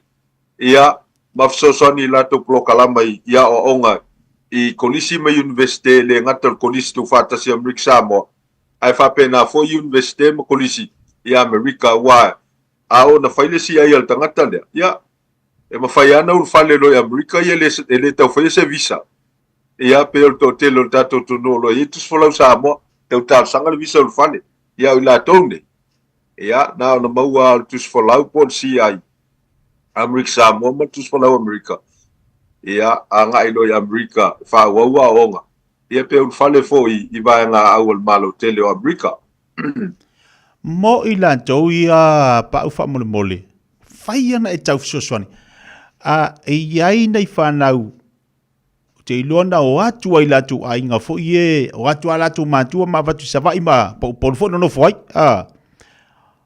ai te ua fai ane ia o umila na upon e ono ye se fasalanga o ni tamaitina whana nau tutuila ai te ua over su atu over le no foi atatu I upon po savai Olo ye tula fono ale tato vaenga o le ofisa o malanga inga o le e foi fasalanga mo la to ia wo wastia ia ai e lava wala tal sanga nai le so so ni me le office of malanga o no fa nau nei o la to matu o tangata siteni o Samoa ia mai fai ngo fia la na fai se waiva vo le e fa tanga yo na no fo tangata le umile o no so tanga fa pena ia e le tau fia fo el malo America ia le mele o le dual citizen e mafai ao na fai lo tus folau Samoa e no foi Samoa ai ia mautino e tu sie tono tus folau Samoa o na fa na tu la wal mel na tia le tele le fa le tonu le ene o le fai o tus folau Samoa vo le an fa na tu la tu si tus folau la fa na se nu vo le sa vai po ia wa si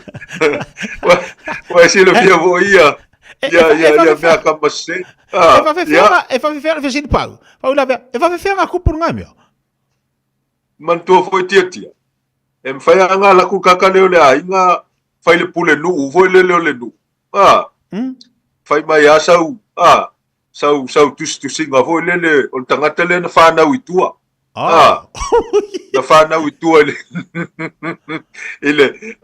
ele fale o le nu le se ka ke muso ka se go se go tu fa sa mai ia ona mai lo tu sinal pole nu avelo le vital statistics foi le tato ia pia le official pe fa ia nga va ku afa ma ni tamana fai mai lo mal pe fa o tangata le na fa na u aso le mal te mi le mal nu le i matua ia ia pe fa na u na le au mai fai lo le tu folau Samoa a wa le te fai ia e tele matau puno wa fia na to e fai uma e lo ia i Samoa ia tu singa to e fatau to ele ngali dea mal tangata le na fai al me fa pe mai ia o au le nei sa walu le pule nu sa u fai nei winga fa sol tu la fono ia al tangata le o lo watali polo wa fine ia o lo nis polo nephew ai me se la matau fo ia wa bali di uma matua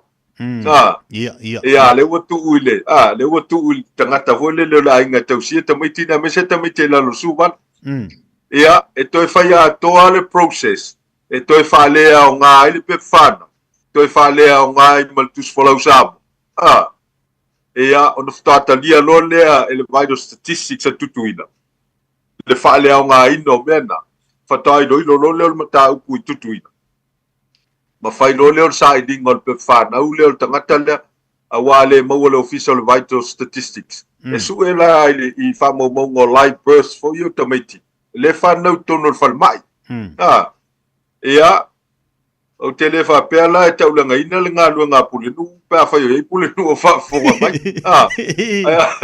aya fa yo o le pule nu fa mo alo ese matoi nga mata upuya wala te lo e fa sol tu la fo ala te fa ya fo le ya te le lo pe o no to va to te ai nga yai e por mafia fo te tu se tu yai ia ma soli e amal tu la fono ma lave ai nei la ngai lu ma te wala te fa ia fe lo mata ku fa pena sa o afia ele tau to soni tanga tol tatu tu no ai lo ai o le telo me na fai samo ia ele ma se menga sa o fai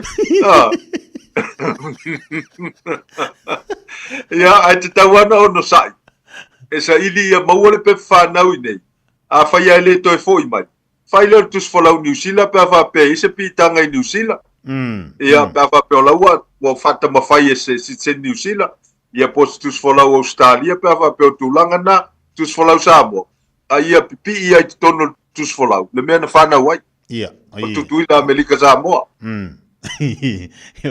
eu ka mai ki saingi anu ngor se rengi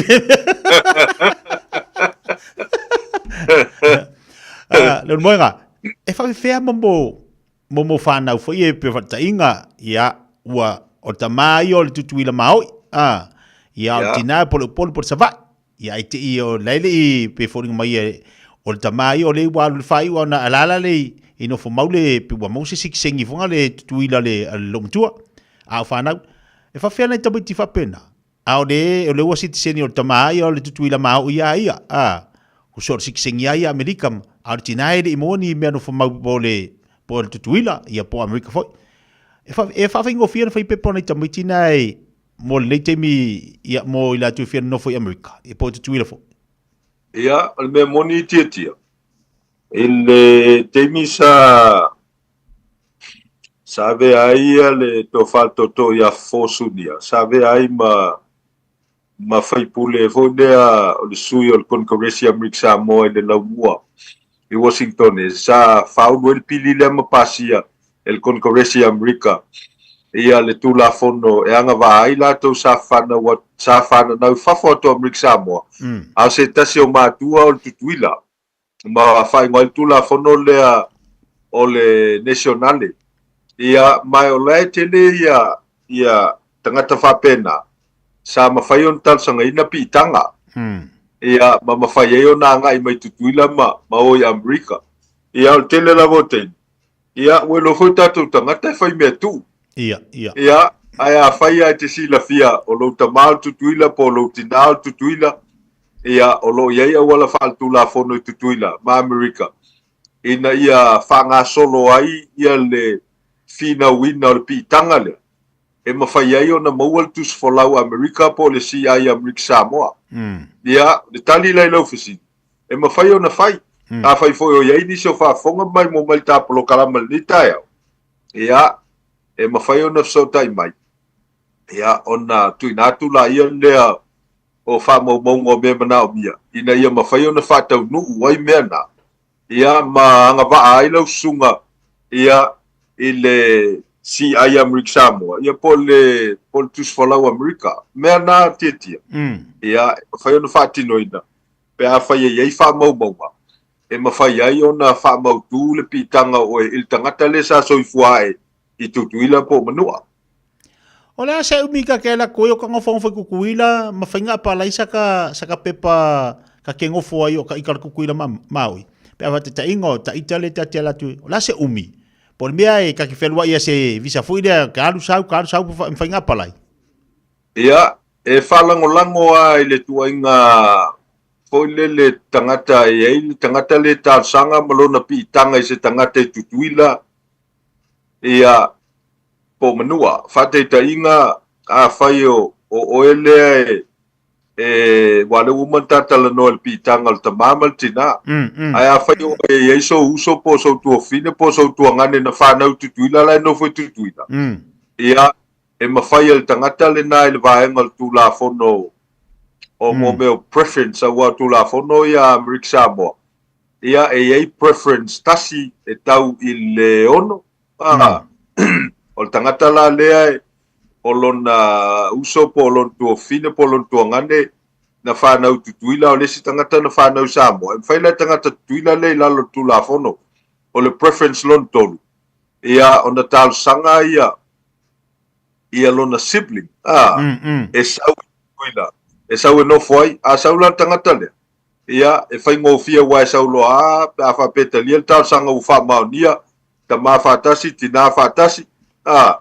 Ia lawa iai me langlango ina il tal sanga ia saulo tangata le apu e lona ID ma no foi nei tutuila ia e tasil tau sanga expire ia ele expire e to tal sanga e te no foala nei ile umi te fia no foi nei ia e te tau sanga ma fa fo ia lo ID a fai o tangata foi nei le se pita o wala la nei em fai nei malanga mai Amerika Samoa malanga mai ngā luenga whawai teimi sponsor Starkist ia e tau sanga foi mo fa fo le ID le na e tangata tia fa pena ua over maltai luas fu tau sanga o fai ngā luenga company ia o la ia o la tau ID na a le o le P5 preference 5 ia po tangata ia o mai mo me o le GW case workers e o mai e fai ngā luenga Starkist ia ai foi tangata ye o mai sponsor isi business le foi tata la noa ia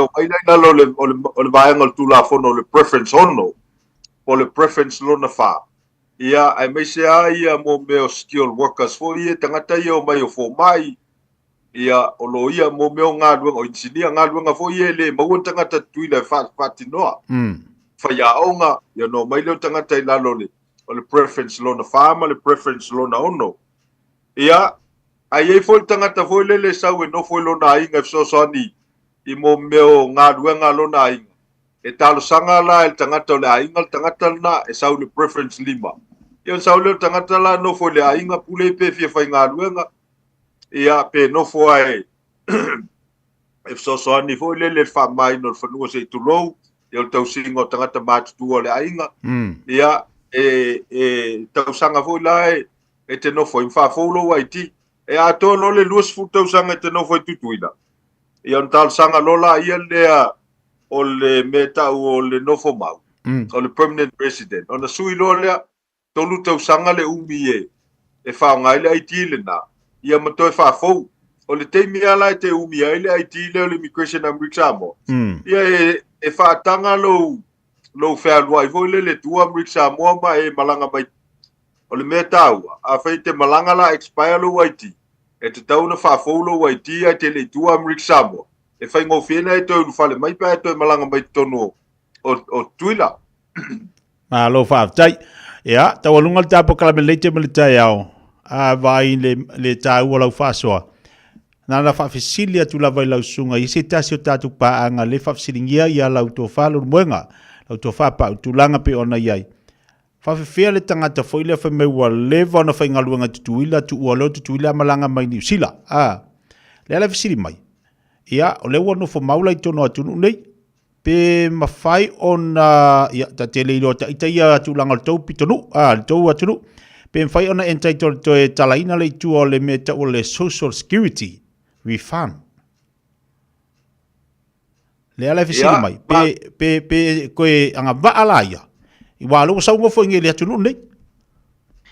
E mana ia lo sili. Ia te no le sina mta ko fa tal no le sita fe lo ai mo le fesili. Ia o le plokalama le Social Security. E le pe o plokalama foi le nupi fa le sa mo mai se to. E mo fai ne to e va tu lo tupe. To fa foi e tu lo tupe. O le plokalama Social Security. E tu wala tupe le malo America. Se longa o le ono sul lima o tau sanga te retire. O na pei atu leo la retirement, voi se longa umalo ola. E pei se io kalama leo security, Social Security.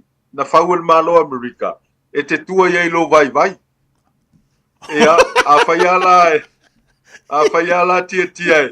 E te pei o lo tama wa balus fulu lua tau sanga le matua. Ia o lo na winga. Tanu mai leo no lima ina wa tali le saunga lemu. Ia, was fulmal fitu tau sanga o tali le saunga le mua alo tama le sanga te ngā wen malo Amerika. A wale titil tupe na tipil, te mila fai ngā ruenga. A le wa te le ale tupe, ia, te vai tu ilau toina. E le lope a war se lau toina. Ai to tongi an malo Amerika le tupe se longa e umalo na ola. Lona soifua. Io ia ai fai vavena e oti ai le ia oti pendent ia wa uma foi na male pal tupele ai fai te maliu ala wa tali lau so security benefit o ai lava lau fa na wele a tons full van ia malau tolua ia tangata na ia ngava ia se longa e a tons full van ol fa na ia pe uma foi so fu lo faltua ai le se refund e fai ai il melo so security man ia le le lau whawhanga mai nisi o tātou pāanga le tai au le whaatātanga mai e pa o tu langa le ia tātou ia pēr whapeo. Leo e malanga mai e no whamau nei pa Australia. Ia, leo a sauno mai, ia pau. O le ama whai o na whalau tele le tātou mata upu lea. Ia isi tātou whatatanonga. Lea nana whaata mai lava. Lona winga, o ke mo poli. Pa wani mo le whapuku. Ia wa la kala kala mai rao nga e whapuku se e hoki. Ai va tai tere lava pa mo tapo kala nei tai au lo fasoa manino le fa fonga tatu wa tunu to tele fo tapa anga le lo fatsi mai a o le fu fa longo mal to tele tatu sa mo lungo tapo kala i lau tufa ma lo fasoa manino le nei tai au lo so sani fa tai foi lo ngaluenga tau tu to tatu wa tunu ma wa to tatu po kala tele lo so sani ma lo ngaluenga le te so sani nei o tatu tangata i le malanga nei tutuila ai fa tai tele lava nei tai au ia ilunga le tāpo kalame. Ia bon le foi alo whaanga ne o tātu tamamtina mātua. E me se foi le tātu po kalame le whatasi mai i lau tō wha. Ia iau tiu te foi mau whaiva pe ona iai. Ia palo wala wina i nai Amerika Samoa. ai anga leile tu fa unia tu la tu fa mala inga ya bai se foi o tu te mo fai va pa nei tai au pa te te mo la no o wa ia e si fa mo winal fa aftai lo sunga e matua ia le plokalamba wa na le se no la no tala fa so ia e le si le fia fo tato to no ma wa ia fa salonga e fa aftai mo la no ni tai au ia fi loi fo ile vai aso mo pe aso po il so i fo mo le la fa aftai mo la no ma lo fa aftai te le lava pa u alo fa tu lo sunga mo ia le tai au tai lava ia so i fo ia le fa fo mo le tato wa tu le tai au lunga tato po club fifia mai fa so mai America Samoa Oka se mana ia tu fa mai lava le tamali o tatu watunu o tangata e lofa moni nei o tatu tangata malanga nei tutuila malanga i upolu malanga i tutuila malanga i upolu fa asoa li telo me mana na ia tautua na matatou ele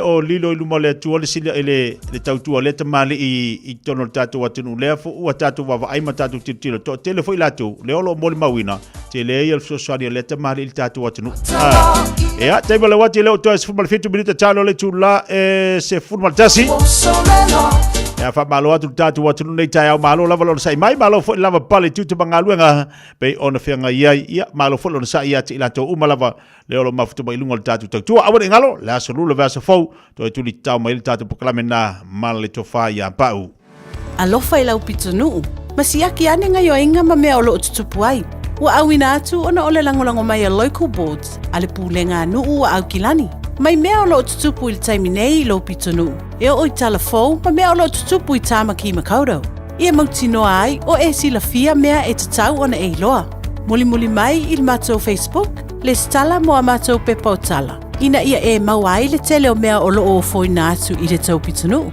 Mo nisi whamtalanga, tanga e ane i le ourauckland.nz ma o omi le upu, local. O mana umi e oe po se siolo a inga se fisoso ani tau whemalanga inga mo New Zealand. I mata au po e pei o le vaita mai no whanau po o ngaluenga. A whai o lau tali o le ioe, wala au loa Ken Fernieho o le Fern Immigration Services. E iailana lai sene, ma ua silia ma le se fulu lima tau sanga o lana tau tua. E toa tele tangata o fisosoani iai Ken, i mata upu tau whemalanga inga. E au fia ai mata upu na o atu le tribunal, ma apili le minister. Tanga iane i le mata o Facebook, ma le upenga te whailangi i moli mau. Mo nisi whamtalanga, wala au mai le Fern Immigration Services, ma tala noa ialu isa, i le oiva, lua ono lua, tolu lua lima tolu. Lua ono lua, tolu lua lima tolu. Po le o lua tasi, tasi lima tasi, o lima. Talofa. Oa ua mele, le tinao Anna ma John. O se vai aso pisi le nei vai aso. O lo o afia John i le fulu. Ai o lo o maua ana i le tino mangeso. O lea fatoa o fo i mai le fale tala vai. Masa maua i le fisoso ani mo nei fa afita auli. O fa matalanga ta ua. E pei o manu anga i titi. E iai ma o sia o le tino. Ma fesili e winga i vai la au. E iai fo i le no fuanga mo tala no anga taito tasi. Pe amana o mia. O le fale tala vai foi. E mawhai ona la tautu uina mai vai la au. Mo isi ngase. Mawhaatino e matui pui. O lunga o le healthpoint.co.nz e te mawai whamtalanga o le whale talavai i le taupitonu.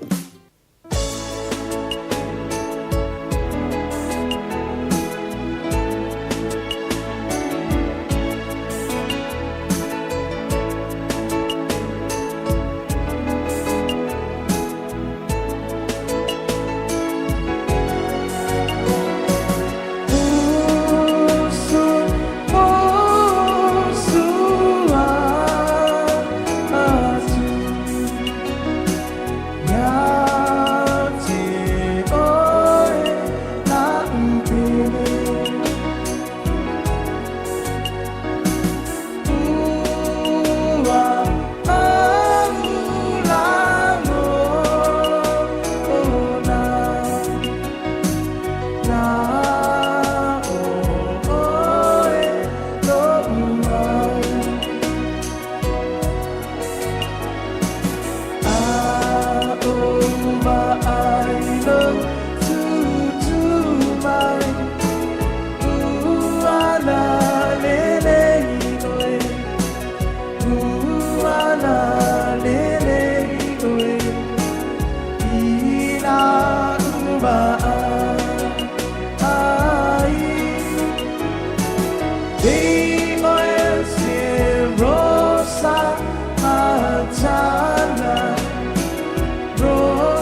Ya, si fonga balia nal vai va manai fa fia ngai fa no file mo lo mo tai au ina o se mari mo tai mo wati le o toi va minute ona ta le o le tu la SF Baldasi au dang ba tu ba sani pe ona yai e le tatu Pacifica Family Health Group mo tatu ya wa fo le tatu ino le tatu wa tino le wa fatsimai ya le tumata ya Tania Yeremia la failo ni so vaenga o lo e fo la tu mo nanga mo le tatu wa tino ya be se fo ia tu langa tau ngolongo lava pe ona ye le fa ma il fulu ia ai mai se fo ia tu langa o lo ia knife so sani mo le malo le tatu wa tunu fa tala fa tania malo le ona sai mai lunga tatu po kala nei tai malo fo le usu tiu te bangalu ia fatalo fatu lau sunga tia ia pa malo lua tu foi watu ai mai mato pizzo ia ai le afaina e fatalo fatu foi le pa ia male malo se tato watu no fa fonga mai nei tai au tato po kala me masani ia malo lava soifua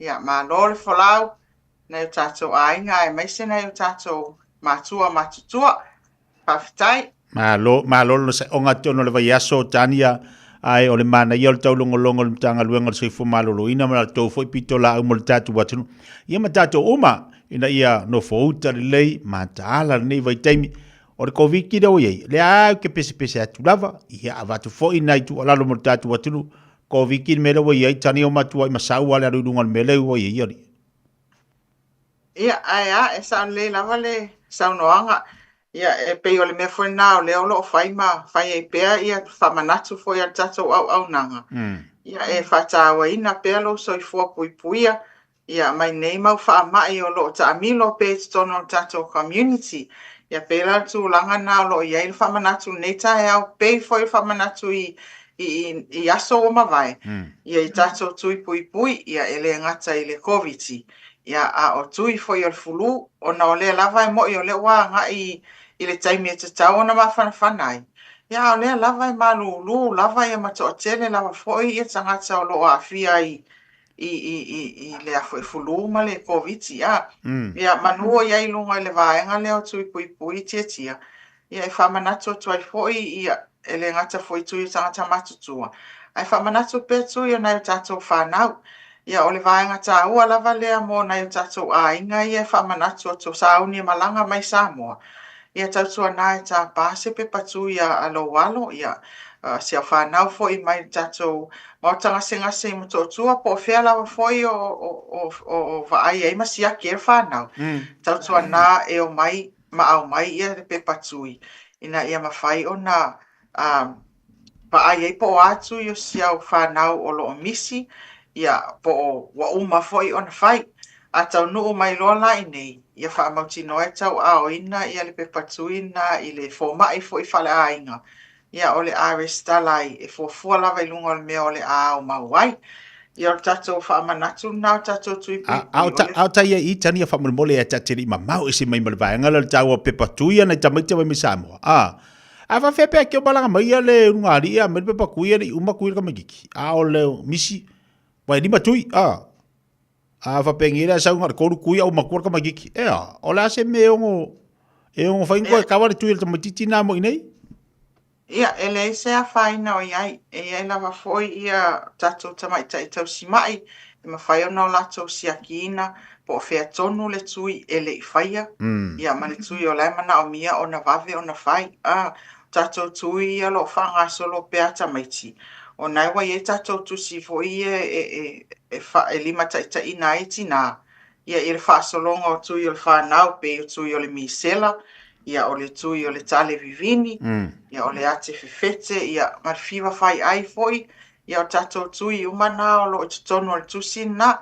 awala le fa pole a fio mai nei ia fai ona sia ke tamai tai fo mai ina ia fa mautino up to date ia tu il fa nau ia o le po family ina lau fa facility tia tani a fa fe pe a fa pe wa makuar ka e o mga fai kuia di marka magiki e ongo ye sa fianga pe ongo yengi ma ye ma wali pepe ia o te loa e ma fai ona piki na le tamaititi le siama me na ta wai le vave ona fai ole tui ina ia vave ona so soni fala au ia e fausia ina ia au tau fa na tua tino tamaititi sala pe o matua ia e tau lava ona fai pe a tau mai nei Nai, ia lelei, pauna nei vaenga e, tau tutila tifo ile nei tamaiti wa o le ai, ka ke vai akwa, ia le wa, mo le pepe, alwa le pepe, sau le pepe, ia wa e tau a tele mo tuia nei tamaiti, ma tala i fo i tatu tina, ua whaatara le, whaatamala,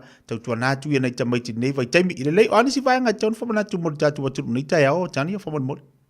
Ia, whaftaiti tia, o le tasia le mele na o fia wha lau ilo atu tatou atu nuu fo I awale no fasila fia. E matou au nanga fou le wa iai e ta o le afi. Afi service. AWHI o kumaoli le o le afi. O le awaenga tonu ia. Ia o le wa ngalulue nei I le asiasina o maota malawa. Pe o le awaenga ia o le efesosoani na ainga Pasifika. E whaamautinoa o alala I fale mawhanawhana. Ia ele o le leile heating. Ia le lei foi le ventilation. O le drainage. Tusala o le awaenga na mātou. Le o atuanga I tua I le community. Ina ia mawhai o na tilo foi mawaai po iai se meo mana o mie tono tato fale. O le vaenga tāua na. O so sesi lava la mo le sila fia. Ele mo na o mato enrolled patients. O le au nanga o lo tatala I so se tangata Pasifika. As long as e fa se fulu lima tausanga nga ilunga. E iai ni ngase tu mau. Ia ma e alala foi I South Auckland. Ia pe o le tato au nanga phone na mo le sila fia foi tia. A whapeala o iei nei o tatou ainga o mana o mia se fesosoani le tūna. Ia e mawhai ona wala au mai. I le numera lea mo le whaltua ia le tele, o le numera o le olua fitu. 5 o tolu o. Ia pe o le au nanganana o mana o tia whailoa atu. Ina ia sila fia e fo e tatou atu no.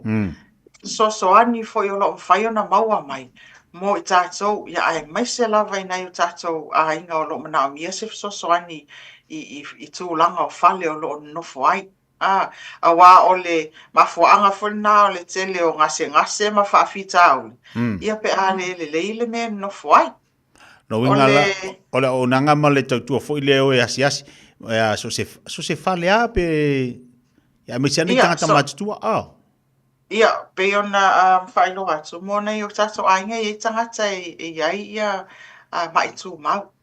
Ia ngase fo I tū mau pe o le suka, mai whatu. Ia a iai fo I le community services card mo I lato I fast food 5 tausanga nga ilunga. Ia lato na whai ona nga waa I tato au nanga na ele mo na o mato mai ele stala ini. Ia ai alo te tala le avanoa. Mo na o tangata Pasifika lava. Ia ole vaenga muli lea na ofia tala no atu ai fo I whamol tia ole whalau loina ole aso iwa o Novema. A tonu e toi mau atu nisi whapoponga I ole tele aso. Ai ole aso iwa o Novema. Ia olo e whai ai tato po sei literacy day. Pe o se aso foi lea whalau loa atili ai. Ma futai ma tala noa. Ia I vaenga lawe whatawa ina mori soifua maloloina leo nei o tatu tangata. Lea lai whai ele wha moe lea I whai ngā pāanga le Pasifika Family Health Group. Ia male au lotu foi e whakasa pua sei o lo ngā luele sunga toi ina ia Reverend Victor malwhaitua ia Salome Powesi. Ia mai le tūlai iwa le tae au. Se ia au lia le tūlai lua. O le asona, ia o le elena o le au lotu. O le pūlenga foi lea a manukau I mātu. Ia te tala la le avanoa mo so sesi lava. Ia nai ia tatou au nanga, ia o fōmai, o nurses. Ia matangata foi wai e to mai whapito ai I areas ese o tausinga o le soifua. Ia mwhai ona whātangtala noa. Ia mawhisosoani atu foi ni meo fia malama atili ai. Ia pe o le o nai mea nana fia mamafa I tapo kalame nei tae au tia. Ia a wafole no fosila fia si o tatou atu no. Ma lo fa tai ia manino le fa fonga tatou atu no le tae au tania. Ia le tulanga le unanga ma tautua pe ona ia me se fala ro ino ni so vaenga le tautua foi ma unanga ale tatou Pasifika Family Health Group. Ia malmana tu la tu morisi fa poponga le vas fo de lo fo. Ia ma lo lava ma tautua ino le tatou atu no se vangana wo se vaenga. Ne ai tia pe pauna me sa tam fai to tapo kalame nei tae au ia ai o te loa wa le sisi mea ia ai na Whai ia masui o la fionga ia ngal malmana, ia e mai se foi ia le au whainga luenga. Ia le o toi pōse lilo le wha moi moisi o tātou atunu o lo o sauni a tia nawai as. Ia e mamoli e toa ia mātou o lo whaanga tele lava, mona i o tātou a inga uma e mai se o si o tātou mālo o Samoa. Ia awale alo atu talinga mālo, ia lo whangia le atua tātou wha moe moe, mātou tapua i mamao atu, ia malupui puia, ma ia awane i aini whawhita auli o no wheangai mai mātou. Ia manuia fwoi nei aso tia la sunga, ia e mai se whawhonga anga Samoa, ia tātou toi wheiloa i le vai aso a sau, ia malwhaalo alo tele lava, ia manuia le aso whawhitai. Tai Tania, lei, Tania ia mia pe ona whai masui o le tātou pokalame, o le ua tuina mai nei vai ngai whamanatu mo le tātou wāntino. Awa de ngale atoe, a fale tu las fulu le vas fo le lo fa malanga le o le tu te atua le seifua, ma le ola le finga luenga, e mai se foi so tātou pokalame. Ia mo le si fa poponga le vas fo, taigole wati, lua minuto te nei le tu las maltasi smel fa fonga I tātou tale pai fanua le ngana Britania.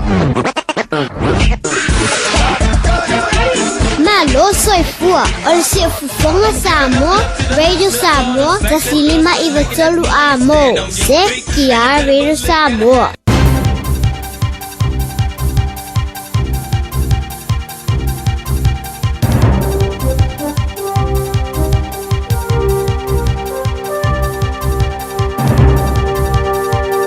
In this update and in breaking news, inflation is back within the Reserve Bank's 1 to 3% target range for the first time in more than 3 years.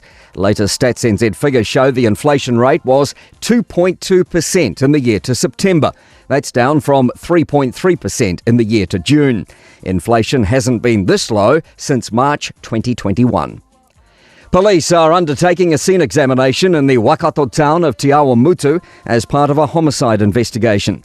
Police and St John were called to a disorder incident on Tarahu Road just before midnight, where a man was found unconscious and later died. A 27-year-old man and 34-year-old woman were arrested at the scene and charges are being considered. Police can't rule out further arrests as the investigation continues. An insult to general practitioners at the expense of our health system. Health New Zealand's teaching health workers to how to train others in inserting long-acting reversible contraception devices that prevent unwanted pregnancy and help with conditions like endometriosis. But while the courses are funded for nurses, midwives and rural staff, GPs have to pay their own way at up to $800.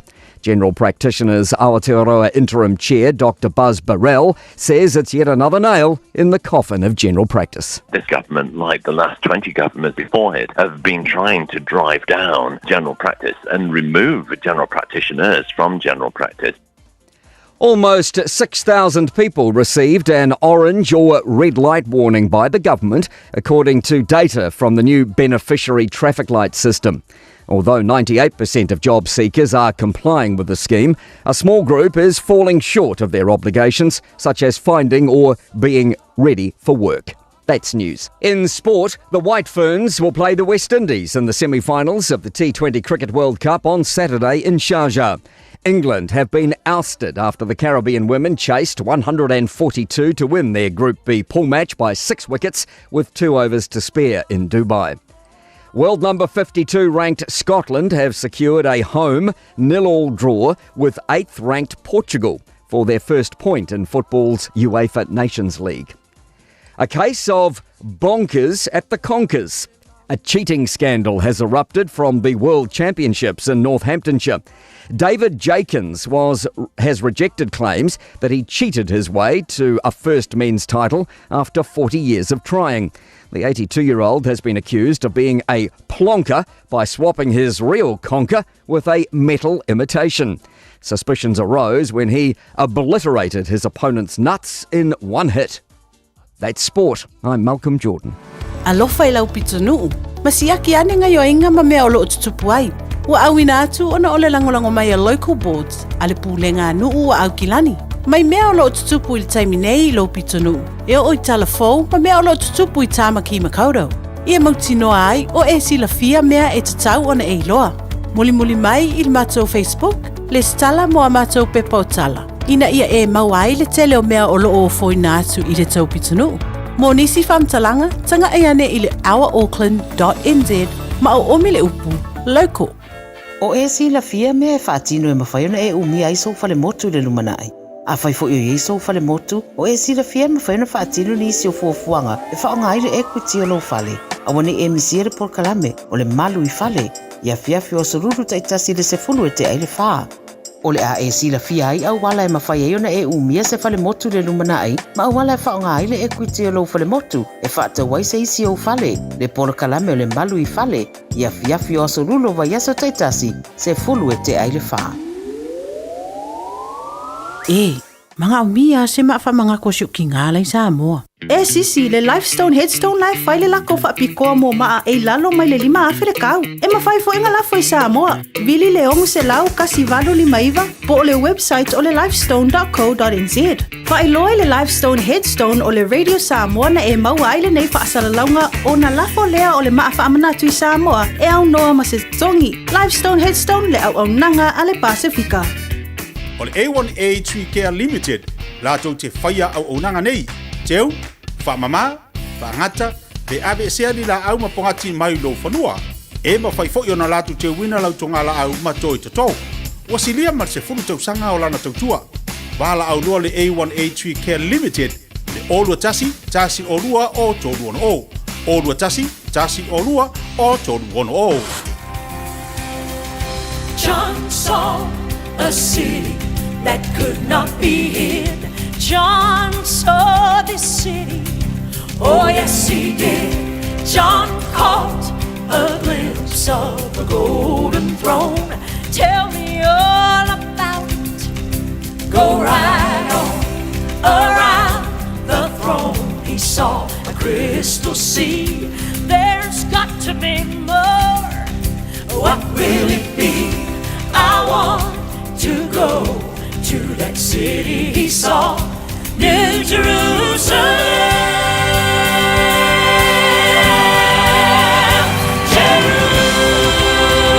Jerusalem, I want to walk your streets that are golden, and I want to run where the angels have trod.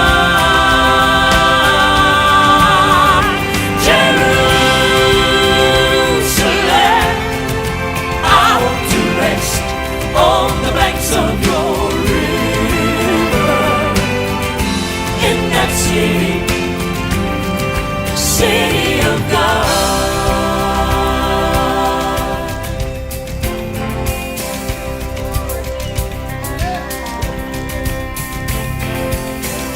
John saw the lion.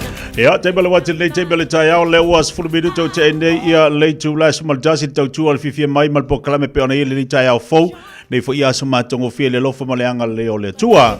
Ona tu ala solonga le leima manu iau fai walo filima pe ona ifeanga iai, nei fo ia so i tono lo farfenga luenga, ale ngata fo i leo tono le tapo inga nei tatu tu mamtila matu i mautu malawa. Patasi mai lo fenga luenga le tua i so se fata fai taulanga, lo le tatu watu nu i tiu te fai manga luenga le so. Ia le lofa maleanga le leo le tatu tapa au langi. Ia ilana pule whaasoa. Ai mai sa lana pui puinga malana tau singa ia ti tantou. Leo tatu wo o mai eile nei fui taimu le aso. Ia pa kalame pe ona iai tantou. Ia leo tatu se masitasi nei o tatu whaatatananga mo tantou le tai au nei. Pole nei fui taua nei po kalame. E whaasoa atu wai ia le tūlanga o le au nanga ma le tautua. Nisio i lantou. O loo ngā lulu i tono nisio maftanga. Ai so ta ingo nei maftanga. I tu tonu o le nuupa i o le atua. Tātou tilo nei vai teimi o le tupu i tono Israel.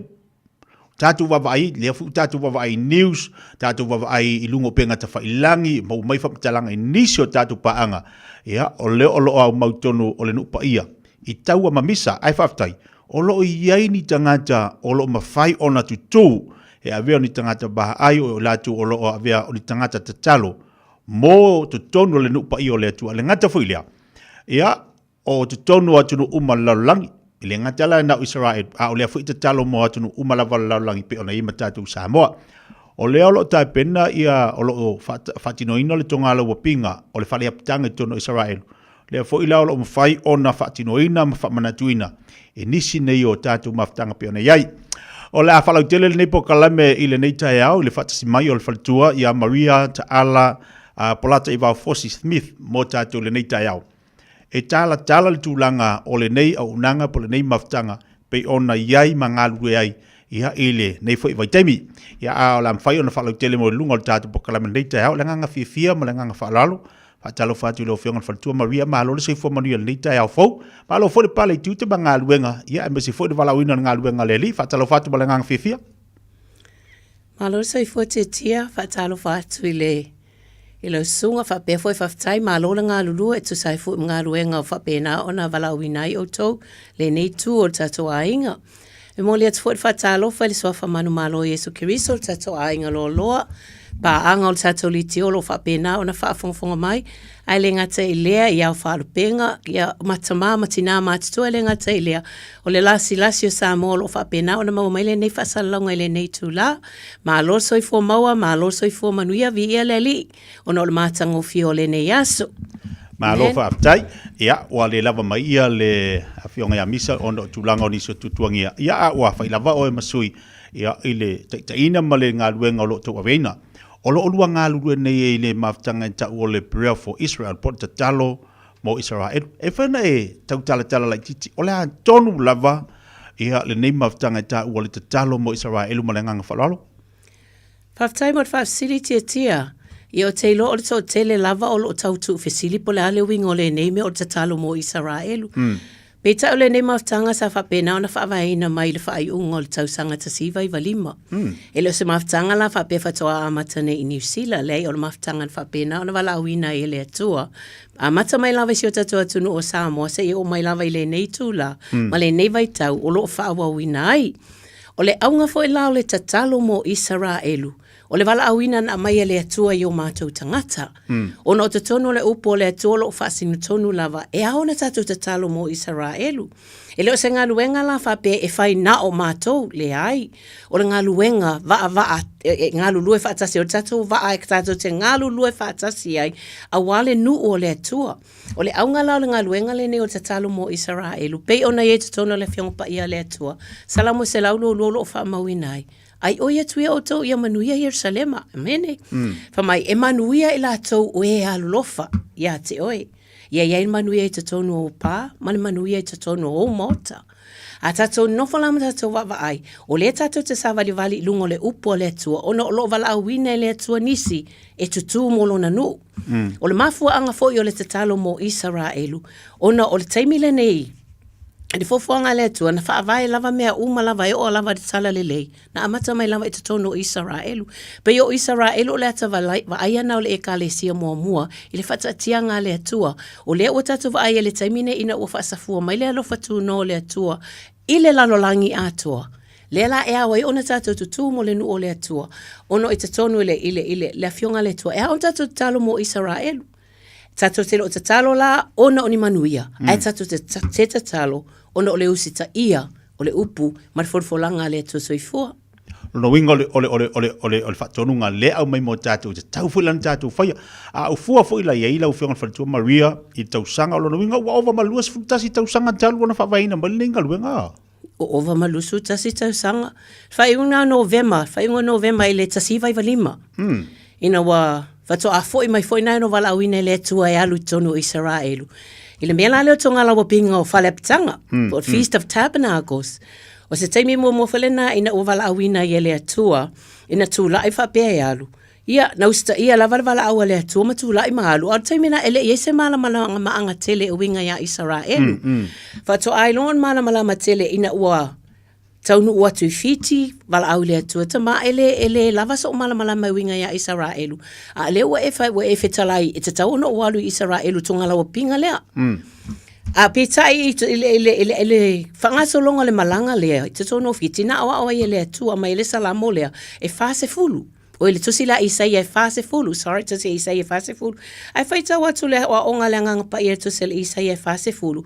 O wha maa whananga, e te tau na tatou wha maa whanawhana, i le nu o le atua. Pa ina o tau nu o te tono tua ngala o pinga lea, o ina o wa aia e se me matau tia whangalelei. leo mai o atunu ese o mo le lalolangi. I tonga lawa pinga leo faleptanga. E o mai e tapuai. E o mai e vivi. E o mai e whaitaulanga whaatasi i lumo le atua. O lea la wātoa nei, o fo i atu lau le malanga le te tonu mai te tonu o Israelu. Na whaavaina i lona mawhitanga te talo mō Israelu. Ina wa amai le atua, o te tau na whaavaina mawhitanga te talo mō Israelu. Mai le tūlanga la lea, na amai le atua le visiona lea, o le whai o i tātou matangata wā ai. O lo maua le Isaia, ono sunma lua, o lo whai upe ono marifitu. O lo whapea mai ai, Jerusalem mai wa o tofia mo oe leo leo i lunga o pa. Mai lātou te le whaalolongo, e atoa le au, e atoa fo le pō, ai whaapea lawa pea. O e la tau ta uina Yehova, mai awa nei fifi le mu o tō. Awa fo ina i tuatu ia te ia fi le mu. Se ia vana ngā, ua wha mawina ia, ma se ia whaia Yerusalema, ma vi inga o le lalolangi.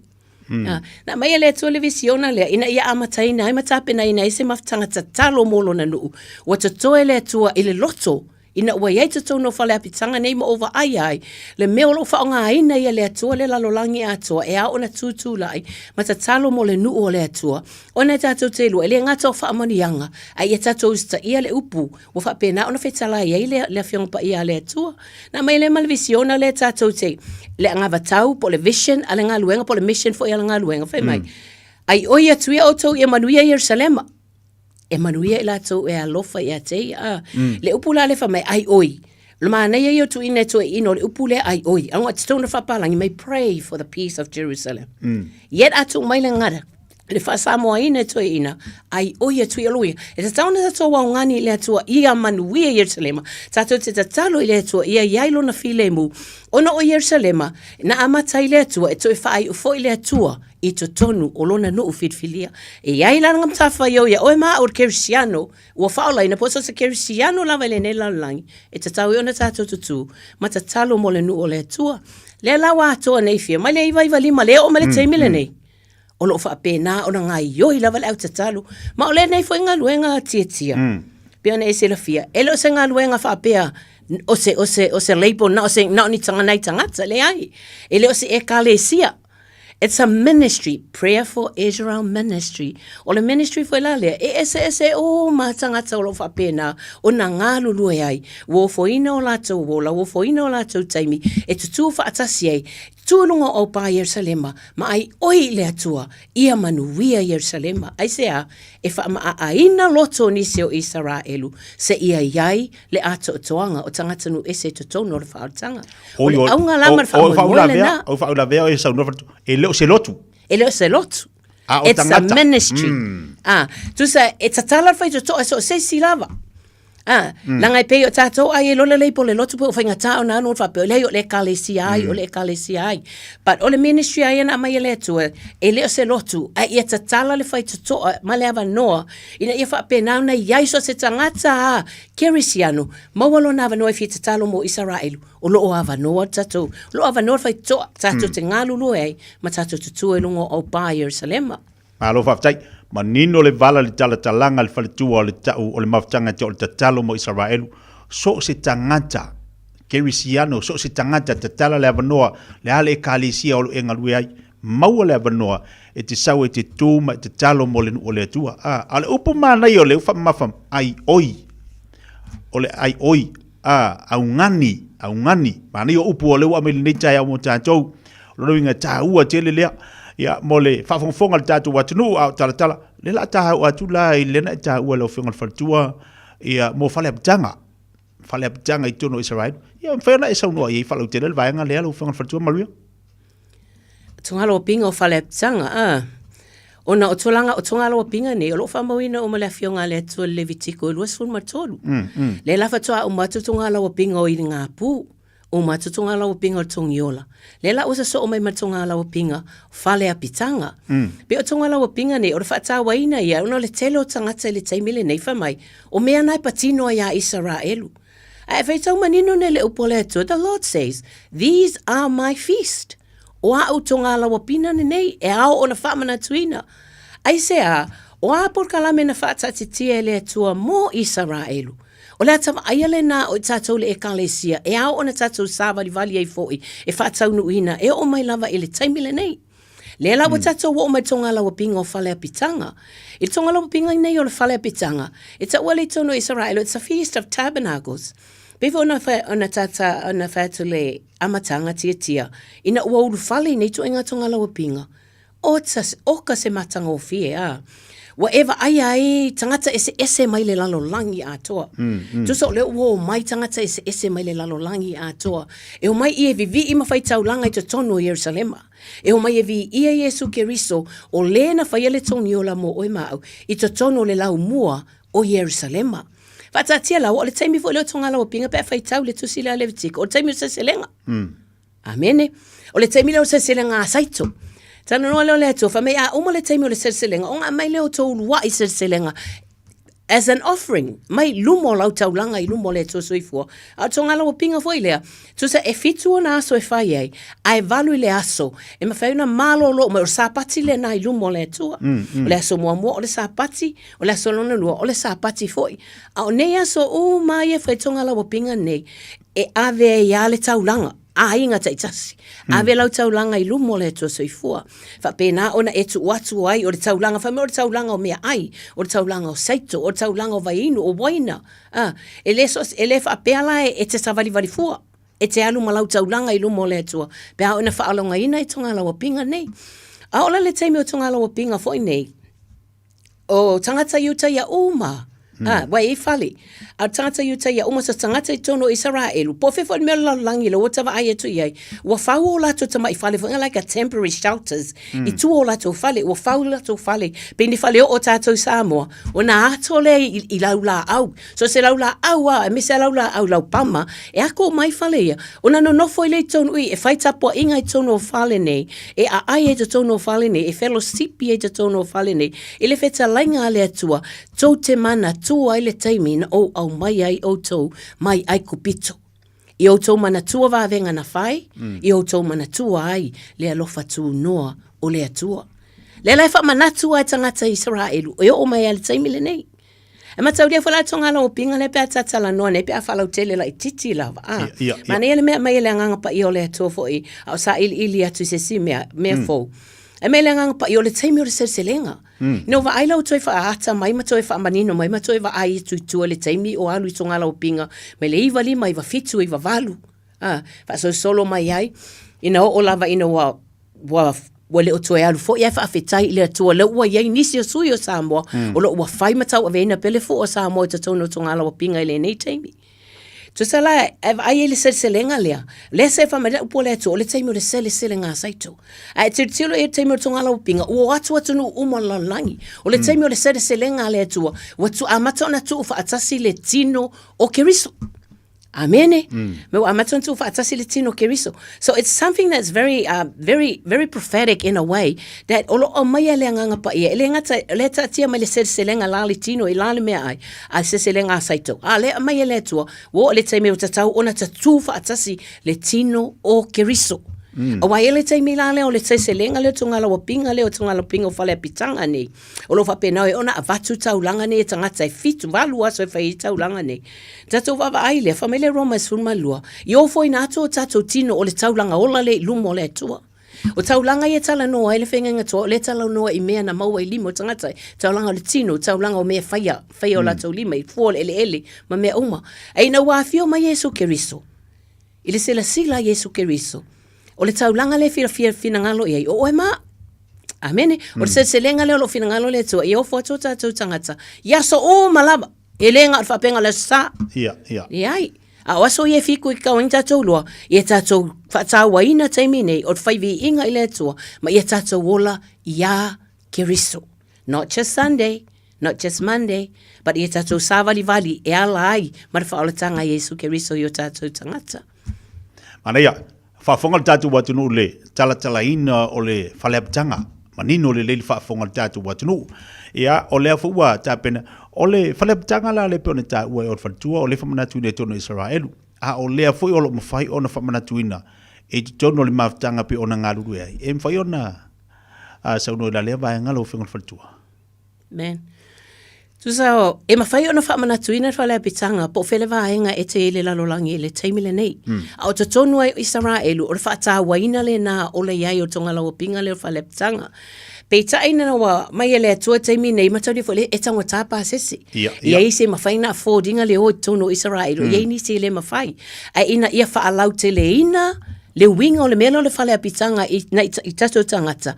I mawhai ona tatou whailonga ina i nei. Ina ia autasi i tatou uma. A whai o le celebrate mai Israelu. Tu whaatasi me olo o tatou celebrate tatou fo i tatou. Olo o tatou patipati atu i le nei vaenga o le lalolangi. Olo o tatou tutu whaatasi ei. Ina ia whaatau nuina le upu le atua. Amene.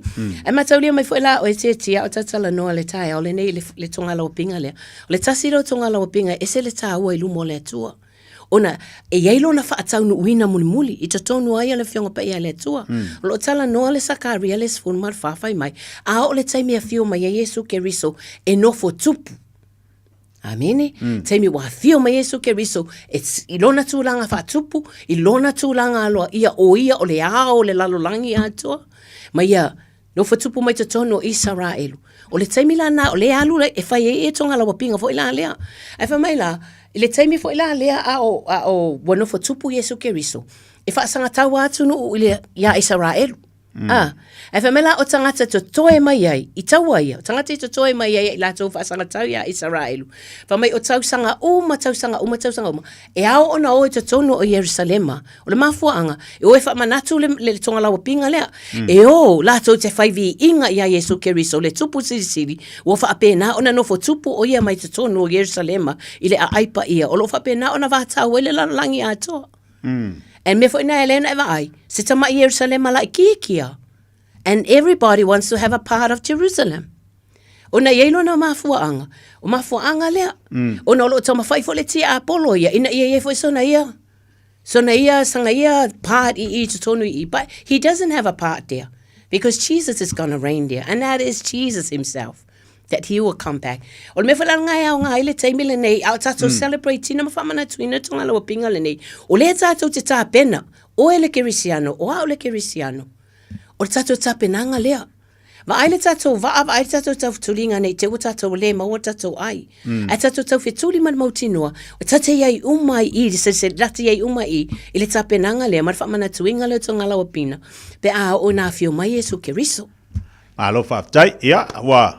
Sa no manino le fingal faltua mo le tatu pokalame pe ona tala ile tulanga lo yeli fale ptanga le ta pena le maftanga le talo mo Israelu ia ile fa manatuina o le tonga lo pinga le ile fa ngol leva yaso ia la fatu ele fingal faltua ia o lewa ele ta pena ngata le maftanga mo fa ngol yaso nei e fa na falo tele yeli tulanga lo yeli ta pena mo fa mai mo fa ngol leva yaso fa taiti mo fa sili. Ia pe ona sirafia fo e te leonisi o tatou ainga o lo whapena ona lato langolango ina pea le tausaminga o whale apitanga. O lo o tāpena le maftanga le taimine la sovaraile o le stona i tatou celebration pot whamanatuina o tona ala o pinga o whale apitanga. O le stona i fo ilale nei o lo ua whapena ona ieinisi o e kalesia. O lo whapena fo ona tāpena mai lato te whaatinoina ni proclamations pe lato te launga ina le upo le atuela ile pese polisiva whaitanga. Ile aunga mare wha moe o nei mea uma o lo tau mawhai ile tonga lawa pinga lea titia. O le au mai whaatasi o tato e kalesia malawa i tutonu.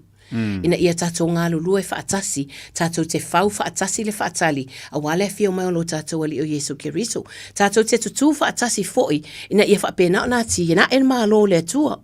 O le mea taunua nai le tonga lawa pinga foi lea, ele se tonga lawa pinga na o le pray for Israel. O le tonga lawa pinga, moso se e kalesia, malawa. A whaila, ele e tele ia ia se tonga lawa pinga whaapea, we invite you to come. Vala au lia whaaloa no tu oe, ele na mo le prefer Israel le ai. O le tonga lawa pinga mo tātou, malawa. Au le maa naia i o le mea olo sa o te fellowshipi whaatasi. Tu ia tātou lotu i whawhor whai toa whamul mole. Tu ia labels. Because a o na fio ma Yesu Keriso, ele ngi labels. It's only Jesus himself and us. O le fina ngalo le atua i nei mea uma. O lo fina ngalo le atua e o kako loko aku ia te ia. Our hearts to him. Not about the labels of the church. E ku ia kako labels i whafo, au mai as one body. One body. Tasi tino. Tino ai. Tino o Keriso. E leo se tino o se lotu. Po se tino o se prayer for Israel. Na.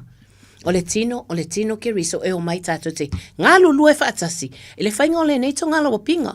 O ifo e tai ele teimi tau te tutu whaatasi ei o i tātou le tino ke riso. I lea fo i pō, tātou te alanga ina manuia mo Israelu. Tātou te tatalo i fo i mo Israelu, a whai e te le i tatalo mo Israelu. A taunu fo i o se awa noa le leilea, o le a e tutu lai ei, ma e tatalo mo Israelu. E te le tawa, e le upo aia le atua, ma e fkuto te wha manuia. Feta la ia le toi Abram. O te whamanuia i lato, whamanuia i ate oi. O te fitu ufo i lato, o e fitu i ate oi. Te o telefo i lato uva mai, o le aisa Israelu. Let me tell you this. E le mawhai se ona ve se ina le whenga ngā le atua no sia ma Israelu. O Israelu ama la matanga le tuspa ia. E whaai ufo ia Israelu le fio ngā le atua. So e tato nofo matatu i lo, e whaafetai le avanoa. Yeah. Whaafetai le atua le avanoa o tatou maua i le whao le tanga. Tala noa le efeso lua wha mai, a wā o i tatou sa vā mamau. Mai le aiso tatou tofi whaatasi ma Israelu. Le se mea. Ewa mai ea, ona o le toto o Yesu Kiristo, ua tuu whaatasia ma ia i tatou i totonu. Praise the Lord for Jesus himself. Ka tailei le atua ona o Yesu Kiristo, le toto le o Yesu Kiristo, ua e mawailava noa, ua o mawailava noa, ua mawhai le olive vau, ona pipi i totonu le olive le lei le Roma suma tasi, amene, ua mawaile tava noa lea, e tate pipi e tua i totonu i ia Israelu, i le Roma suma tasi le tala noa le tusia Paulu. Mai ela ia. Awala ka ke fa maululunga ai. A olo no tai te tono le fa aletanga. A wata te fa maululunga ai. Eva mea, ia ka fefe, ia tamata tau, esea, a faina fainga o fia le atua ona ave eseina. Mea, ia isara enu na tupu mai ai te tono le olive le leilea. Ai fa pipi ia ti ei oi maha au sata ua o le olive vau, the Gentile, po tangata nu esi. Mala au kake fia po poko maka whangale, maka whapeaka ua wha maulurunga, pero ta unga sa ana le upu. Ai ia ta fefefe. Ia ta mata tau i le atua, langa whainga o fia le atua, ngave esen me whapi. Ai koe whapipi i le lei atu ia i le olive le, ona lai whamai le putatala le Roma sumaltasi. Le kusiale a Paulo Roma sumaltasi, ona whapulusun whamai, o te loto i auto i loa le mea lilo nei. O le ala le mea lilo le tala no ai Paulo. Mai ua whaama a aina loto o nisio Israelu, se ia iaile ato atoanga o tangata nuu ese, i to tonu le whaole tanga. Hallelujah! Ato no le mea na, le tau te wa ai, i mea lo go through ai, mea la tutupu to tonu Israelu, to telo tangata ilo talia ina Yesu Kiriso, e avea maali ma whaola, ai sea. O no le fina ngalo le atua, se i whaasopolia atoa le lalolangi atoa i lana tala le lei. Se i talia ina le tangata, nu ese, le whaola tanga Yesu Kiriso, ina ia awa nei whano se tasi. Ai ia maua le ola e whaavavau. And that is the great love of God. O le alofa tu noa le nao le atua, o lo whaasafua mai e tātou le taimi le nei. A tātou mai la tonga lawa pinga lea, mai o le loto e tasi, o le ainga e tasi, o le tino e tasi. O whapena ona wala awina e Kiriso, tātou te ngā lulue e ala ilana ngā ruenga. Mana ia. O le tau o le pokalame pe ona i whaingo le vaiaso pe na whawhawhonga mali tātou watunu o lo ta tala le avanoa. Ta tala le avanoa. O whea lawe te ngalue ai, o whea tō vine po le kalesia, o whea se ngaluenga o le nai te ngalue ai. O leo o whaasole a whingol whalitua Maria, ta tala le avanoa mo so se tasi o mai le tino e tasi o Kiriso, ina i mawhai ona mai e patipatia, le neito ngālu wa pinga e whaia i le pō le astonai. Ia, o la fulte mi amatali pokalame, au whea whale no whanga lo whingol whalitua Maria. O le tatou por kalame amata le fitu le afiafi, talo le fitu ua amata ina tatou por kalame, ta tala tatou faitoa, tale ono ua tala tatou faitoa. Ia fitu le afiafi, ua tauna amata ina le tatou por kalame, ia te roinga fo i lea afiafi susu mai po, ai lava se fia val aulia, susu mai tatou mafuta i lea po. E mana o mia fo ilo vavave atu le e maua ilo no fo le le te whai, ona e pito i luma. E te o stau whai med pito i tuama tau mai pete i tiro mai i porkalame umal afa anga solo i lea po. O le tatou whai launga, o le tatou whai launga fo i lea po, o le susunga lea i le whaao le Emanuelu, Pastor Malele, Isaia, o iele o la afa pena o na fongaina le upo le atua i lea po. pe ona fai atu fo ye nisi o e kalesia lo fa pena ona sosoani mai ile launga ina lo pole atu e ala siva mai sis me fa le nganga uma ole atato oli e foi e fa matau matanga it's a feast it's a feast it's a celebration night ole po le tau te mai tau te oli ma fie tu so le tato wo mai e fa manatu that Jesus is here why Ora lo no fotupu Yesu Kiriso yo tatu tangata. O le ala o tatu o mai e whailonga ina male mauti noa. O le o tatu o mai e ori mawhia fia. E vivi i mawhai a o tatu loto i le ato soifua. Ona o le o tatu o aulia mai le netonga la o pinga o whale apitanga. O le theme foi, po le autu o le polea. O le abide in the shelter of the Most High. Abide in the shelter of the... No inga, e te nofo ma e la fila lo le mea lilo. O le siri ese, e mo mele salamo iwa so matasi. A lo na fai upu mua mua. O na mafua anga, ona o lo tato iai la lo le paolo leo le atua i teimi uma. E o mai le teimi le nei, o lo fa pena, o na malu pui a pea lau savalinga, ma lau savalinga. Luta, o lu ngā, luti e whawhita auli. A o lo fa pena, o na ngā le lei pea le atua. Ia i tātou, e ala le toto Yesu Kiriso, o lo sausawina i o tātou tangata. A tātou teimi tia o le fitu. Fitu walu tato po kalame mana o mia tato yai uma nā taimi. Only there's an opening, e whaile opening an whanau, e tatalo alo ia ilea po, i matato pati ai foi, manui o Keriso i tatono a inga taitasi, wo wha pena o na yai. Ole tato do whanga, ole lua whaatasi gets road, Kid Pride.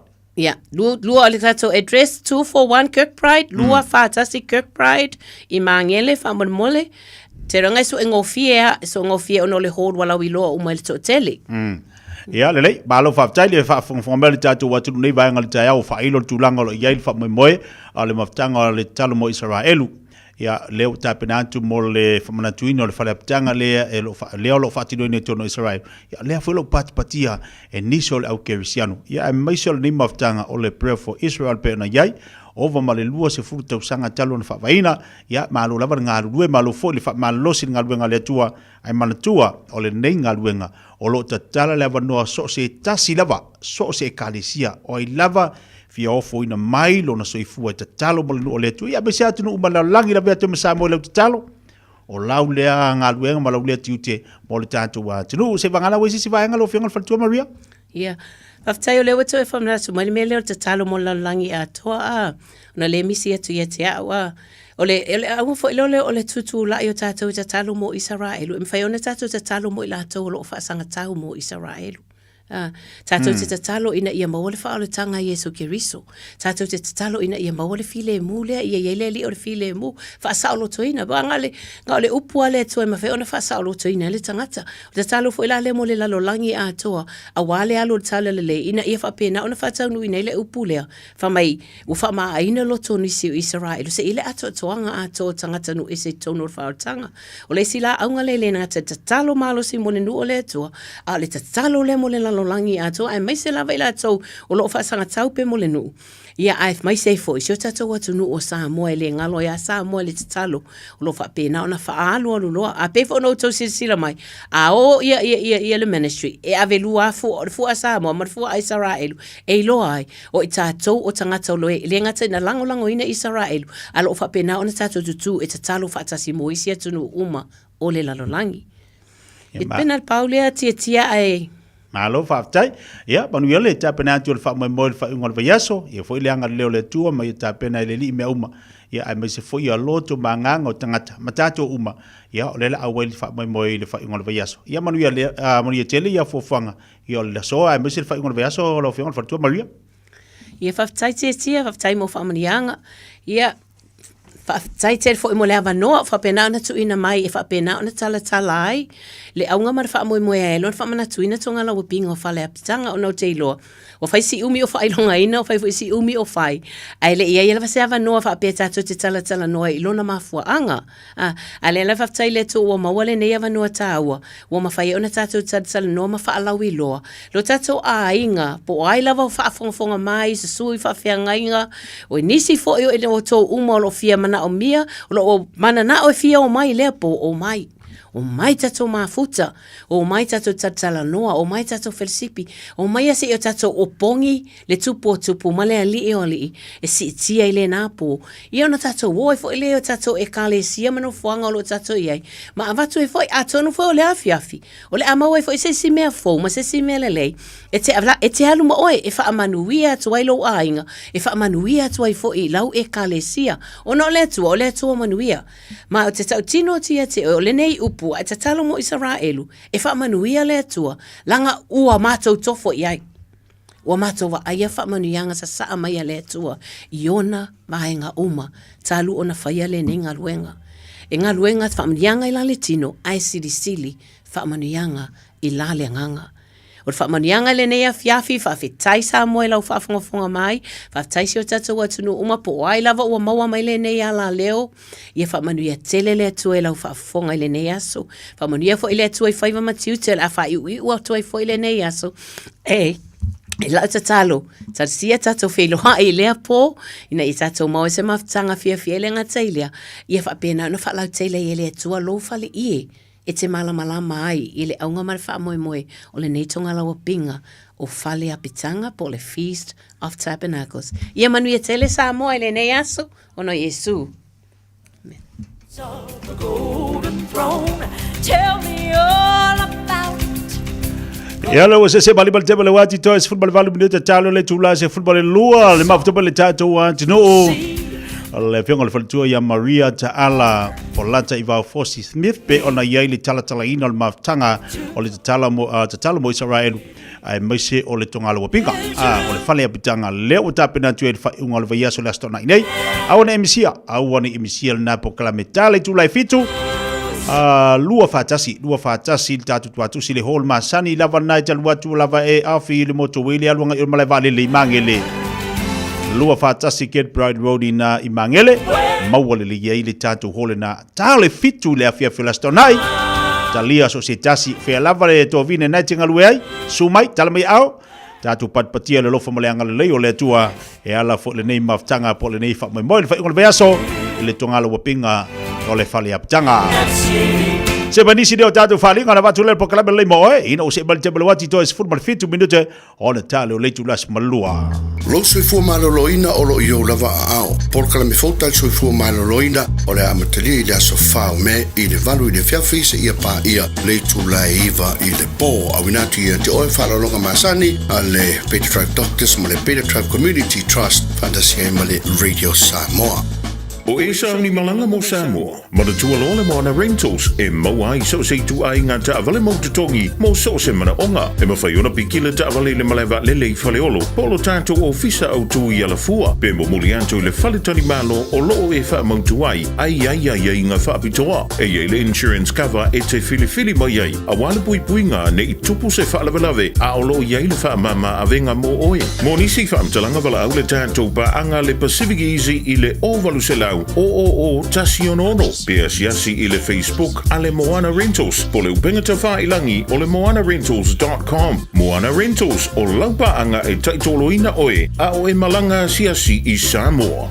Matau te whaia ni fo aroi le aso lava e te fio mai ai i le Shine Dental, ai e iai inga whaapitoa. Matau te salia le Afterpay, Zip, Q-Cards, whaapea Wins Quotes i le Shine Dental. E whaia fua whaatalanoanga ma le ACC i le Shine Dental. Le aise tongi mo whanau i le bao le se furulua i le se furuwalu tusanga i le Shine Dental. Talanoa mai le tongi ina le whainga o nifo i whaonga ai le Zip, Smile Now, Pay Later. Le aise tului i le Shine Dental. A fio mai le 575 Great South Road, Manukau pe vala aule lua fitu ono fafa. Lua fitu ono fafa mo le Shine Dental.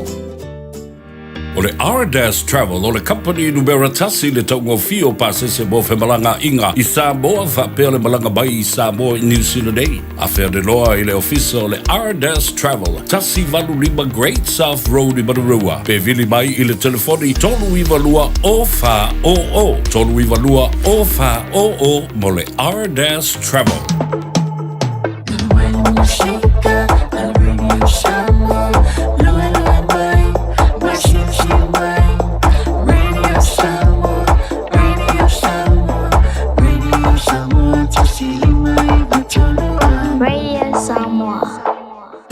ua mawhai o le awada tula polo kalame le leimo o ia so taitasi ona o le lango malosi le fale maliu a se alo le atunuu o ese tatupu Funeral Directors i Manukau City. Po kalame leimo o e talo falava. O le tasi aso wau fiu e su e lau pencard. Ai na alu malo watali e whaonga e whaatau wai i le fale oloa. Na mawhai alo watali o na whaonga lau pencard. Ona na o ia i loa lau bin number po le password. Na o mana tunatu wai lea ia o ngā le tuispa ia. Walau mai le tua ni e tātou te talo atu. O ia tu ina mai fo i le avanua mo tangata uma e te talo atu wai. Wa o mai le tuispa ia. O le te talo o le polo inga wha atu la fono. Ma e tusa o se ngā luenga wala wina. O tu ina mai e le tua le pule a ia tatau. Mo i tātou ua mawhai ei ona tātou wala awatu e hala i le te talo. I so o se taimi, ma so o se laufan mua tātou te iai. Ua ia fo ina mai fo i le suafo Yesu e whai ma tātou whai te toa. I lona no fo ali i ma malu mapa ia a o tātou te talo atu ia te ia. E le ngata ina ua fo ina mai le pule te tauai i talo sanga. Ua ia fo ai mai fo i le wha malosi ato toa. Le mana o le nganga pa ia. Na ia ati lai o na malosi le mana o a tātou tarsanga. O le mele umawhai ai, o na o atu i tulu inga lo langi uma le malosi o tātou tarsanga. Umawhai le malosi o le talo o na whai e se swinga. Ini whale tonu o loo tutupu i so o se vaenga saralau solo i le nei lau langi. O lono winga, ia tātou te talo ma le wha maoni atoa. Ia tātou te talo ma le wha tua le māsau salo. Ia tātou te talo matari tonu i ana polo ainga i to tono o lana fionga. Ia tātou i loa mauti noa ua ia i tātou le pule ona o Yesu Keriso ma le mana o le nganga pa ia. Ona tātou te talo matari tonu ma wa ai atu i ngā luenga ma mana le sesili ese o le awha tino mai. Fetalai mai Yesu, e moni o te whai atu i a te o tō. O mea uma fo i tau te ole mai ai le te talo. Ua iai le whatuatua e maua lawa e oto. Ule nei, ua iai tātou le whaitalia te talo, ai ma wha maoni i le whatuatua. Moni i lo tātou wali u Yesu Keriso. Ule nā whai ua tu mai le pin number. Le password e te tau o na tātou whaongaina. O Yesu le manuia ato atua, le whaitatoa i le mamalua le tua. Mana tua, e le lei mo oe. O le ese tatupu Funeral Directors o se fale maliu Samoa o le tali foilea o taimi whaingata o na o le malanga al maliu ma le oti. E mawhai foi o na latu awina atu ma awina mai tino maliu o e pele mai so o se atu nuo lalolangi. Mala auno le ese tatupu Funeral Directors i le lua no lua tolu fitu o o. Lua no lua tolu fitu o o. Pea fiu ane i le se fulu ma le balu Norman Spencer Drive in Manukau City. Finau mo sau manuia i le Unitec. O le alango malosi le Unitec mo oe a wasau ngā luenga le leile lumanai. Fatupla ia lau to mai le architecture, engineering ma le social work. A o tawina oe se matata fau, pe o le pisinisi ma ona baenga ese. Esi dia ma le se lau mata upu e pula lava oe. Tusa lava pe tele i mautonu po le asau mata upu e ave. Sila mamao mo sau lumanai manuia. Le sitara nei loa i le Unitec. Tanga iane i le unitec.ac.nz. Talofa o waleni o se electrical inspector Samoa tolsu lima tausanga tautua ma o restaurant fo i mole wai no lo mota fal sam fat fanga luenga fa peli pe ino vai vela mo nga umu fal au mai lo waleni o amos electrical il odu fitu luo no tolu no fitu no luo odu fitu luo no tolu no fitu no luo. Talofa o salmasinga fale lua team toilolo o le loia Samoa fapitoa la o nanga i mta uputau immigration pepa malanga tangata overstayers so stoinga visa apena foi le taxation por tu la fono tau la fonga m5 foi on o tau avena mta upu fal tu la fono i Samoa famal mole vi mai numera o iva luo nono o tasi luo o iva luo nono o tasi luo faftai Beta Drive Doctors ile tau longa fa tau i mangele fa pea manrua o le vainga o so singa se pe amana o mia e fa tino e foi ma tui o le fana witi o tui le ko witi sfuriva mo i lato e sfulon tau sanga malunga atu fa pe ma tui o le flu Pala au telefoni, 255-25 mo so vanoe whaatino ai nei au nanga. O fisa whamai i maangele i taftafane o McDonald. A Manrewa i taftafane o Whaletusi po le Public Library. Peter Drive Doctors Clinics.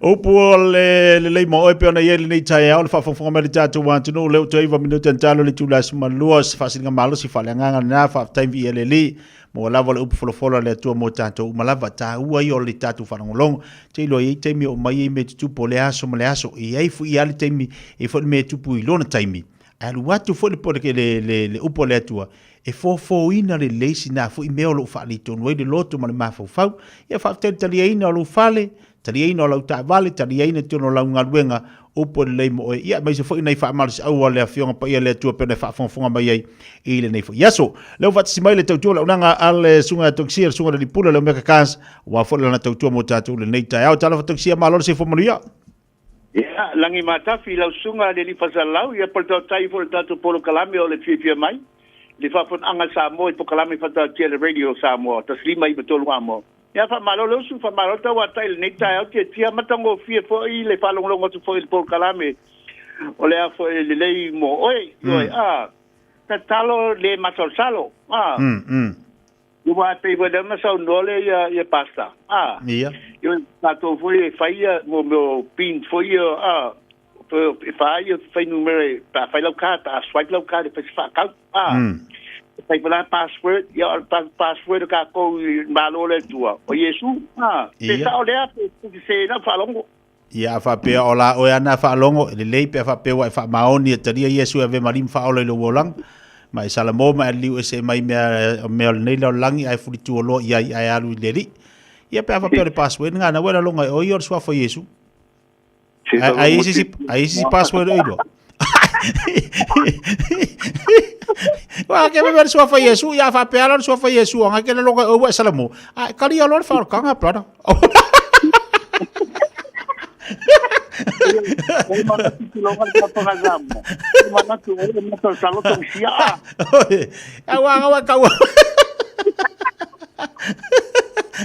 Lei ati si me ka olo. Lei ati si me sino ka olo sala mo uso Yesu wa do la. Ya come o ma no fa ko ani ati no ko.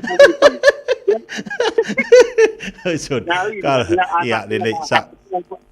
Ava pete maso sala foi a tuxia ele maso sala tuxia titi ele kai maso sala ia oia ko maso sala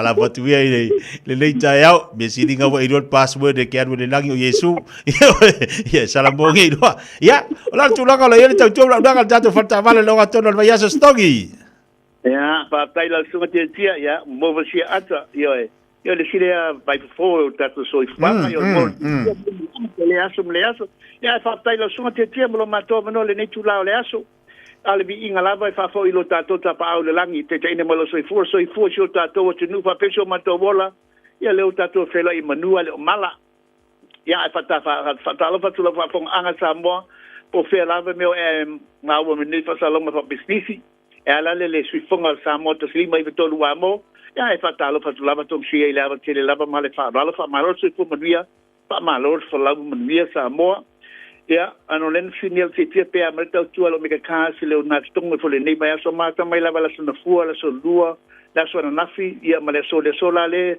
e pendi fo ngai talo sanga na isi po ia tomari fo yo le antinu ala son fu mala so lua la so na nafi ya matango fie po ia tabale le tabale fo taudia tato falta ba tato SUV la po la ia le fa to le fa so to sia le ni so on le matango fie fo i le fo o tala ango so fa tongi ai tala ai fo yo le pa ia malu sa molo afio mai mantala mai au e mo le to fa tai to sia mo fa mai to tato falta ba le me kikas ana fa manatu la to sia da dia socializene da dia foi ya foi pe foi ele socializene po me ya valid lo passport e faile ma ID e faile tal sanga ia mana tua fo ia o le tato trade in ia pana batu le cash lo out in fai fo in a mai la tau ta vale la trade in pe afa pe stable fee trade in ia mana tua fo le mauto avel tato fo ta vale le one stop dealer ia tele o te lango lava mai poner fo ta vale tonu out te ro antoa o lo fa tino pe to tua ia awa la bato singa lo sa pe atoria mamanuia mai la ta mfainga se ta vale le ainga ia o ke nai sume tātou a whai tūlanga mental finance, ka pia whai warranty, ia mana tua whai tātou tōlu tō sangale mātou te bai alo sa, le retro, le warna fitness ia, wha pia whai le servicina po le maintaininga, o lau a seta, au tau tōlu tongi, mo le si bai tau, ia a tōlu tō sanga, ia o le si whamama, venga rea, Samoa, pei lawa tāra tōksia, ia e lei lawa se tū whabaunga, ia le teimi expire po le tābale, ia o le lawa whaasoa, ia, o le tau tua lo mika kāse la le isi me tu pole mo le si tolu tau sanga o nisi a whaafisiri whaafia mamlama ia tulanga i paina i bala au maiga o paasoa tula ia te elunga tatu te tongi mana tua fo ele tatu referral fee e afe lima salanta ala so se ta vale lua fe referral fee o tatu piki apo e fo iona na inga pat sa longa fa business i tulanga le mo tatu commercial vans tatu family vans tatu mini vans o tatu piki apo for Rangers Toyota Hilux Nissan Navara Triton, Mitsubishi Triton, o le Holden, Colorado. E na e a pe te pasi foi luma tato to atu se le rusa lau Kevin Australia i manukau ia. Se le fole mata ngo fia mane au le lewa tato piki apulo display. Ia man tato SUV lau poa.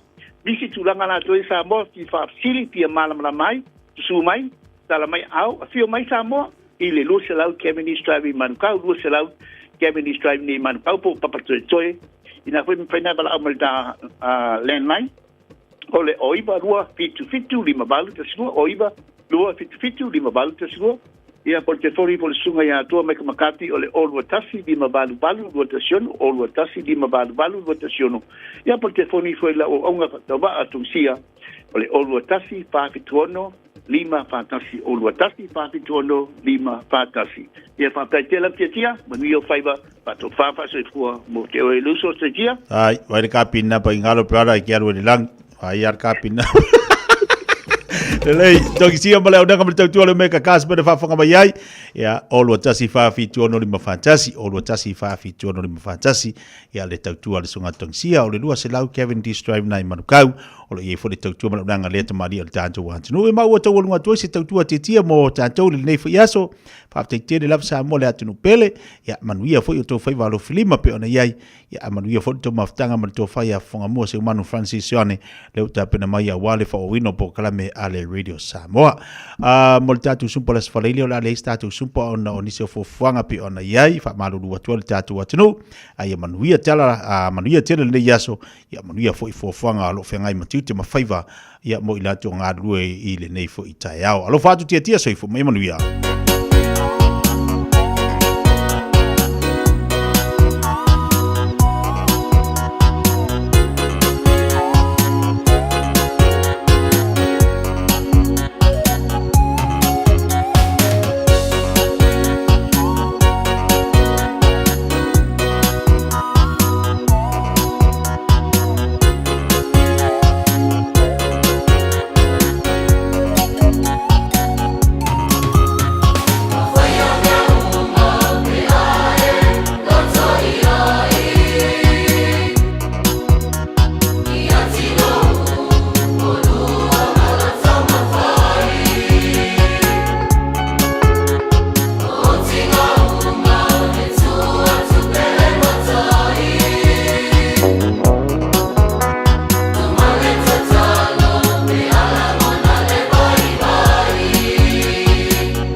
usi mai alau whaafafonga. Telefon mai Samoa ia sa taitasi, ua au mai mo oe ona o le langolango mai a le talofa voucher.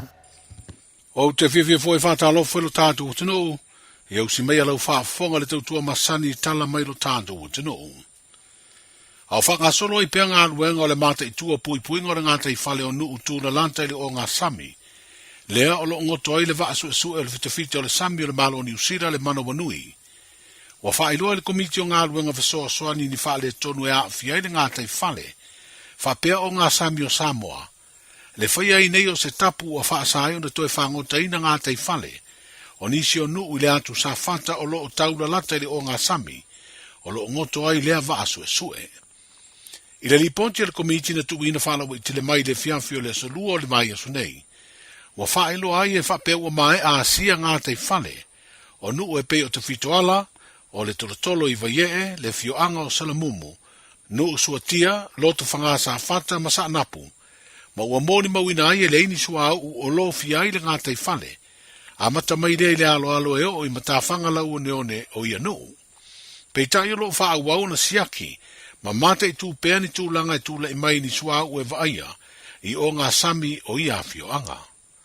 O sua sami manisi o mea olo na ngāta i whale o ia nuu matu inatu, ile no fuanga o su e suenga whaasaya nisi le sros, mua latu sa i linga.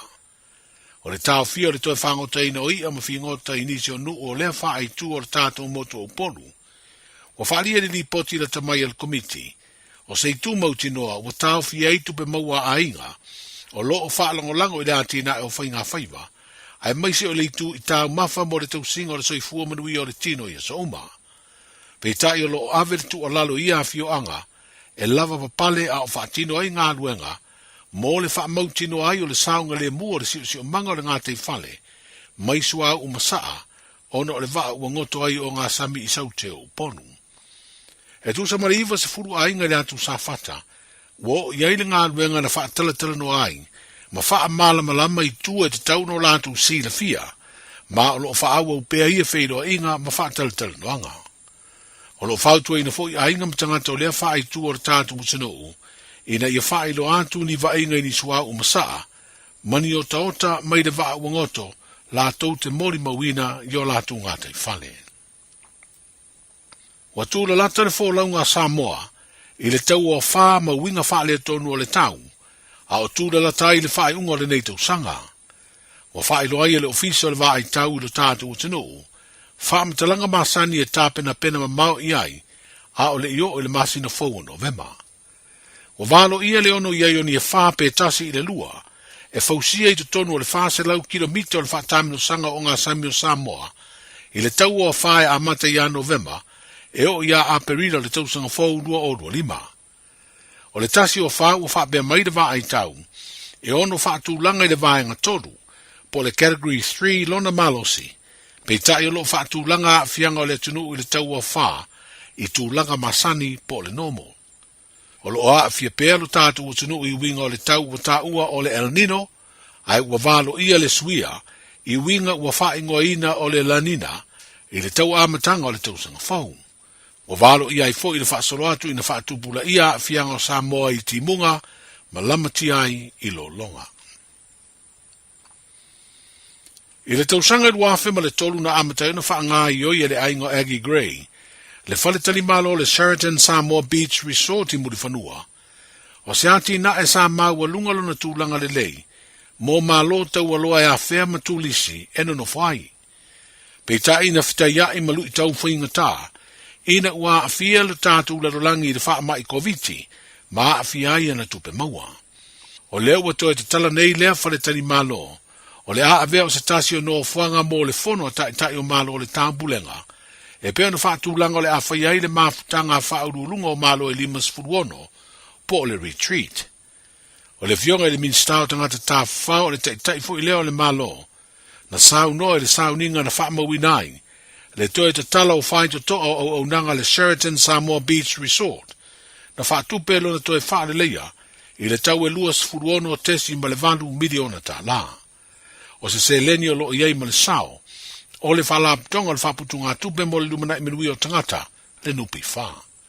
O le nei whantan malu, le na o se tau no o se ngai wenga o mai ai o se tau tino mai fai lo atuai le sa uni o Samoa e fa fe lo ai la lani o le tau tino o se tali rama lo e le fatu salia o se fai lo foi o le sitia o le tamawaina ai mai se o ava no e tau ala mai familiana mo nai o tato tangata ole to e fa fo wino ko to se lau to to e a fi ai po to to mo ma do ta wolo o a fa to ngai nei tu langa fa nei o na po e a fi ai le wifi o IPTV o no fuanga mo ta ma fitanga o uma na fa fo wina e a fa pe le ina malu nei no fuanga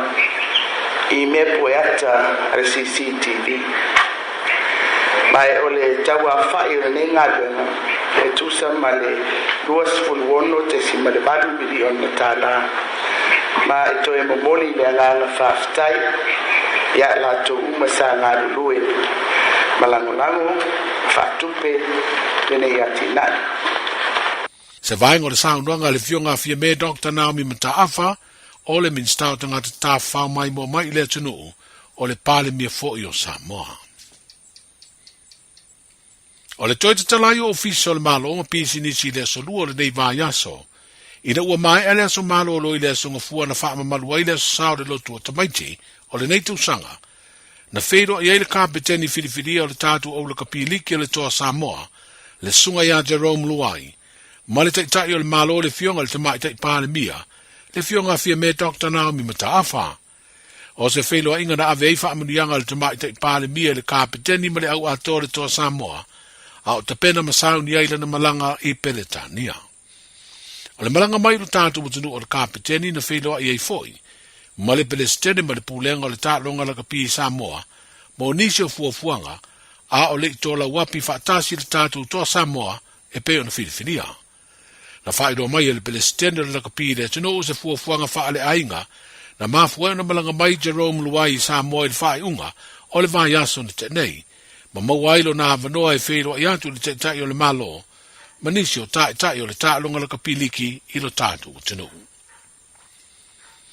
E tolu aso le awhanga solo e le tāmusanga la kapite i tō fitu o le fio anga o Iwa i Savai, lea ua whae ngoina o le Iwa Youth Sevens, luas futasi au le atau sini o ai le tāmusanga le nei, e amate le stofi, ai ua whae moe mai ai le stona i o le vai o sa nei. E tei tolu au ua vai i pulu e fitu, e au fi ai le pulu a ua iai le au a motaa te patasi ma vainganga. Pulu pi o le lau mua o tu mua mai e whenga, Marist Rugby Club, ma le lupe le so anga mai mangiangi. Pulu si o le atau sini o ai Tamauli, Marist St. Joseph ma St. Mary's i Santitoa. Pulu di o le ata alo ai Lauli Alliance, lupe siliva mai Sabapali ma Sale Moa. Pulu i o lo whaatulanga mai ei au le Iwa White Lions, Sasi Pisi Umu ma Tawhitoala. Pulu F o le atau sini o ai ngātai vai moso, ma le aua matau tu ngā ngai for youth. O au e tolu le pulu G o Malia Sharks, uso sa talo matama o le ava. O mo taalo umia le siompino le tāmilu sanga le nei mai le tau sanga o mawai, le ana manu malo ai le whaelonga tupe se furu lima hawhi tā la. O le malai o Belenise e te wati, po Prince Edward Park i Iwa, o le awhanga solo e le tāmilu sanga i le whae unga o le nei vai yaso. O talai o le nei yaso,